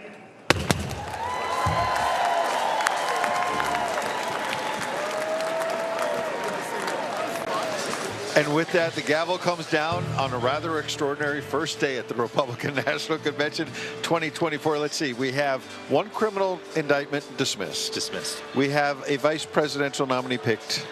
And we have a former president, Bianca, who enters with the bloody ear. And quite it's bandaged. And there he is, and he is, you know, rejoicing in this crowd, and the crowd's really rejoicing in him. And also, now they're saying, "Don't stop believing" from Journey. Yeah, we love Trump, but think of that. In the past 5 minutes, we just saw Harmy Dillon praying Sikh. Before that, a priest asking for blessing. So you're going to be so blessed. Who says You'll priests be so can't have blessed. He was doing it in person. He was a levity. pastor/comedian. Yeah. I mean, this was remarkable and brilliant in so many ways. Really, really pulled at your heartstrings. And it's going to be tough to top tomorrow. And I am peeking over just to get an idea. There's movement in the family box. I see Tucker Carlson laughing as if he's about to walk out with the former president. So we'll keep an eye. The crowd is watching him. I want to note that a New York Times reporter tweeted out, Bianca, that when you look at the lyrics on Lee Greenwood's God Bless the USA, one line hits a little different after Saturday. Quote, "I'd thank my lucky stars to be living here today." And he got emotional as people said, "We love Trump." Not just the entrance, but throughout the evening, "We love Trump." And he just kept mouthing "thank you." And you could see in his face, I don't want to overread it, but he looks a little different. Totally different. And it's hard, you know, hard for us to be in that kind of mindset to walk into an arena with thousands of people just a couple days after you came within a millimeter of losing your life. Well, remember, too, it's his walk-on song, so it probably, you know, came back to him a little bit, too. Donald Trump Jr. is walking out of the box. Yeah. I saw Eric and Laura Trump walking out of the box. They're going to be greeted by all kinds of supporters. So we will wait for the former president maybe to be at the back of that line. I have to say, if this is night one, folks, we are, you know, brace yourself for some really exciting and electric speeches. Because we'll be here again tomorrow at 8 p.m. Eastern. John will be here at noon Eastern for 2 hours. Don't miss his program. Don't miss Bianca on Newsmax at noon as well. I'll be here for the briefing at 6 p.m. Eastern, but all three of us will be here throughout the week at 8 p.m. Eastern. Tomorrow night is Make America Safe Again. And John, then you've got the VP on Wednesday night and Donald Trump. If you thought tonight was emotional, he's Thursday night. Yeah. Like I said earlier, it's going to be quite the bookends for this convention. Donald Trump coming here on Monday night, also giving that speech on Thursday. And tomorrow, well, I imagine will be just as big as tonight in some way. Absolutely. I loved also hearing from the Teamsters president. You know, he's from Massachusetts, from Medford. He said, "I'd still be driving a truck." And he was pressured to actually cancel and pull out a few days ago by some of the other folks saying that he shouldn't be here. The first Teamsters president to appear at a Republican convention, but I did not hear him say we endorse. I think he had to stay away from endorsing either side. They typically endorse the Democrats, though. Yeah, except for the years 1980 and 1984, the Teamsters did endorse Ronald Reagan. And I thought it was interesting, too. I pulled up an article here from the New York Times in 1984. Something very similar, Mr. Presser. By the way, pardon me, J.D. Vance is walking out right now. We'll see that. And he's waving to the crowd. So the Union president back in 1984 called Mr. Reagan, Ronald Reagan, tough, firm, and fair. Tonight, the Union president, Sean O'Brien, calls Donald Trump one tough SOB. Yeah, he did. In just a few moments, you're going to see the great David Harris Jr. He'll be doing a wrap-up post-game every weeknight this week, at least through Thursday night after the former president at 11 p.m. Eastern. So we'll hand it off in a moment or two. Also with the Teamsters president, Sean O'Brien, youngest one who was ever elected president, and also Marty Walsh, the former mayor of Boston, is the Secretary of Labor under Biden, right? So they're all going for this blue-collar vote. Yeah. And what he says, we will not have our vote taken for granted. Americans aren't stupid. And I loved that thread because people aren't stupid, and they're not just this time around going to say, okay, we're going to vote Democratic if the policies aren't working for them, if they don't feel safe, if they don't feel prosperous. Tonight was about make America wealthy again. And there was a lot of inspiring people, you know, that you maybe never got introduced to. The mother from Arizona, the elderly gentleman who came out after Donald Trump came out. He was wonderful and passionate about how hard it is for him. Can you imagine the pressure on that? Yeah, I He did the same so thing. well. Oh, by the way. I didn't want to jinx it, but that was a tough act to follow. It certainly was. It's so good. Peeking, it looks like maybe the former president is either shaking hands or went out one of the back ways. I saw most of the family leave. Bottom line is, we'll see whether he pops back tomorrow as well. We're going to be here streaming every moment of this wonderful Republican National Convention. Don't forget, we'll be covering the Democrats very closely as well in mid-August. Just in the last minute or so we have, Bianca, where do you think we are? Because you see this excitement among the delegates behind us. You see the surge of popularity. We're all getting texts from family and friends. Some people maybe who weren't going to vote for Donald Trump before, who say this man has literally survived a lot. And the Democrats are still not sure what they're going to do in Chicago in mid-August. We're in a unique position here. We work for a fantastic network who's always shared the truth. The mainstream media just waking up here, kind of trying to, you know, cover. They've been covering for Biden. Now they're trying to go, and here it is. These stories, these are American stories that you find on Newsmax. And we're hearing them again and again. The thread lines, the through lines through this convention is about our hope and our spirit. We love this nation. We want it to be great, and we should never apologize for that. Final thoughts It's a tough act to follow for Democrats if they're going to have their convention. If the rest of the convention goes as well as tonight, it's going to be something to see. You're right. And just think about the contrast, guys. When I was watching Donald Trump in the cutaways, I was wondering, what are the cutaways of Joe Biden going to be like when half of his party wants to kick him out? Will he be able to be Will he be the nominee? I hope he shuts his mouth, because usually it's open and he looks a little like lost there. So they need to do some more coaching. All right. For Bianca and John, Ed Henry signing off for now. Stand by for the great David Harris Jr. with the post-game wrap, and we'll be back on Into tomorrow. All three of us getting ready for day 2. I'm sorry. No, please. Yeah. I was just going to say good night. It's been a lot of fun. Had a lot of fun working with both of you as well. It's past our bedtime. It's past Joe Biden's bedtime. It's past all of us. It was a great time. Thank We're going to a you. pizza party, I think, right? Yeah, we have pizza being ordered. We didn't eat. But Thanks, everybody, making us part of day 1 in your homes as well. See you tomorrow. Have a good night.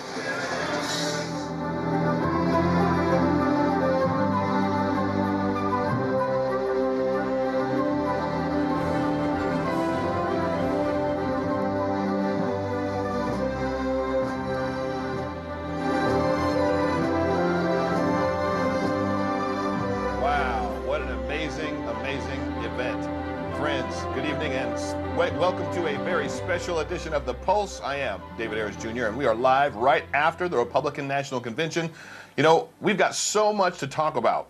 Donald Trump Jr. confronting a liberal reporter on the convention floor, passionate speeches from Byron Donalds, Charlie Kirk, and more. And of course, President Trump's pick for vice president. But first, friends, let's watch the triumphant moment.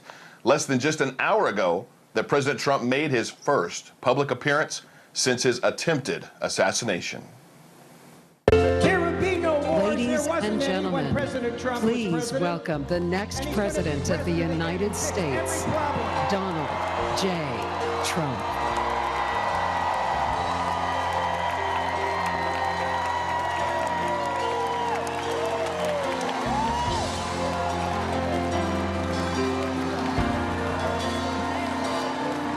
If tomorrow all the things were gone, I'd work for all my life, and I had to start again, just my children and my wife.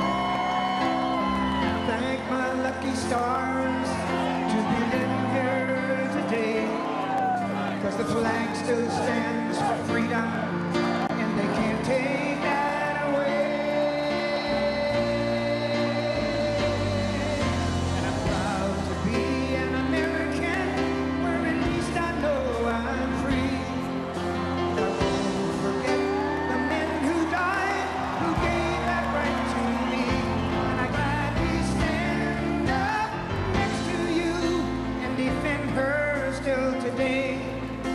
there ain't no doubt I love this land. Sing it!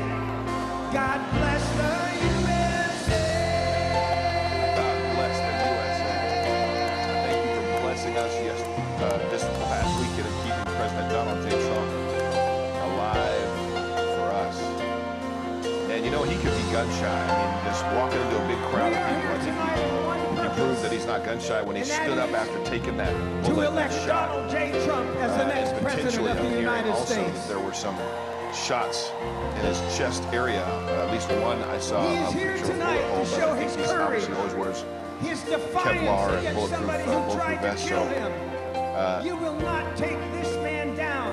He has the courage, the strength, and he will be this man the next president of the United States. But God. But God. Anybody out there appreciate the but Gods? To the hills but of God Tennessee, stories. across the plains of Texas, from sea to shining sea. Ladies and gentlemen, the 45th President of the United States and soon to be the 47th President of the United States, please welcome Donald J. Trump.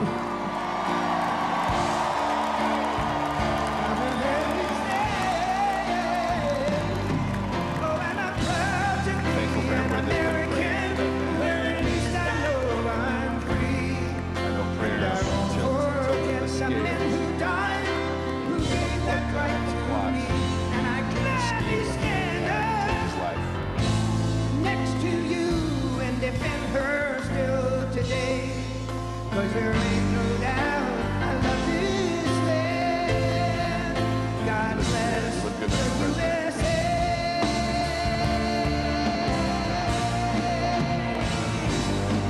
Oh, and I'm proud to be an American. Standing next to Byron and Tucker and J.D. Vance.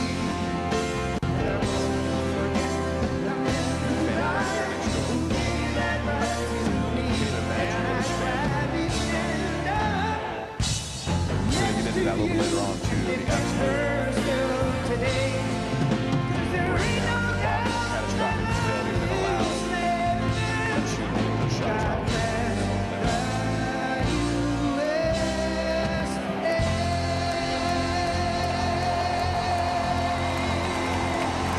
Mr. President.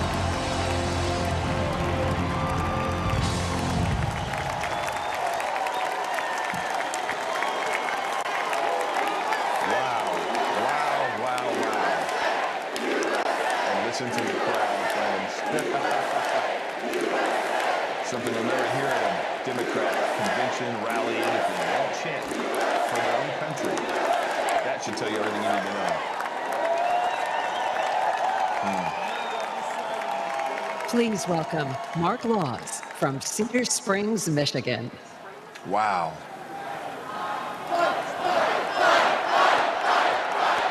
Yeah, there we go.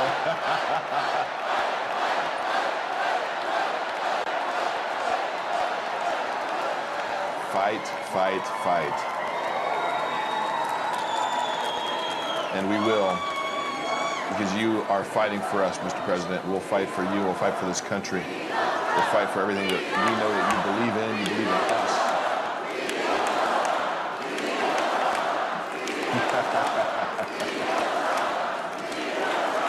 Yes, we love you, Mr. President. We believe that you are the man that you say you are. You say you love our country. You hug our flag. You appreciate our founding. And so good, friends. I don't know if you're following me on social media. I put out some very candid videos on Instagram and Facebook, David J. Harris Jr. Just thinking about, I mean, the day after the attempted assassination of a former president, the front runner for president, the leader of the Republican ticket, the day afterwards, it just hit me. That was a day that none of us were supposed to have hope in President Trump anymore because he was not supposed to be here. Yet, God intervened. I absolutely believe it. I shared it. I'm sure you've seen it. I'm sure you've seen people talk about it.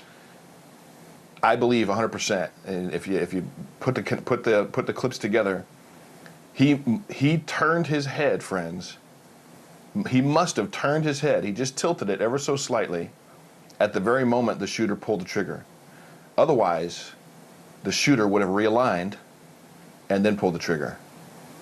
It had to happen at the very second that he pulled the trigger that he tilted. I believe, my theory, my belief is God did something, whispered in his ear, an angel whispered in his ear, an angel put his hand on his shoulder, something to just get him to turn his head just so slightly. Because otherwise, had he not, at that exact moment, the shooter would have realigned and took the shot. And he shouldn't even have been on the roof in the first place. Middle of the day, white roof, on a building, less than 150 yards away. I'll get into more in that more, but just hopefully you feel appreciative and good and thankful that God intervened on behalf of this nation.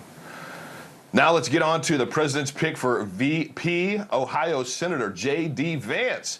Friends, you know, he was a never-Trumper back in 2015, and there's some videos that are going around on social media that are trying to expose, oh, why did Trump do this?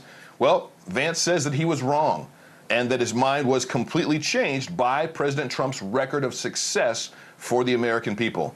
So is J.D. Vance the right man for the job? I'm asking you. I think it's a great choice. But joining me now is the founder of Revolver News, Darren Beatty. Darren, let's get into this. A lot of people back and forth. Who's it going to be? Who's going to be? It's J.D. J.D. Vance. He's MAGA all the way. He is Make America Great Again. He seems like an incredible choice for VP. What are your thoughts? Well, you know, we've endorsed him at Revolver News 4 months ago, many months ago, and we've been a big fan of his ever since the primary endorsed him for the primary for Senate. So it's thrilling to see him come this way and so quickly. But, you know, he's the right man for the right moment, and I'm very glad that Trump made the right choice, which I always thought he would.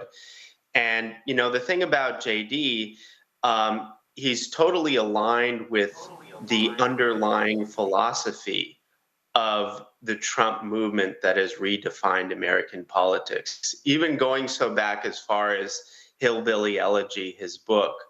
That was even before he was directly aligned with Trump, but the underlying substance of the book, capturing exactly what was going on in working class communities across the country, really resonated with the energy associated with the Trump movement, such that they've always been connected.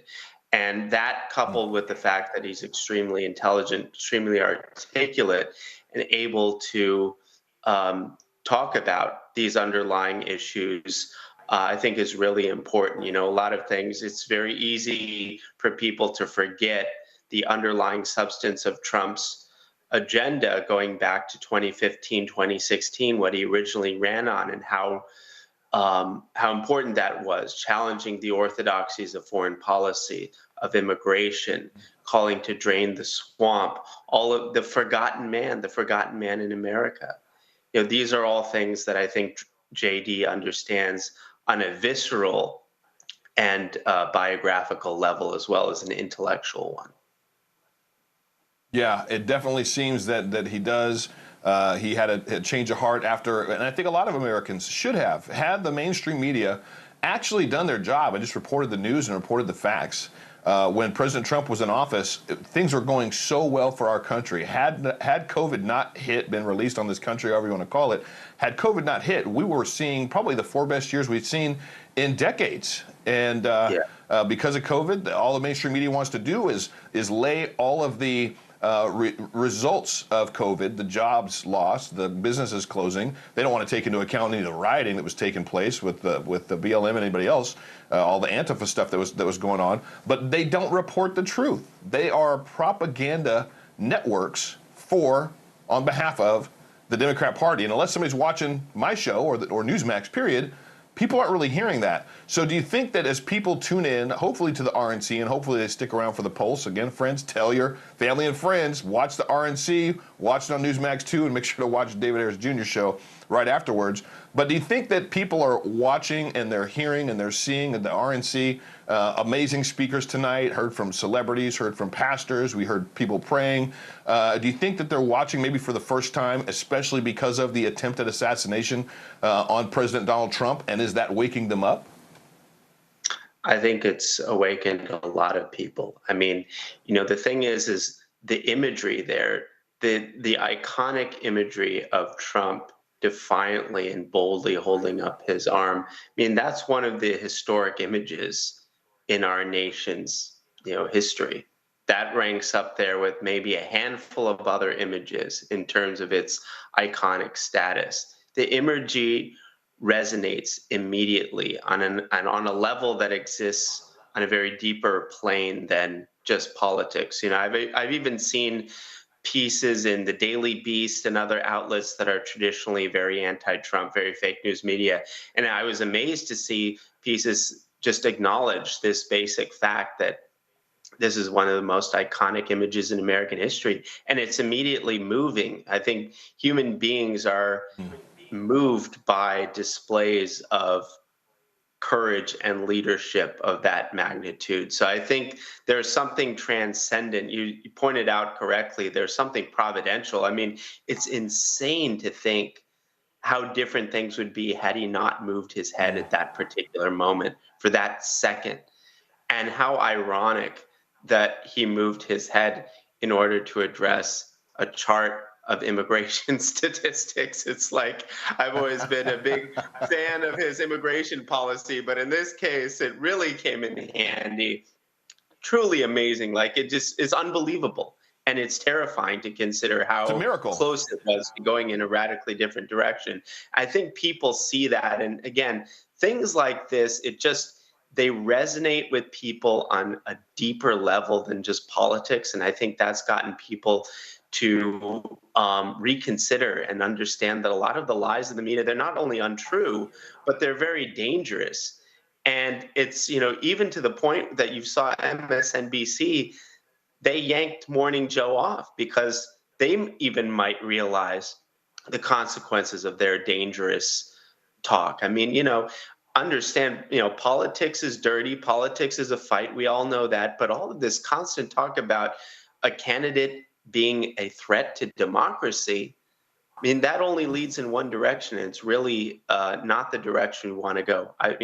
Actually, that direction is direction that's completely antithetical to what a democracy should be. So hopefully the left and the Democrats and the Biden this was a sobering moment for them, and they can kind of incorporate these new stakes in this new reality and tone down their rhetoric a little bit in terms of threat to democracy. I don't think they will completely, but you do even see signs of that in the fake news media, at least at MSNBC pulled away Morning Joe, which is probably one of the worst offenders. Really a disgraceful program. Yeah, him, The View, Rachel Maddow, Anderson Cooper, Don Lemon, everybody over at CNN. I mean, so many people I think are complicit in creating this atmosphere and the nonstop lies. You tell a lie enough times, over and over and over again, people are going to believe it. And I personally think there's more to it than some lone shooter scenario. What we're being fed. We'll wait and see what comes out. Darren, I got to go, brother. I got a lot to get to. I appreciate you though. Thank you so much, Darren Beatty, for joining us tonight. We'll have you back on soon, okay? Thank you. Good night. Thank you. Coming up, friends, the Secret Service failures in the attempted assassination of President Trump. We're going to break them down with a security and combat expert next.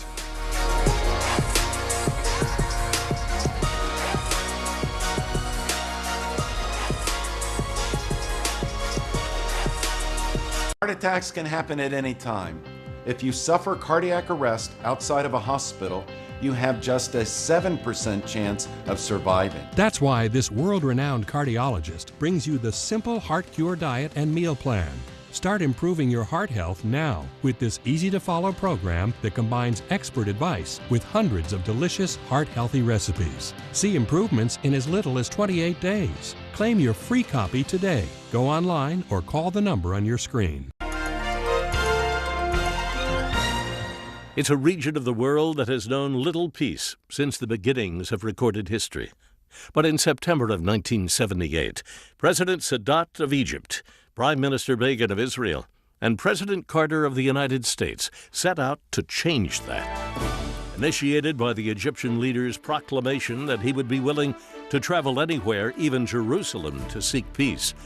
President Carter persuaded the two former enemies to meet with him at Camp David to seek a lasting peace. On the 17th of September, 1978, the Camp David Accords were signed, returning the Sinai to Egypt and creating a framework by which Palestinians could have autonomous and self-governing control over the West Bank and Gaza. During the announcement, President Carter was clear more work needed to be done. The questions that have brought warfare and bitterness to the Middle East for the last 30 years will not be settled overnight. In 1978, President Anwar Sadat and Prime Minister Menachem Begin were awarded the Nobel Peace Prize. Jimmy Carter's Nobel Prize would come later in 2002 for his decades of work seeking solutions to international conflicts. You're watching An American Moment on Newsmax TV. Some breaking news. Famed political strategist Dick Morris says Donald Trump is running for president. Few people know President Trump better than Dick Morris. For years, Morris has served as his top advisor. Now, in his new bestseller, The Return, Dick reveals Trump's secret plan for 2024, his real reason for running, and his coming surprise announcement. Dick says Trump still faces 3 threats, but Biden can never be reelected. Newsmax calls The Return the only political book you need to read. It's already an Amazon #1 bestseller. If you want to see Trump's plan, Dick Morris shares it. Big media, big tech, and the deep state all want to stop Trump. But The Return shows they'll fail, and Trump will triumph. Get Dick Morris's The Return in bookstores everywhere, or see the free offer from Newsmax. Go online or call today.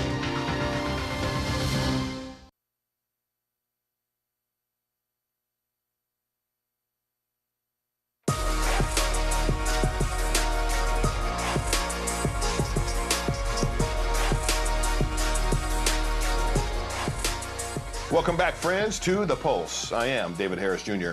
Well, the assassination attempt against President Trump was made possible by catastrophic security failures.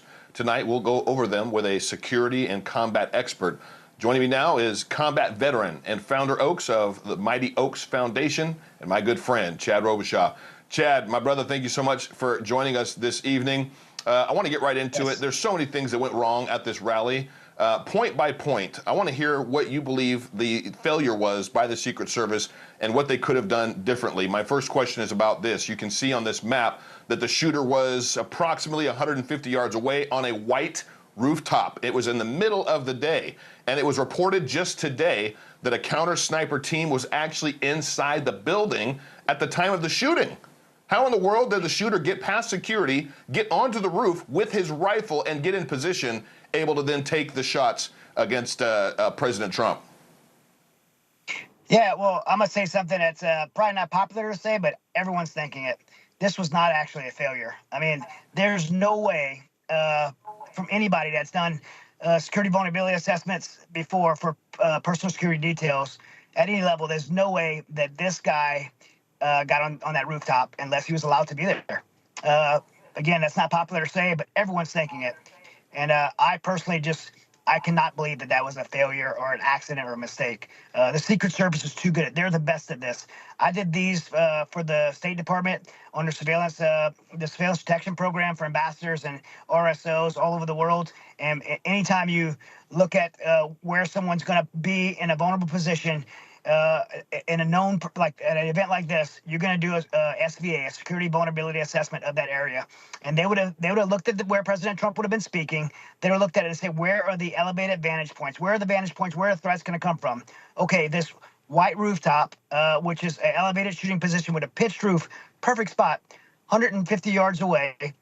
This is a vulnerability site, and we have to secure this building and put counter snipers on it, or just make sure there's no access to it. And that would have been done in the SVA. And in that, there's no way for this person to get on the roof. That person should have never been there. It's impossible for this to have happened. Again, I'm not correcting you, man, but it's just not a failure.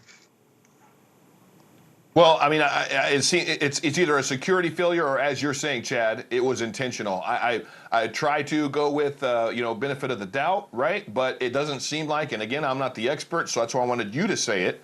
And what you just said is exactly what I think all of America is feeling and thinking. When you see that picture, every single one of those white rooftops should have been covered. Every single one of them. Was there no drone in the area? Is that a normal protocol for a security detail, a security personnel, especially somebody as high level as a president and the front runner for the next presidential election? A drone, a helicopter? Nothing spotted this guy on a white roof with a rifle, which I know we have video of.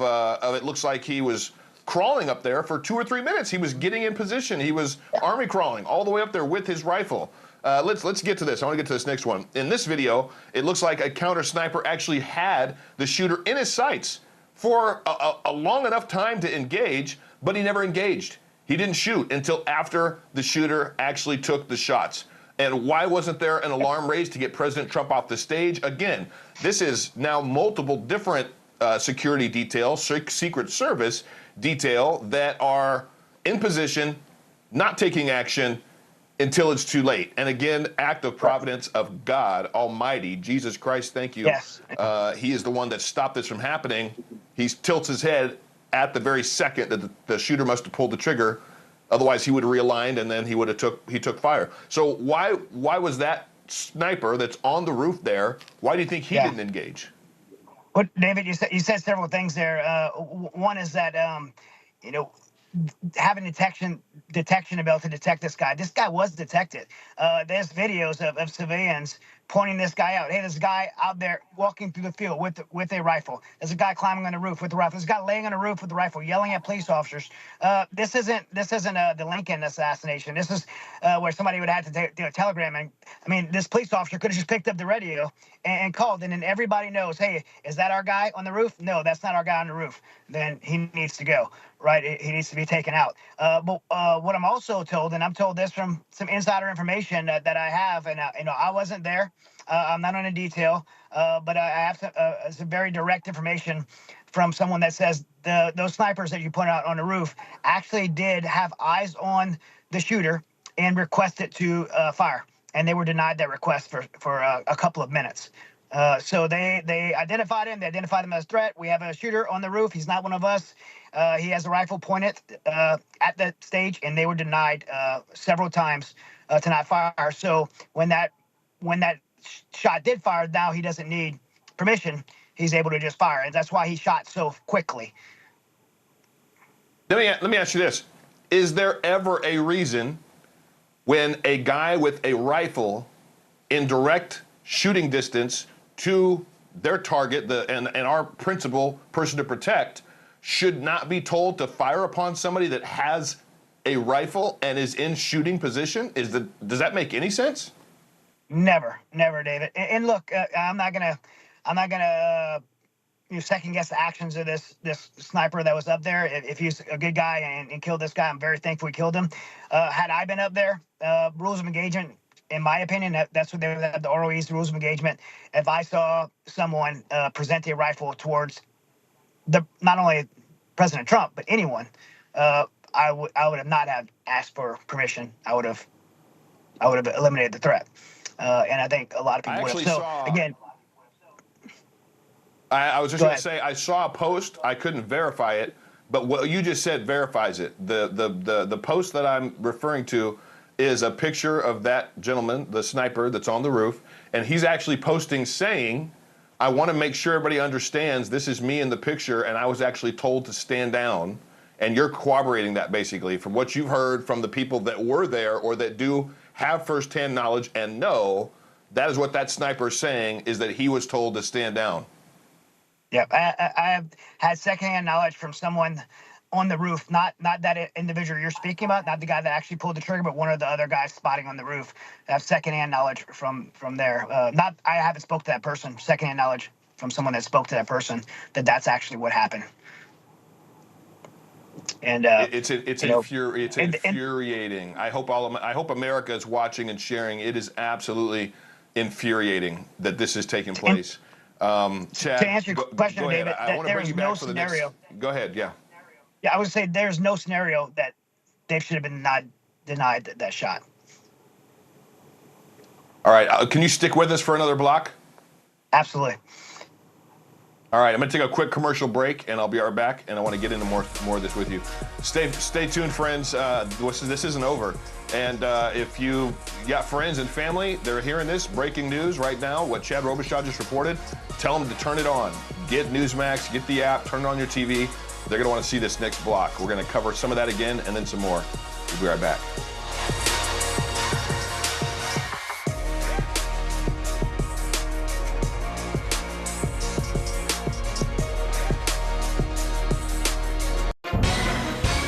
Hi folks, we're back. If you've been injured in an accident that's not your fault and you don't have an attorney, listen up. We have legal professionals standing by to answer your questions and tell you what your case is potentially worth. Pick up the phone, call now. Just across the Potomac from the majestic monuments of Washington, D.C., over 600 acres of rolling green hills and ancient trees provide a final resting place to veterans who served in every war in U.S. history. Arlington National Cemetery was established during the Civil War on the grounds of Arlington House, which had been the estate of Confederate General Robert E. Lee's wife, Marianna Custis Lee, great-granddaughter of Martha Washington. The slaves around the property were freed, and today nearly 4,000 of these former slaves and their descendants are buried here. Today, active duty armed forces members or retired veterans can be buried here. The tombstones read like a who's who of American history. President William Taft, President John F. Kennedy, his wife Jackie Kennedy Onassis, and brothers Robert and Edward Kennedy. Astronaut John Glenn, Supreme Court Justice Thurgood Marshall, even musician Glenn Miller and actor Lee Marvin. Since 1868, presidents lay wreaths on Memorial Day at Arlington to honor those who made the ultimate sacrifice for country. And the Army's 3rd Infantry Regiment placed hundreds of thousands of flags in front of our fallen heroes. Honoring the people who came before me, getting to go by every tombstone. I like to read each name and salute them myself. Recently, a new tradition occurs at Christmas time as volunteers from across the country warm these graves with holiday wreaths. It is here, at the tomb of the unknown soldier, Army soldiers stand guard over the remains of 5,000 unidentified service members from every war since World War I. The soldiers perform their duties through hurricanes, snowstorms, and darkness of night, continuously watching around the clock. I'm Lucy Celia, and this is An American Place on Newsmax TV.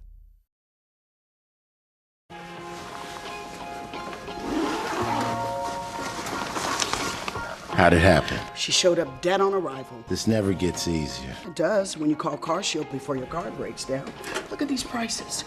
The camshaft, transmission, engine. Don't people know? A plan through CarShield could protect up to 5,000 parts and systems. You hate to see it. An out-of-warranty car is gonna break down eventually. Right, which is why they need a plan through CarShield. Those expensive repair bills get paid and at the mechanic of their choice. They're notifying the family. Poor guy, he doesn't even know what's coming. Another victim of senselessly expensive repair bills. Can't save them all. But we can keep trying. Didn't have to end this way. If he'd have just called CarShield before his car broke down. Exactly. Protect yourself from the unprecedented rise in cost for parts and repairs. Call now to save money with your price lock guarantee. Call CarShield now. Call 800-282-1417.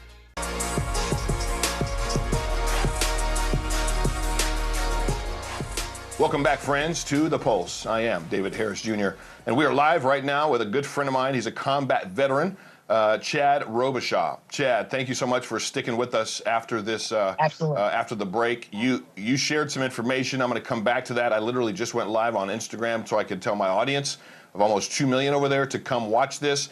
Before I get back into some of what you already shared, I want to talk to you about the fact that we saw a lot of small women guarding President Trump. Now, I'm small, short, whatever. It doesn't really matter. But when we're talking about security details of somebody that is as tall as I am, 6'3", and you got somebody that's a foot and a half shorter than him. They're fumbling with their gun. One of them unable to get it back into her holster. At one point, a female agent actually even screamed, "What are we doing? What are we doing?" And over the weekend, many people were sharing the report about the push from Kim Cheadle, the head of the Secret Service, to hire more women. Watch this. To expand hiring, they're aiming to have 30% women recruits by 2030, and even allowed YouTube influencer Michelle Carre to train with agents. But I'm very conscious, as I sit in this chair now, of making sure that we need to attract diverse candidates and ensure that we are developing and giving opportunities to everybody in our workforce, and particularly women. No, I'm all for, women doing a job if they can do the job, but should being a female have any factor whatsoever in selecting somebody, especially for the Secret Service? Yeah, DEI is a complete joke and is dangerous. Look, I mean, how about let's hire the most qualified candidate, the person most capable of protecting the person they're called to protect. I mean, it's the same thing in the airline industry. If you have a DEI on the pilots, I want the best pilot that can fly the plane. What we saw, a lot of people have given praise to the Secret Service, and I am an avid supporter of our law enforcement and people that serve in the uniform, but that was not a success. Though that detail kept them on that stage too long. They let President Trump take control. They let I love the picture of President Trump pumping his fist, but the Secret Service at that time should be in control. They should drug him off that stage so fast that his shoes were left behind. He didn't have a chance to say fight. He didn't have a chance to get that epic picture that I love. I mean, he should have been out of there. And by the way, like, I'm 5'4". I'm a pretty skilled and capable military special operator. I shouldn't have been on that detail. I wouldn't have been, because I'm not big enough to protect the person's body. I would have not wanted to be on that detail. You need the right people to do the right job and the most qualified people to do the job. That is atrocious that they want to hire 30% of the Secret Service to be women by 2030, knowing that only 5% of the applicants for the Secret Service are women. So now they have to go out and recruit, use taxpayers' money to go out and recruit and find people that aren't qualified to do a job, that don't desire to do a job, to do one of the most important jobs that is in protection, to protect the most powerful person in the world, the President of the United States. Yeah, and if there's only 5% of the applications are females, and they're going to have to try to recruit, then that probably means they're going to wind up, just like the schools have done, just like universities have done, just like airlines have done, lower the bar so that other people can actually meet the requirements. And we're talking about protecting the President of the United States. It's insane. And this is all Joe Biden. This is Joe Biden and the Democrats. This is their agenda. They want this DEI to just wreak absolute havoc. Now, I want to get back to, for those of you that maybe were watching me over on Instagram or Facebook, I want to get back to what you shared. The fact that there was a shooter, if you could put that picture back up, or the video for me, Control, the video of the sniper that actually had the shooter in his sights. Looks like he had the shooter in his sights for several minutes. We're hearing he had to have seen him up there. He's got the vantage point. We hear that he's seen the shooter for probably 2 to 3 minutes and did not take the shot. People have been asking, why didn't he take the shot? I believe he took the shot after the shot was fired, but you shared that you heard from an individual that you trust that's either involved. We don't have to say exactly who they are or what security detail, but they spoke to somebody that was actually on one of those roofs that knows what that counter sniper, that CS, heard that made him not take the shot. And what was it he heard? Well, he requested, they identified a shooter on that roof. They made sure, hey, this is no one else in the detail. So they confirmed through, which would have happened. That would have been normal protocol. Like, does anybody know who this is? This isn't one of our guys. And because, you have to assume this guy could have came up dressed like a Secret Service. I mean, that's what they trained for that. And so they confirmed that it wasn't one of theirs, and they were ready to take the shot. They requested to take the shot. We have a gunman on the roof with his rifle pointed at the rally, and they requested a shot, and the shot was denied, and they requested several times. And so what I was told was that's why he fired so fast. When the shot went off, instantaneously the counter sniper shot and killed the shooter. But he was, again, not to second guess the shooter. I hate to play armchair quarterback. If I was up there, based on the ROEs and rules of engagement, if you had someone identified not as part of the detail sitting on that roof with a rifle pointed at anyone, not just the President of the United States, I personally would have shot. I know a lot of people in this space that I'm in feel the same way. But for whatever reason, he requested permission, and that permission was denied. Thankfully, he acted without permission afterwards and took a shot and killed the shooter. Well, after a shot's taken, well, there's your reason to shoot. Now he's obviously a threat. I wonder, we were just talking about DEI. Again, I don't know who the shooter is. I wonder if DEI played a role. I wonder if, the jab played a role. I definitely believe that, the way that schools, the way that doctors' offices, hospitals, you name the industry, military, if they didn't just comply with their orders, then they were kicked out. How many people now do we have in all different aspects of industry, from our military to our hospitals to you name it, that they're the ones that complied because they got the shot. They complied. Now we got a bunch of yes men and yes women that just listen and comply instead of using common sense reasoning, as you just pointed out. You got a threat with a rifle aimed at the president for 2 to 3 minutes. And no, don't take the shot, stand down. And instead of thinking like, no, I'm going to neutralize this threat because I could be saving the President of the United States' life, they comply again. I don't know if that's the facts of this instance, but that is the fact of a lot of individuals. Final thoughts. I mean, this wasn't a lone shooter. There was Secret Service in the building underneath him. We found out today the roof that he's on. There's Secret Service there. There's people all around. There's police all around. Is there any way in your mind that this was the act and the success, on all accounts, from his part, because he was able to take the shot? Is there any possible chance that this was a lone shooter, as so much of the legacy Democrat propaganda news networks are trying to tell the American people? Yeah. And based on not only my opinion, but my experience, and I've been around the military for 30 years, I spent 14 years in special operations, no. I also have the experience of working for the U.S. State Department in a surveillance detection program where I've done SVAs, surveillance security vulnerability assessments, for ambassadors, RSOs in very hostile areas. And anyone doing even an elementary security vulnerability assessment would have identified that rooftop as the vantage point to take a shot at that podium that President Trump was at. And they would have had that rooftop secured or had a counter sniper element there. More than likely, 99% of details would have had that rooftop actually secure with security on that roof. It's only 100. I estimated 130 yards away. It's a very clear vantage point with a pitched roof. You would have had security on top of there. And look, a lot of people that are listening and might think that this is like a big conspiracy type thing, but this is having someone recruiting like a kind of sentient retard guy. I mean, I'm just gonna say that because that's what always ends up being, is somebody that's like the village idiot. That's who ends up always being in these shootings. This is not something that you that's like a conspiracy. We actually have manuals to do this. We have SOPs how we do this. We go to other countries. We find the village idiot in the tribal area of Pakistan, and we say, hey, you don't like this guy in this village, we don't like him either. We're gonna set you up, put you on him to kill this. This is what we do. Like we're trained to do this kind of stuff. So this isn't a big conspiracy thing. Go up to this guy, and maybe not a guy with a CIA badge. Normal. We're trained to do this. It's normal. I got to go, Chad. I appreciate you, brother. I'd like to have you on again in the future, but thank you so much for sharing your insights and the information that you have and joining us tonight. God bless you. Thank you, David. God bless. Coming up, Senator Ron Johnson, Byron Donald, and Charlie Kirk give their pitch to the voters at today's Republican National Convention. Next.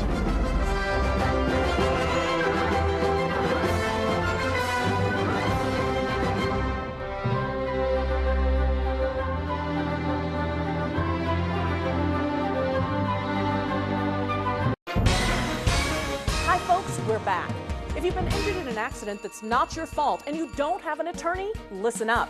We have legal professionals standing by to answer your questions and tell you what your case is potentially worth. Pick up the phone, call now.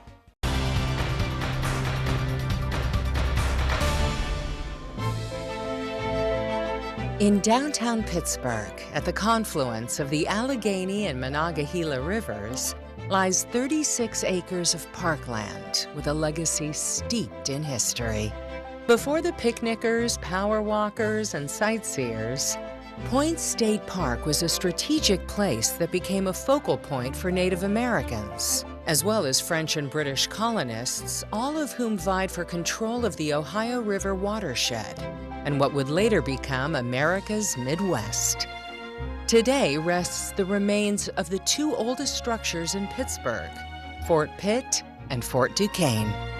The Fort Pitt Museum, which is in a recreated British bastion, tells the story of the role Fort Pitt played in the French and Indian War, the American Revolution, and the Whiskey Rebellion.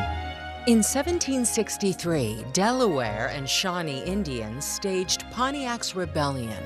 The British managed to fend off the attack. They finally abandoned the fort in 1772, and it became the headquarters for the Western Theater of the American Revolution for Washington's Army.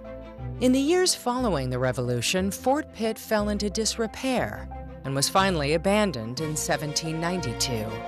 Pittsburgh was booming, and many residents even used pieces of the fort to build housing. The only building that remains of the original fort is the Block House. It was spared demolition because in 1785 it was home to Pittsburgh businessman and politician Isaac Craig. Today, it is the oldest structure in western Pennsylvania. But perhaps one of the most iconic features of Point State Park is its magnificent fountain, spraying water 150 feet into the air. From here, visitors can savor magnificent views as they imagine all those visitors from the past who have stood here before. I'm Lucy Celia, and this is An American Place on Newsmax TV. Hi folks, Joe Namath here. And if you're having a hard time hearing, call MD Hearing because they changed my life and they can change yours too. I was wearing expensive hearing aids for years until a good friend of mine told me about MD Hearing. I bought a pair of the hearing aids with no doctor visit, no prescription, and no hassle. I got fitted right over the phone and I've never had a better pair of hearing aids. I'm even wearing them right now. Call now and get 2 rechargeable Neo hearing aids for just $297 with a free portable charging case and free shipping. The rechargeable Neo is nearly invisible with its tiny in-the-ear canal design. And you can get 2 rechargeable Neo hearing aids with a 45-day risk-free trial, free shipping, and free lifetime U.S.-based support for only $297. Call my friends at MD Hearing and get the over-the-counter hearing aids that I use for you. Call 800-381-4294. They have abandoned the hardworking middle class.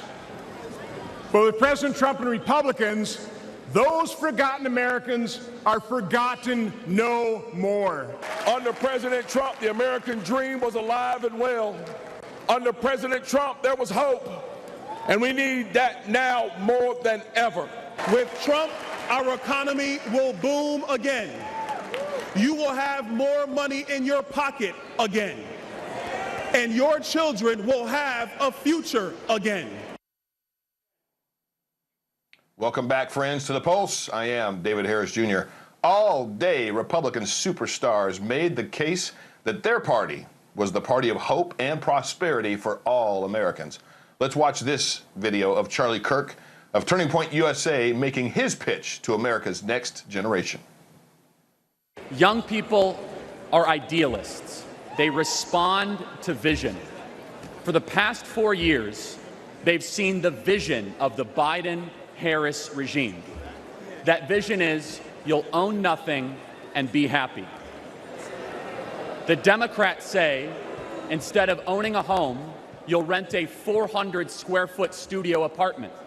Instead of owning a car, you'll rent a scooter using some app.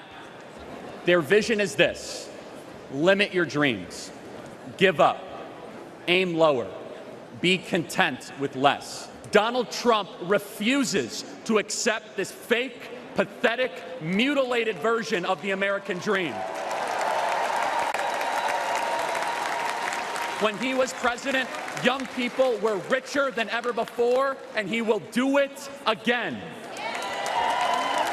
Donald Trump is on a rescue mission to revive your birthright, one your grandparents and those before them gave everything to hand down to you.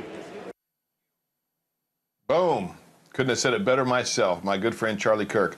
So my question is the Republican Party the party of the future? Joining me now is Tennessee Congressman Tim Burchett.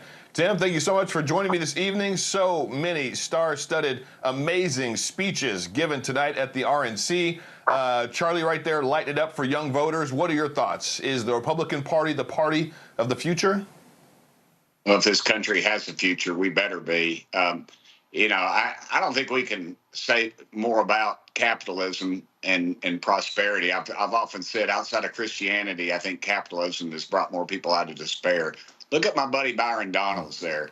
Brought up in, I believe, New York, single mom. They moved down to Florida for a better life, get him out of all that. He's a complete success, goes to college. He's a freaking United States congressman sitting right next to Donald J. Trump. And, you know, I could call him on the phone right now and we'd just be talking about just nothing.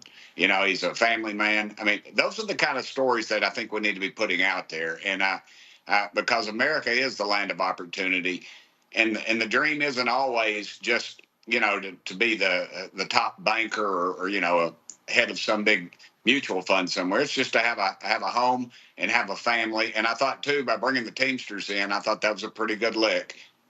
Working people, a lot of those guys that drive those UPS trucks, you know, they'll drink a little beer, but dadgum, you'll see them in church on Sunday and they're out hunting and fishing with you on the weekends as well. And they're family people, and they've been for me since I've been running. So I can't say anything bad about them as well. So I thought tonight was well. Then when President Trump walked out, I mean, you could just see, if you know him, and as I do, you could see his demeanor. It was a humble Donald Trump. I've never quite seen him like that. It was just, he was, you know, and I don't know how to even go about it. I prayed with him one time, and I remember he said, Tim, is that what this is all about to you?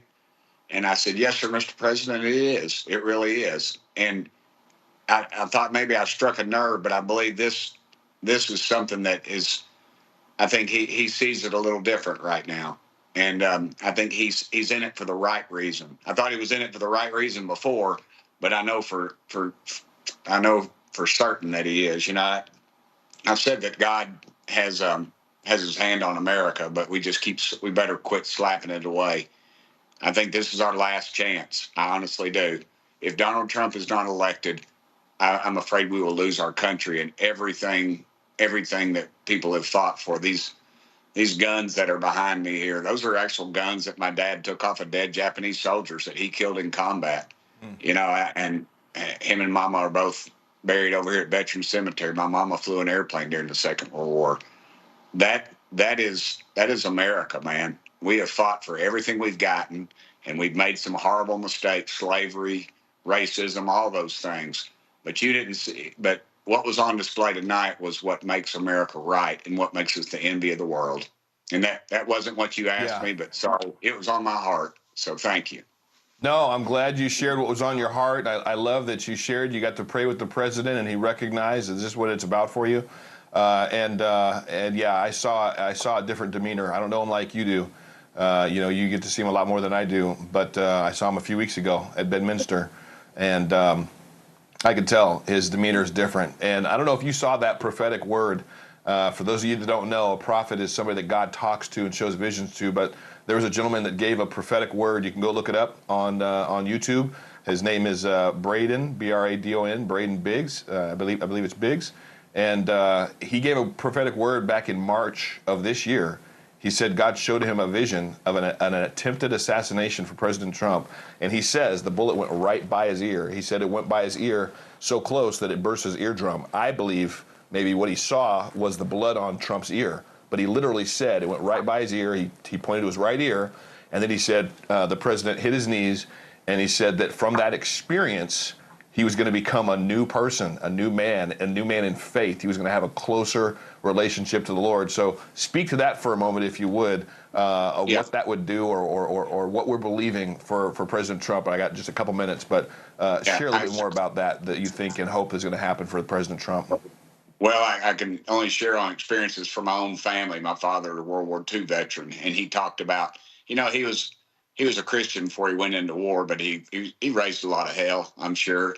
Probably did some things he probably wasn't too proud of. And he said when he was sitting there on this island called Peleliu and they were under fire, and he told the Lord then, he said, "You get me out of this, and I'm going to fly right. I'm going to do what's right." A lot of people do that prayer in a foxhole, but Daddy meant it, and he did.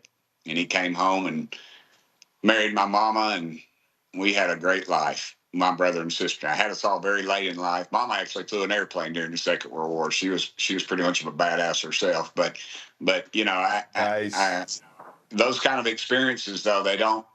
It's just we are just so fortunate. 1 inch, what decided between us, we'd be having a different conversation today. And I really, and he said he tore up his speech. That's very Trump-like to say I tore up my speech. I'm going a different direction because, you know anything about Donald Trump. It's that way. It's his way or the dadgum way. But anyway, it is. Congressman, thank you so much, brother. I got to go. But I appreciate you. I appreciate what you shared, and we are all hoping that it gets a little bit deeper and more real for President Donald J. Trump. Thank you so much. Thank you, brother. I appreciate friends, you. Stay Keep with putting us. that truth out. I will. Thank you. Silver Lining, friends, is next.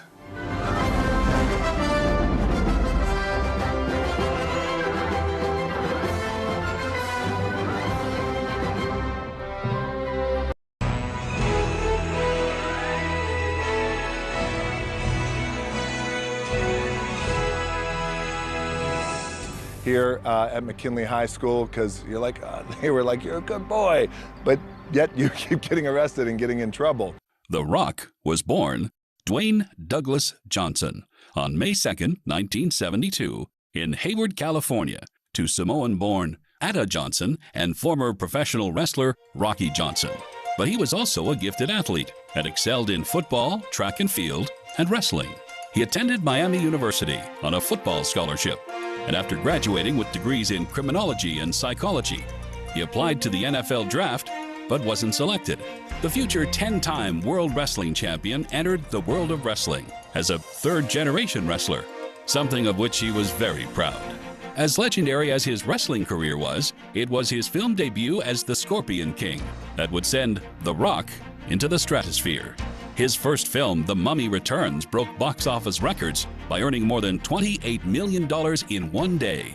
To date, The Rock's films have a combined worldwide revenue in excess of $10 billion, making him one of the world's highest-grossing and highest-paid actors. On August 18, 2019, Dwayne Johnson married Lauren Hashian. Dwayne Johnson has proven to be as generous with his time as with his talent, making numerous personal appearances in support of numerous charities. Well liked by his fellow actors not only for the talent The Rock brings to his roles, but also the humor. I call it a friendship. Kevin likes to call it a bromance. I think it's a little inappropriate. That's absolutely incorrect.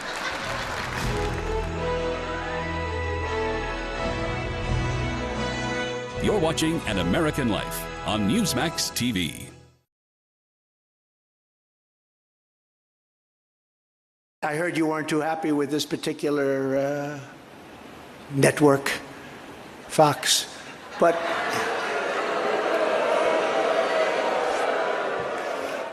I was watching. Yeah, I understand you exactly, but not exactly friendly. Greg Kelly over at Newsmax. The Newsmax people have been really, really terrific. Newsmax has been terrific. President Trump is right. Millions are tired of Fox, and they're switching to Newsmax Plus. It's the fastest growing streaming service in America. You don't need woke Disney and Hulu anymore. Just get Newsmax Plus. Watch the best shows like Greg Kelly, Rob Schmidt, Greta Van Susteren.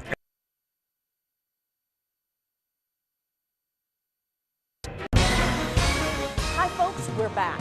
If you've been injured in an accident that's not your fault and you don't have an attorney, listen up. We have legal professionals standing by to answer your questions and tell you what your Some breaking news. Famed political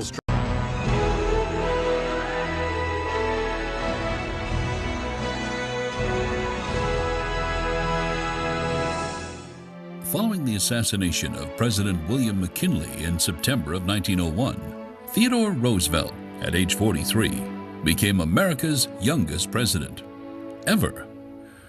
Born on September 27, 1858, to a wealthy family of Dutch origin, Teddy, as the world would know him, overcame a sickly childhood with debilitating asthma by advocating a strenuous lifestyle.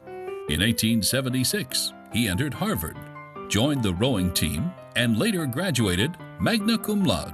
Following graduation, he married Alice Hathaway. In 1881, Teddy joined the Republican Party and was elected to the New York State Assembly. Following the unexpected deaths of his wife, who died during childbirth, and his mother, both on Valentine's Day 1884, Roosevelt retreated to the seclusion of his Dakota ranch and soon became a cowboy. 2 years later, he would wed his childhood sweetheart, Edith Carroll. He had a monumental career in politics, serving as New York City's police commissioner and even Assistant Secretary of the Navy. During the Spanish-American War of 1898, Colonel Roosevelt volunteered and rode to fame as commander of the Rough Riders, defeating a larger force up the famed San Juan Hill in Cuba.